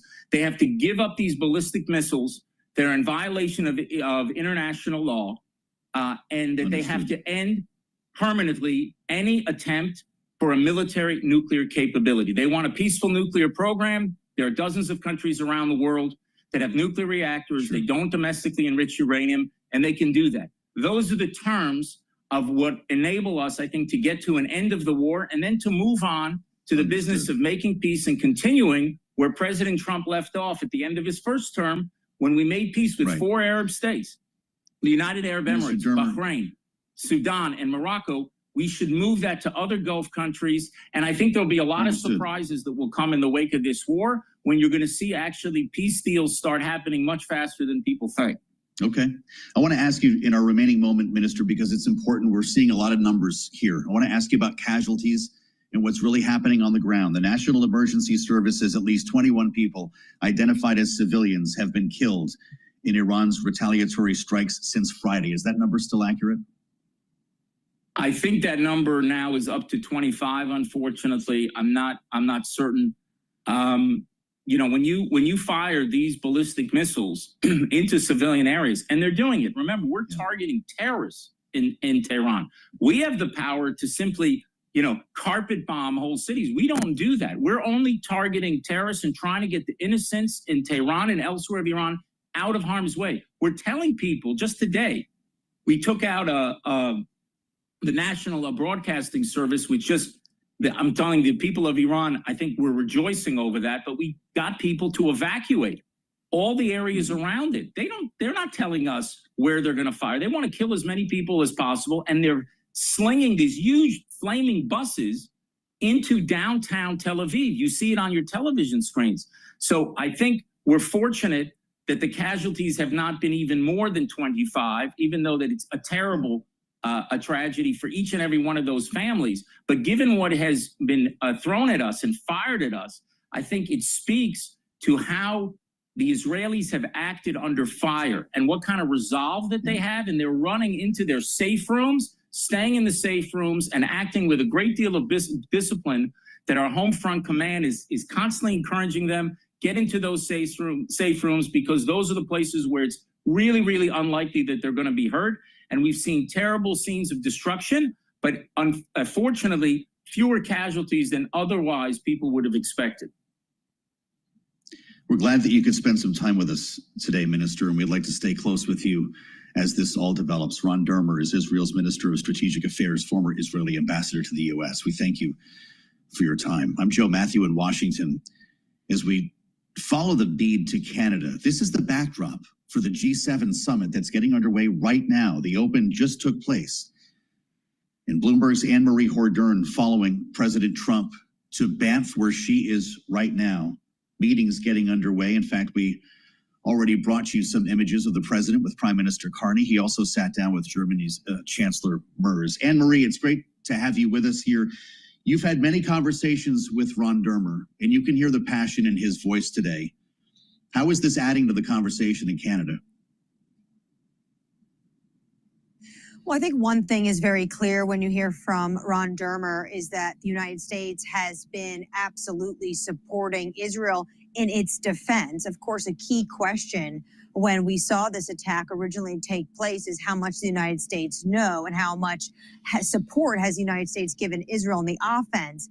At the moment, and the president said this over the weekend to ABC News, that they are not involved in it right now, but it would become, quote, possible to get involved. They have been very involved in terms of helping Israel strike down missiles and drones, but they have not yet joined in terms of the offense. And Joe, you asked an excellent point when it comes to Fordo, the nuclear facility that experts for years have said it would be very impossible for Israel to strike alone and actually hit that nuclear facility, given the fact how it's buried deep into the mountain. And we have already heard from the IAEA today that Fordo stands fine and has not been hit. But Ron Dermer didn't want to get into any of those specifics, but just coming back to the point that the U.S. has been a great support. Now, at the same time, the president was asked about these reports in the Wall Street Journal that Iran is using back channels, trying to get some Arab countries to convince President Trump to put some weight on Benjamin Netanyahu for a ceasefire. And the president said, yeah, the Iranians want to talk. The president also said something has been repeating for days, which is that he gave Iran months for a diplomatic off-ramp. He's talking about some 60 days, but actually, Joe, I reported in mid-March that first letter went over to the Ayatollah, giving them a timeline to have talks, to have nuclear talks. We were supposed to see the 6th round of those nuclear talks with Steve Witkoff, his envoy in Oman yesterday. And obviously, Joe, those talks did not go through. So what's going to come from this meeting then, Anne-Marie? We understand there won't even be as much as a communique. Bloomberg is writing about the extent to which Donald Trump loathes the G7. What's the point of getting everyone together? Well, there won't be a communique, and I think that was a tactical, strategic plan from Mark Carney and his team, because they remember what happened to then Prime Minister Justin Trudeau in 2018 when Trump left the summit, didn't sign off on the communique. So what they're doing this time around is they're trying to find points that all of these leaders can actually agree upon and put statements about those issues. So think of critical minerals or AI. A key question is whether or not we could get a statement now that this has overshadowed the summit, if we could get some sort of statement from these leaders when it comes to Iran and Israel. So you will see specific statements, but it won't be an overreaching communique that you would normally see in a G7. We should also note that the president here, besides, of course, what is going on in the Middle East and this concern for the world about a wider regional war, they are going to obviously be discussing trade. He is in the midst of a trade war with not just Canada, and he talked about that at the top of his more than hour meeting with Mark Carney. He said, I have a tariff concept. Mark has something different. But trade is going to be really key. He bought USTR, Jamieson Greer, as well as their Treasury Secretary, Scott Bessent. Two individuals have been leading on these trade talks. So the European Union wants to make sure that they have these conversations on trade, as well as Mexico's president, who is preparing for her first one-on-one meeting with Donald Trump. Great reporting, Anne-Marie Hordern, with us from Banff, a beautiful location to hopefully get people in a room to have some serious conversations. They'll be meeting in Kananaskis in Canada, and we'll let you know what comes from the G7 with the help of Anne-Marie and Bloomberg's David Gura, who was with us a bit earlier. I'm Joe Matthew in Washington. Glad you came along. I can't wait to hear what the panel thinks about all of this. Jeannie Shanzano and Rick Davis are coming up with analysis from our political panel today. We want to check the markets first, though. Let's get to Charlie Pellet at World Headquarters in New York for some details on the Monday trade. Hey, Charlie. Well, hello there, Joe Matthew with the Dow, the S&P, NASDAQ. They're all advancing right now in the green. Relative calm returning to financial markets after Friday's massive sell-off. The S&P higher now by 57 at 6,034. That is a gain of just about 1%. We've got the Dow up 337, up by 0.8%. NASDAQ up 290, higher by 1.5%. The Bloomberg Mag 7 Index ripping higher by 1.5%. The 10-year 4.43%, and the 2-year ahead of the Wednesday Fed decision 3.96%. Gold now lower by $34 the ounce. That represents a drop of 1%, 33.97. And West Texas Intermediate crude down 1.6%, 71.81 for a barrel of WTI. President Trump is launching a Trump-branded mobile phone service that will rely on wireless networks and hardware that is, quote, made. I don't think anyone's going to buy that. I wouldn't. Please go to my store, the-studio-reykjavik.com, and get this stack here. This is going to help with your pancreas. This stack is going to help with detoxifying your body and help with your youthful gene expression. So let's talk about the pancreas. Once you turn age 40, your pancreas doesn't perform as well. So you should be taking supplements that will help to digest foods. So I have a digestive enzyme complex that will help to digest carbohydrates, lipids, and proteins. Reduce the load on your pancreas so you can absorb those nutrients and lessen the load on your GI system. So get this digestive enzyme complex, take it every day. It also has bromelain in it, so it helps to break up clots because it's fibrinolytic. And the proteolytic enzymes that are in here break up glycoproteins, and that's the reason why it was so important to take during the 2020 era. Now, resveratrol. Resveratrol helps to soak up free radicals because it's an antioxidant. And by soaking up free radicals, you're helping the health of your mitochondria and boosting up those energy levels. In addition, resveratrol helps with youthful gene expression and it helps to get rid of cells that are in senescence. I've been taking resveratrol for decades. It stacks really well with C60, NAD+, ubiquinol. So take the resveratrol. And let's talk about detoxification. Detoxify your body with zeolite. Take 2 or 3 small drops underneath your tongue, swallow it with filtered water, and do that every day. What's going to happen is it's going to bind to heavy metals, toxins, and chemicals and allow you to urinate that out in about 6 to 8 hours. Taking it every day is a great way to maintain your body and detoxify it. Another great idea is to go around your house and clean out your closets and your basement and your garage and get those chemicals out of your home. Or if you absolutely have to have those cleaning supplies or paints, make sure that they're double or triple layered. So you're not slowly breathing that stuff in. Because when you breathe that in, even at low concentrations throughout the year, it does disrupt your endocrine system and your immune system. So you want to clean out your house from the cleaning supplies that you don't need. And if you do need them, then make sure they're in a double and a triple layered system. Now, zeolite can also be used with a little bit more intensity. Some people prefer to do a heavy detox once or twice a year. To do that, take about 5 to 10 small drops underneath your tongue, drink the filtered water, do that every day until the bottle's done, do that once or twice a year. But I prefer to take the 3 drops underneath the tongue, drink the filtered water, and do that every day. So please go to my store, get the zeolite. It's very high quality. And like I said, a great stack. Detoxify your body with zeolite, help with the youthful gene expression with the resveratrol, and reduce the load on your pancreas and help to break up carbohydrates, lipids, and proteins by taking the digestive enzyme complex. So this is a great stack here. So please go to my store, the-studio-reykjavik.com. Make sure you use discount 5 and you get $5 off any order. If you spend $150 or more, you get a free gift until supplies last.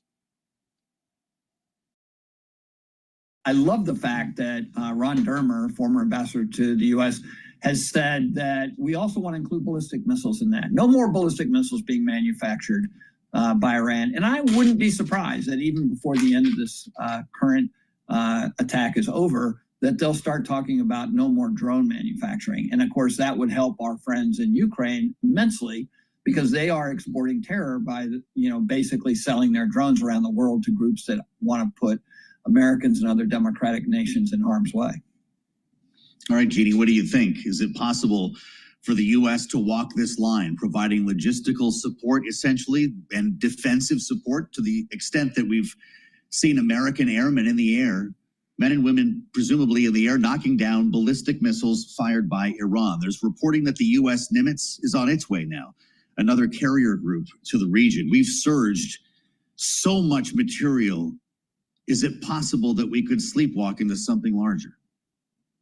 That's absolutely the fear, is that this escalates. And as things go in a conflict like this, as violent and as long as this goes, that the U.S. is somehow dragged in. And of course, yesterday, the president said that it is possible we could be active in this conflict. So I think that is still a possibility.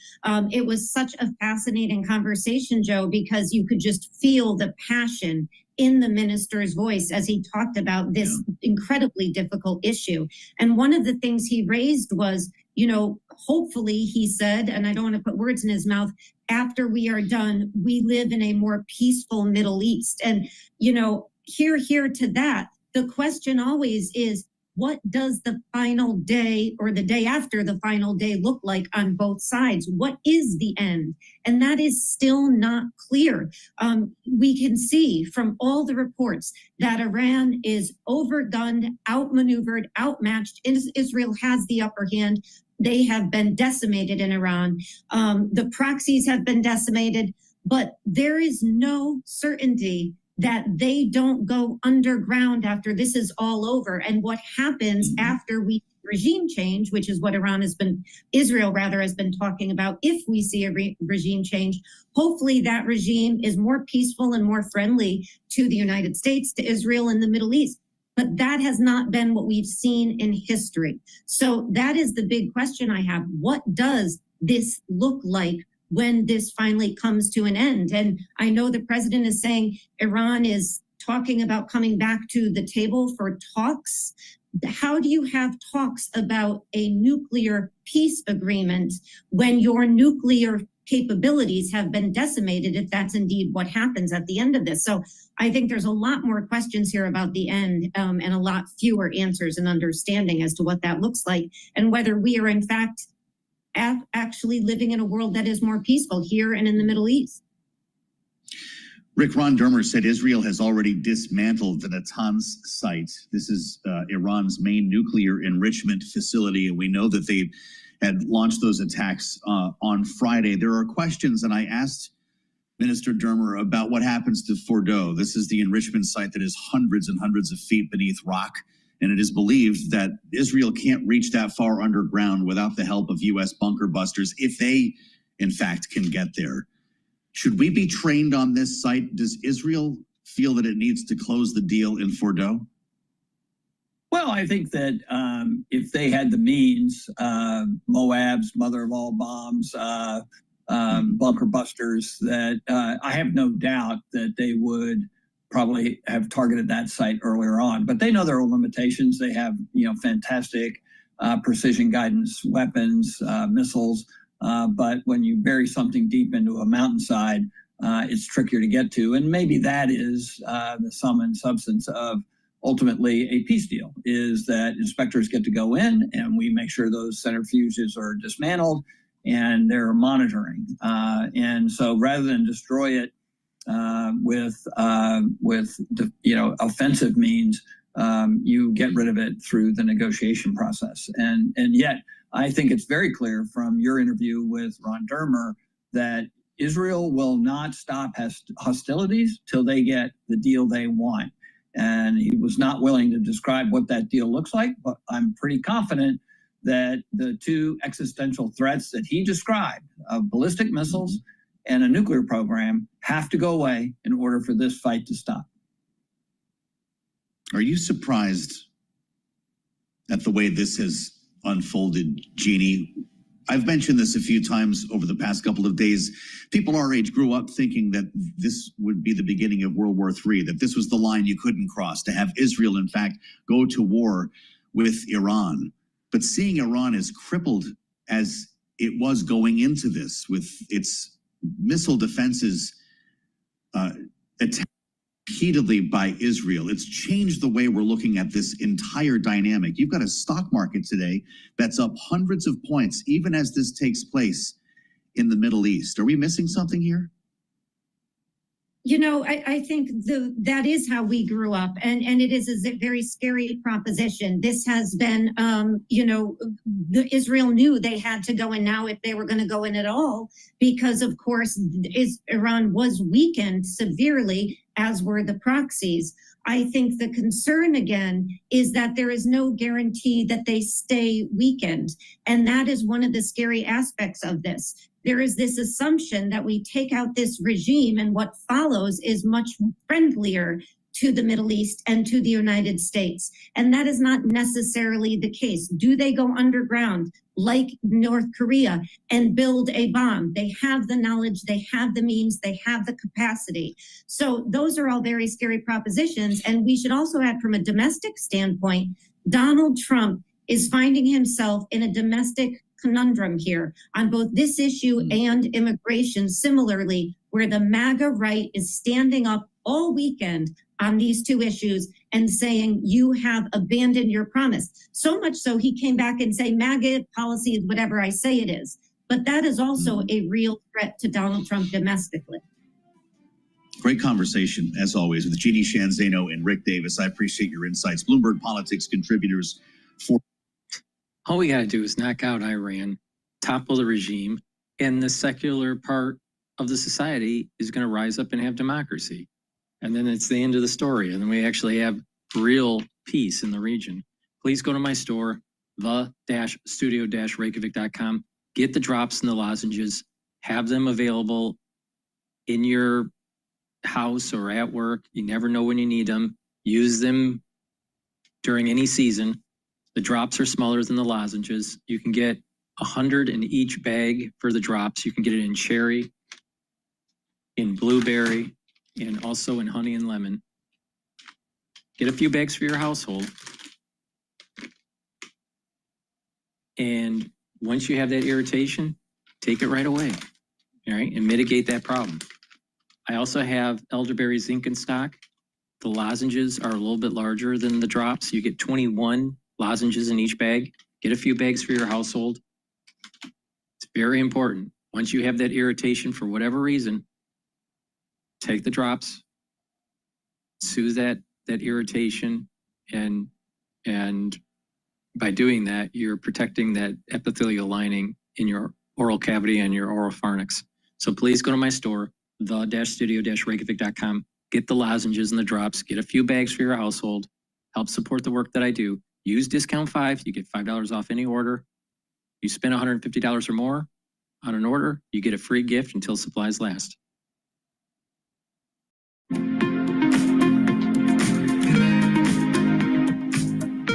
All right, while Bloomberg is cycling on their commercial break, let's talk about the market right now. The S&P 500 is trading at 6,039. VIX is trading at 19.04. Euro is trading at 1.157. Oil is trading at 71.84. BITO is trading at 21.64.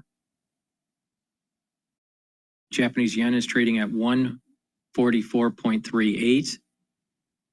And natural gas is trading at 3.7.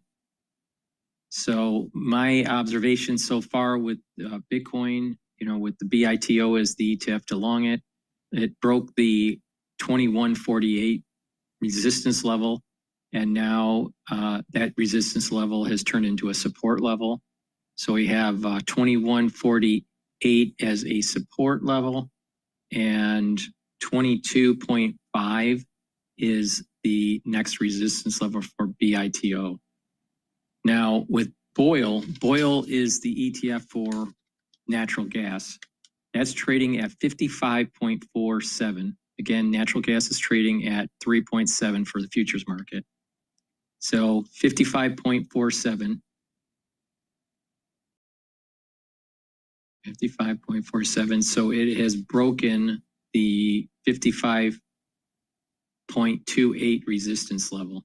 So now that it may turn into a support level, or if it drops down, it may turn into a resistance level again. It's just barely above. So that's battling it. So we need a little bit more time throughout the trading session to see if it establishes as a support level. So look at that 55.28 barrier for Boyle. For it to go up higher, it would mean that natural gas would have to go up more like 3.75, 3.78, something like that.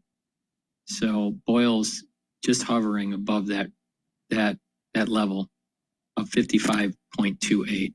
So watch for that.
9:40 on Wall Street. We do check markets all day long here at Bloomberg. We have got the Dow, the S&P, NASDAQ solidly in the green. Some calm, relative calm, returning to U.S. financial markets after Friday's rout. We've got the S&P now up 61, back at 6,038, higher by 1%.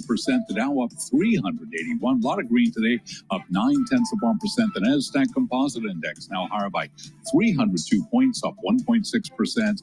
And a broad-based rally with the Russell 2000 Index of small-cap shares up 1.3%.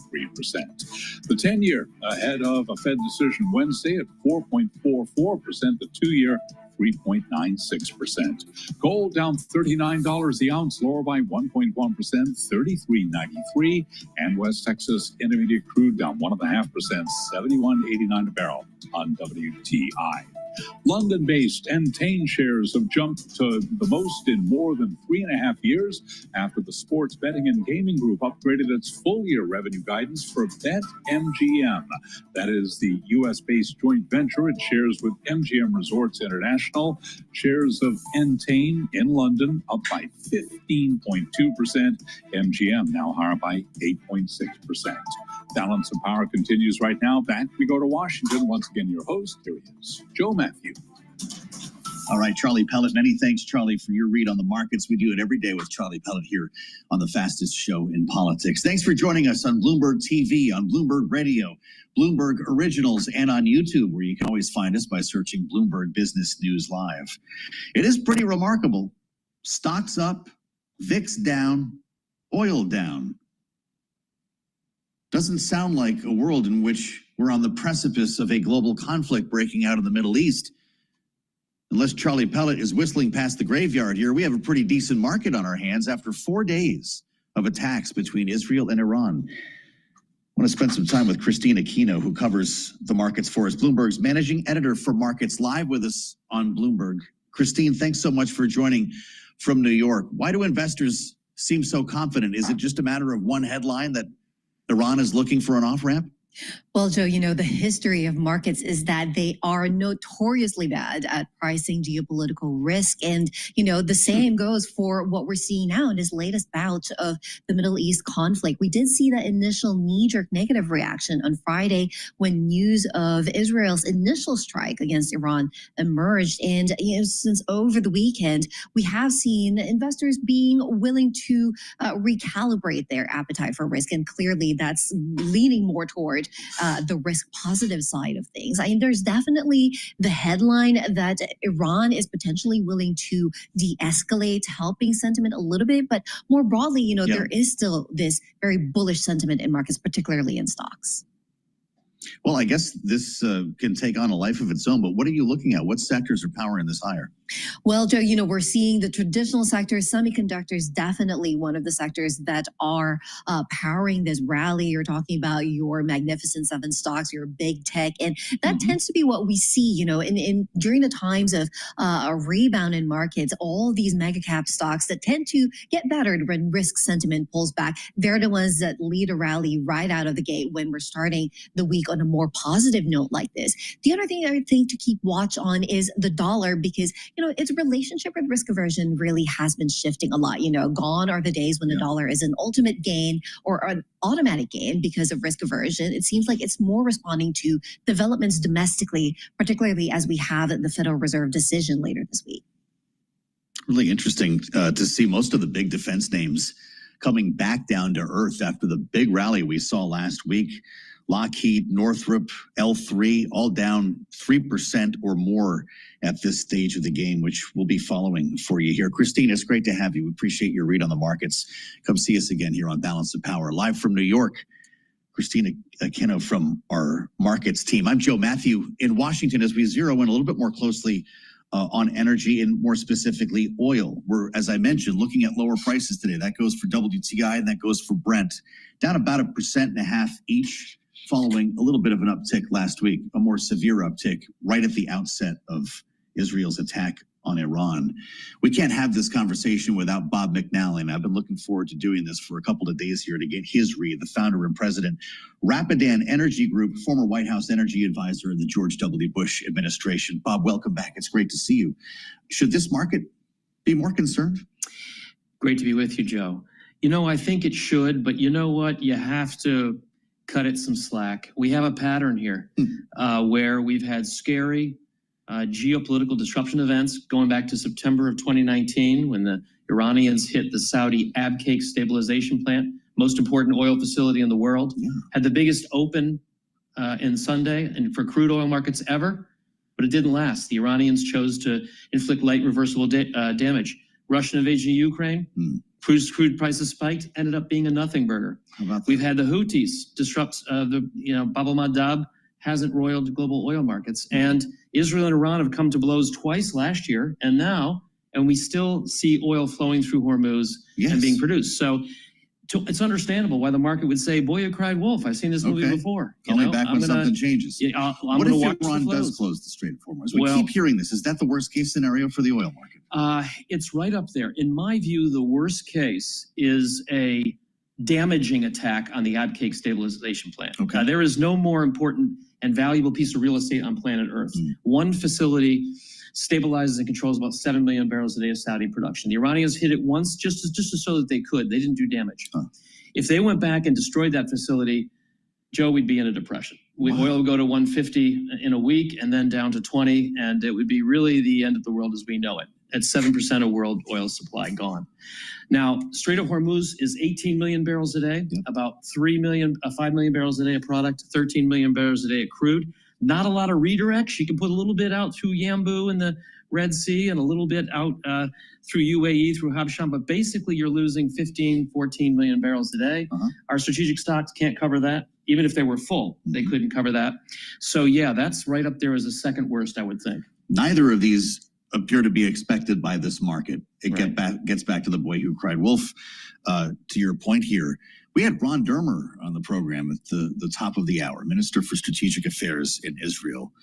And he's talking a tough game. They're not done. They're not near being done, according to Ron Dermer, who talked about not only eliminating the nuclear threat, but the ballistic missile threat. That's going to require a lot more sorties and could potentially change the nuances of this conflict. Short of the worst case scenarios you're mapping out, what else should we have our eyes on? Well, Israel is a changed country after 10/7/23. And the plan was always Gaza, Lebanon, and then Iran. And we're into the Iran phase. And I think they're even hinting at regime destabilization, if not destruction. They're emptying Tehran, etc. So Israel is not going to stop until it achieves its objectives, very least neutralizing nuclear facilities, ballistic missiles, and possibly destabilizing that regime. And I don't believe President Trump is going to stop Israel from doing that. So I would think that Iran has to play the only card it has. It doesn't have military escalation dominance with us or with Israel. The only card Iran has is to threaten the thing that scares President Trump perhaps the most, and that is $5 gasoline here. And so whether it could make that happen. It can make that happen. This debate is out there. We shouldn't expect, if the United States were to become militarily engaged against Iran, or Iran were to try to close the straits, it wouldn't be like the first Gulf War or the second Gulf War, where the U.S. prevailed militarily in hours to days. No, it would not be a cakewalk. Look at the Houthis, who are inferior to Iran, yet they are keeping us is able to shut that strait for some period of time, a lot longer than the market thinks. So I think they may have to demonstrate that they're willing to do that, to get this crude price back up, to try to convince President Trump to rein in the Israelis. In a way, it's the only card they have. Fascinating. You've been preparing for this moment probably for a long time as somebody in the oil space. What's different about Iran and its standing in the oil market, its importance and scale in the oil market now, than say back in the 1970s when an embargo had such an impact on our lives? Yeah, back in the 1970s, especially the early 1970s, the United States was the Saudi Arabia, the swing producer, the spare capacity holder of oil. Going back a little earlier, late 1960s, Arab-Israeli war, Arab oil embargo didn't matter because the United States had a safe, ample buffer and spare. But as we went through the 1970s, that went over to OPEC, and the United States lost control. And here we are with a 100 million barrel a day market with maybe 3-4 million barrels a day of spare, and all of the spare is in the war zone in the Arabian Gulf. Okay. So we're in a pickle, and the world's in a pickle. And what I think people may not realize, in the 70s, the United States knew we were vulnerable because we were losing control. The imports were rising. What people may think now is because of shale oil, because the U.S. is a net oil exporter. I hear this all the time. Yep. We don't need the Middle East. Yes. We don't need the oil. Yes, we do, because the price of oil is what we really care about, what our consumers and businesses and investors care about, the price you pay for it, not where it comes from. That which is global. And whether we're an importer or an exporter, whether we're big or small, if there's a disruption anywhere, prices go up everywhere. In the meantime, Israel attacking Iranian energy sites means an energy crisis in Iran or beyond the region? So it depends on what targets they attack. Yeah. So if they're attacking local oil terminals, like outside of Tehran, like they did, or the South Pars 14, Phase 14 gas Saw field, that yesterday, right? yeah. That's What a is that? problem for Iran. Okay. That's not a problem for Mr. and Mrs. America. That's not a problem for our Exxon station. Israel Right? These truly are- knows this. That's right. And so the Iranians hit the Haifa refinery. These are hitting domestic facilities in Iran and Israel. It's concerning because they're spreading beyond military targets. However, it hasn't yet hit flows or production that matter for the world. And that's why crude is off today, and folks are not so much worried. Isn't that something? This is all remarkable to hear about. As I think about your answer on the Strategic Petroleum Reserve, we talked to the Energy Secretary last week. Chris Wright said it would take years. We've heard this constantly from the administration. First, we have to repair the caverns, and then we can start bidding. It's going to be a years-long process. But Bob, it sounds like we don't have years. Based on what you just said, we might need that oil. Yeah, you know, sometimes our biggest mistakes are bipartisan. And Congress, in its wisdom, both parties, starting about 5-10 years ago, started selling off the SPR just because we thought we didn't need it. And then President Biden sold about 180 million barrels, you know, when there was no emergency with Russia. We didn't lose any Russian oil. Had we lost Russian oil, would have been a reason there wasn't. So here we are. Half of the reserve is full. Secretary's right. Right is right. We'd have to be slow to refill it. I was working for President Bush, and we did it through a royalty in kind program, and it took us years to get back to the tippy top. So you've already done this. I've done it. I was there in the White House after 9/11. I was there for the second Gulf War. We thought through the type of barrel flow and contingency planning, where are inventories, where's spare capacity, and the math gets pretty grim if we lose the Strait of Hormuz or Abqaiq, with or without an SPR. If that happened, you'd have to release what was left in there now? They would. I think we'd organize a release between us, and then the Japanese and the Germans hold most of the other stocks. I see. But we're talking about maybe 2 to 3 million barrels a day of flow. Hormuz is 18 total, maybe some redirects. We're losing 15. Wow, so 15 is a lot more than 3. Fascinating. It comes down to barrels, as you always say. It comes down to barrels. And there's an iron law of economics. You can't consume what you can't produce. Oh, true. And the price is like the police officer that enforces that rule. And if you lose 15 and you only can grab 13 from SPR, and you can't produce more in a hurry, we've got to consume that much less. And the price will do that by going up. What does this mean for the big oil names, Exxon, Chevron, and so forth? Their stocks are hardly moving. And I understand that. This is not a good thing for them. We've seen wars in the Arabian Gulf lead to oil price spikes, but what comes after that? Recessions, demand downturns, and price drops. This is not a good thing if you're an oil company or an oil producer. Yeah. Now, what would be interesting is if there is regime change in Iran and you could get private companies operating in that country with the world's second, third largest oil reserves, gas reserves, third largest oil reserves. So there's a lot of oil there. And if Iran were to have regime change, peace and stability would be strengthened. But for the oil companies, though, these momentary spikes are dangerous. Really interesting. I think it's the same thing for OPEC countries as well. Having listened to Bob McNally for a couple of minutes here, you're not terribly worried yet, but things could change very quickly. Is that a fair assessment? You're right. I'm not terribly worried, but I'm more worried than we are today. Here we are in the markets. I would not be buying this sell-off here. Okay. I think we're going to be going higher before we go lower. I think this is not over yet. Fascinating, as always. Bob McNally, Rapidan, great conversation. I'm so glad that you come in. It's always great to have you here in the nation's capital. I'm Joe Matthew in Washington. I think what's going to happen is oil is going to slowly drift down, get below the 68.50 support level, and then trade between 65 and 68.50. It's not going to happen this week, but within a couple weeks or so, I think that's what's going to happen. Please go to my store, the-studio-reykjavik.com. Get the heirloom barley. Heirloom barley helps to detoxify your body. It brings down inflammation, and also it soaks up free radicals through superoxide dismutase.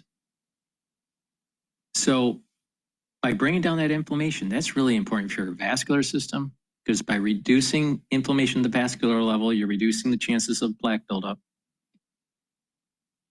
When you're bringing down inflammation systemically, you're helping your immune system. And when you're bringing down inflammation at the neural level, you are helping those neurons and the health of the myelin sheath. And when you're reducing inflammation in your joints, you're reducing problems like arthritis. So please go to my store, the-studio-reykjavik.com, and get the heirloom barley or the gladiator barley. Gladiator barley will also help to build muscle. Boomer Boost is a 68 nutrient powder. You take it every day. You take it either for your breakfast or for your lunch. Take it once a day. Go on my store and take a look at the label. It has a very comprehensive powder compound, and it targets multiple systems. It targets brain function, targets your heart, targets your vascular system, your musculature. It helps you to build strength, and it brings up your energy levels and revs up your metabolism. When you do this, you take this on a regular basis, what you're going to notice is you're starting to lose weight safely. You're going to have a steady level of energy throughout the day, no spiking. You're going to be able to concentrate. You're not going to have brain fog. You're going to be able to be sleeping better. So you're going to be well rested. And in addition, you're going to slow down the aging process and help with your immune system over time. This is a very powerful supplement that you should have in your health protocol. All right. Now, what I have in my core protocol is Max 35, Max 14, or Cleanse. You take that once a day, teaspoon a day. The second pillar is C60, which soaks up free radicals. The third pillar is the turmeric, ashwagandha, and lignans to help with your immune system and your vascular system. And Boomer Boost to boost up those energy levels and rev up the metabolism. When you are reducing inflammation, reducing free radicals, increasing your ATP, improving your mitochondrial health, you are slowing down the aging process. And if you do that on a regular basis, you're going to see huge benefits in your health. But it's not just the proper supplementation, it's also proper sleep, exercise, eating properly, making sure that you stay away from processed foods, make sure you filter your water, learn new things. Mindfulness or spirituality will help calm down the central nervous system. Working out with the 4 modalities, cardio, resistance training, balancing, and stretching. These are all very important. And by doing this in a holistic fashion with the proper supplementation, you are going to slow down the aging process. So please go to my store, the-studio-reykjavik.com. Now, C60, like I said, is the second pillar of the core protocol. You can get it in extra virgin olive oil, avocado oil, or MCT coconut oil. You can get it in a 2 ounce, a 4 ounce, or an 8 ounce configuration. It is cheaper to get the higher ounce configuration because it's cheaper per ounce. And take a teaspoon a day, every day, preferably on an empty stomach for best absorption. And what that will do is it'll soak up free radicals. help boost up the health of the mitochondria. You're going to have more ATP. The cells are going to perform better. Your tissues are going to perform better. Your organ systems are going to perform better. Your immune system and your glands and your endocrine system, even your neurons, will perform better. Soaking up free radicals at the neural level will reduce stress on the neuron. That means the health of the myelin sheath will be maintained. Reducing stress at the neural level is going to allow for that neuron to produce those neurotransmitters, allow for positive neuroplasticity. Those are all very important. And by improving the mitochondrial health in the neuron, you're going to have more ATP to produce those neurotransmitters and to release them, so you have that electrical signaling that's taking place for your neurons. So please go to my store, the-studio-reykjavik.com, get the C60. If you work out, take it before your workout so you can soak up the free radicals that you're generating during your workout, and you'll notice that you are recovering quicker. By taking this, also will help to soak up the free radicals in your bloodstream. And by soaking up free radicals in the bloodstream, you're reducing oxidized LDL. Oxidized LDL is the beginnings of plaque formation. So you're mitigating that. So please go to my store, the-studio-reykjavik.com, get the MCT coconut oil, the avocado oil, or the extra virgin olive oil. C60 needs to be in an oil for proper absorption. Please go to my store, the-studio-reykjavik.com. That's the end of my transmission. We've been broadcasting for over 5 hours and 15 minutes or so on Rumble. So thank you for listening. I greatly appreciate it. For the ones that were watching on YouTube and on my website, the-studio-reykjavik.com, thank you very much. We will do this again tomorrow and talk about the markets. But we are living in tumultuous times, but you don't worry. You just stay calm and just work the problem through. Thank you for listening and have a nice day.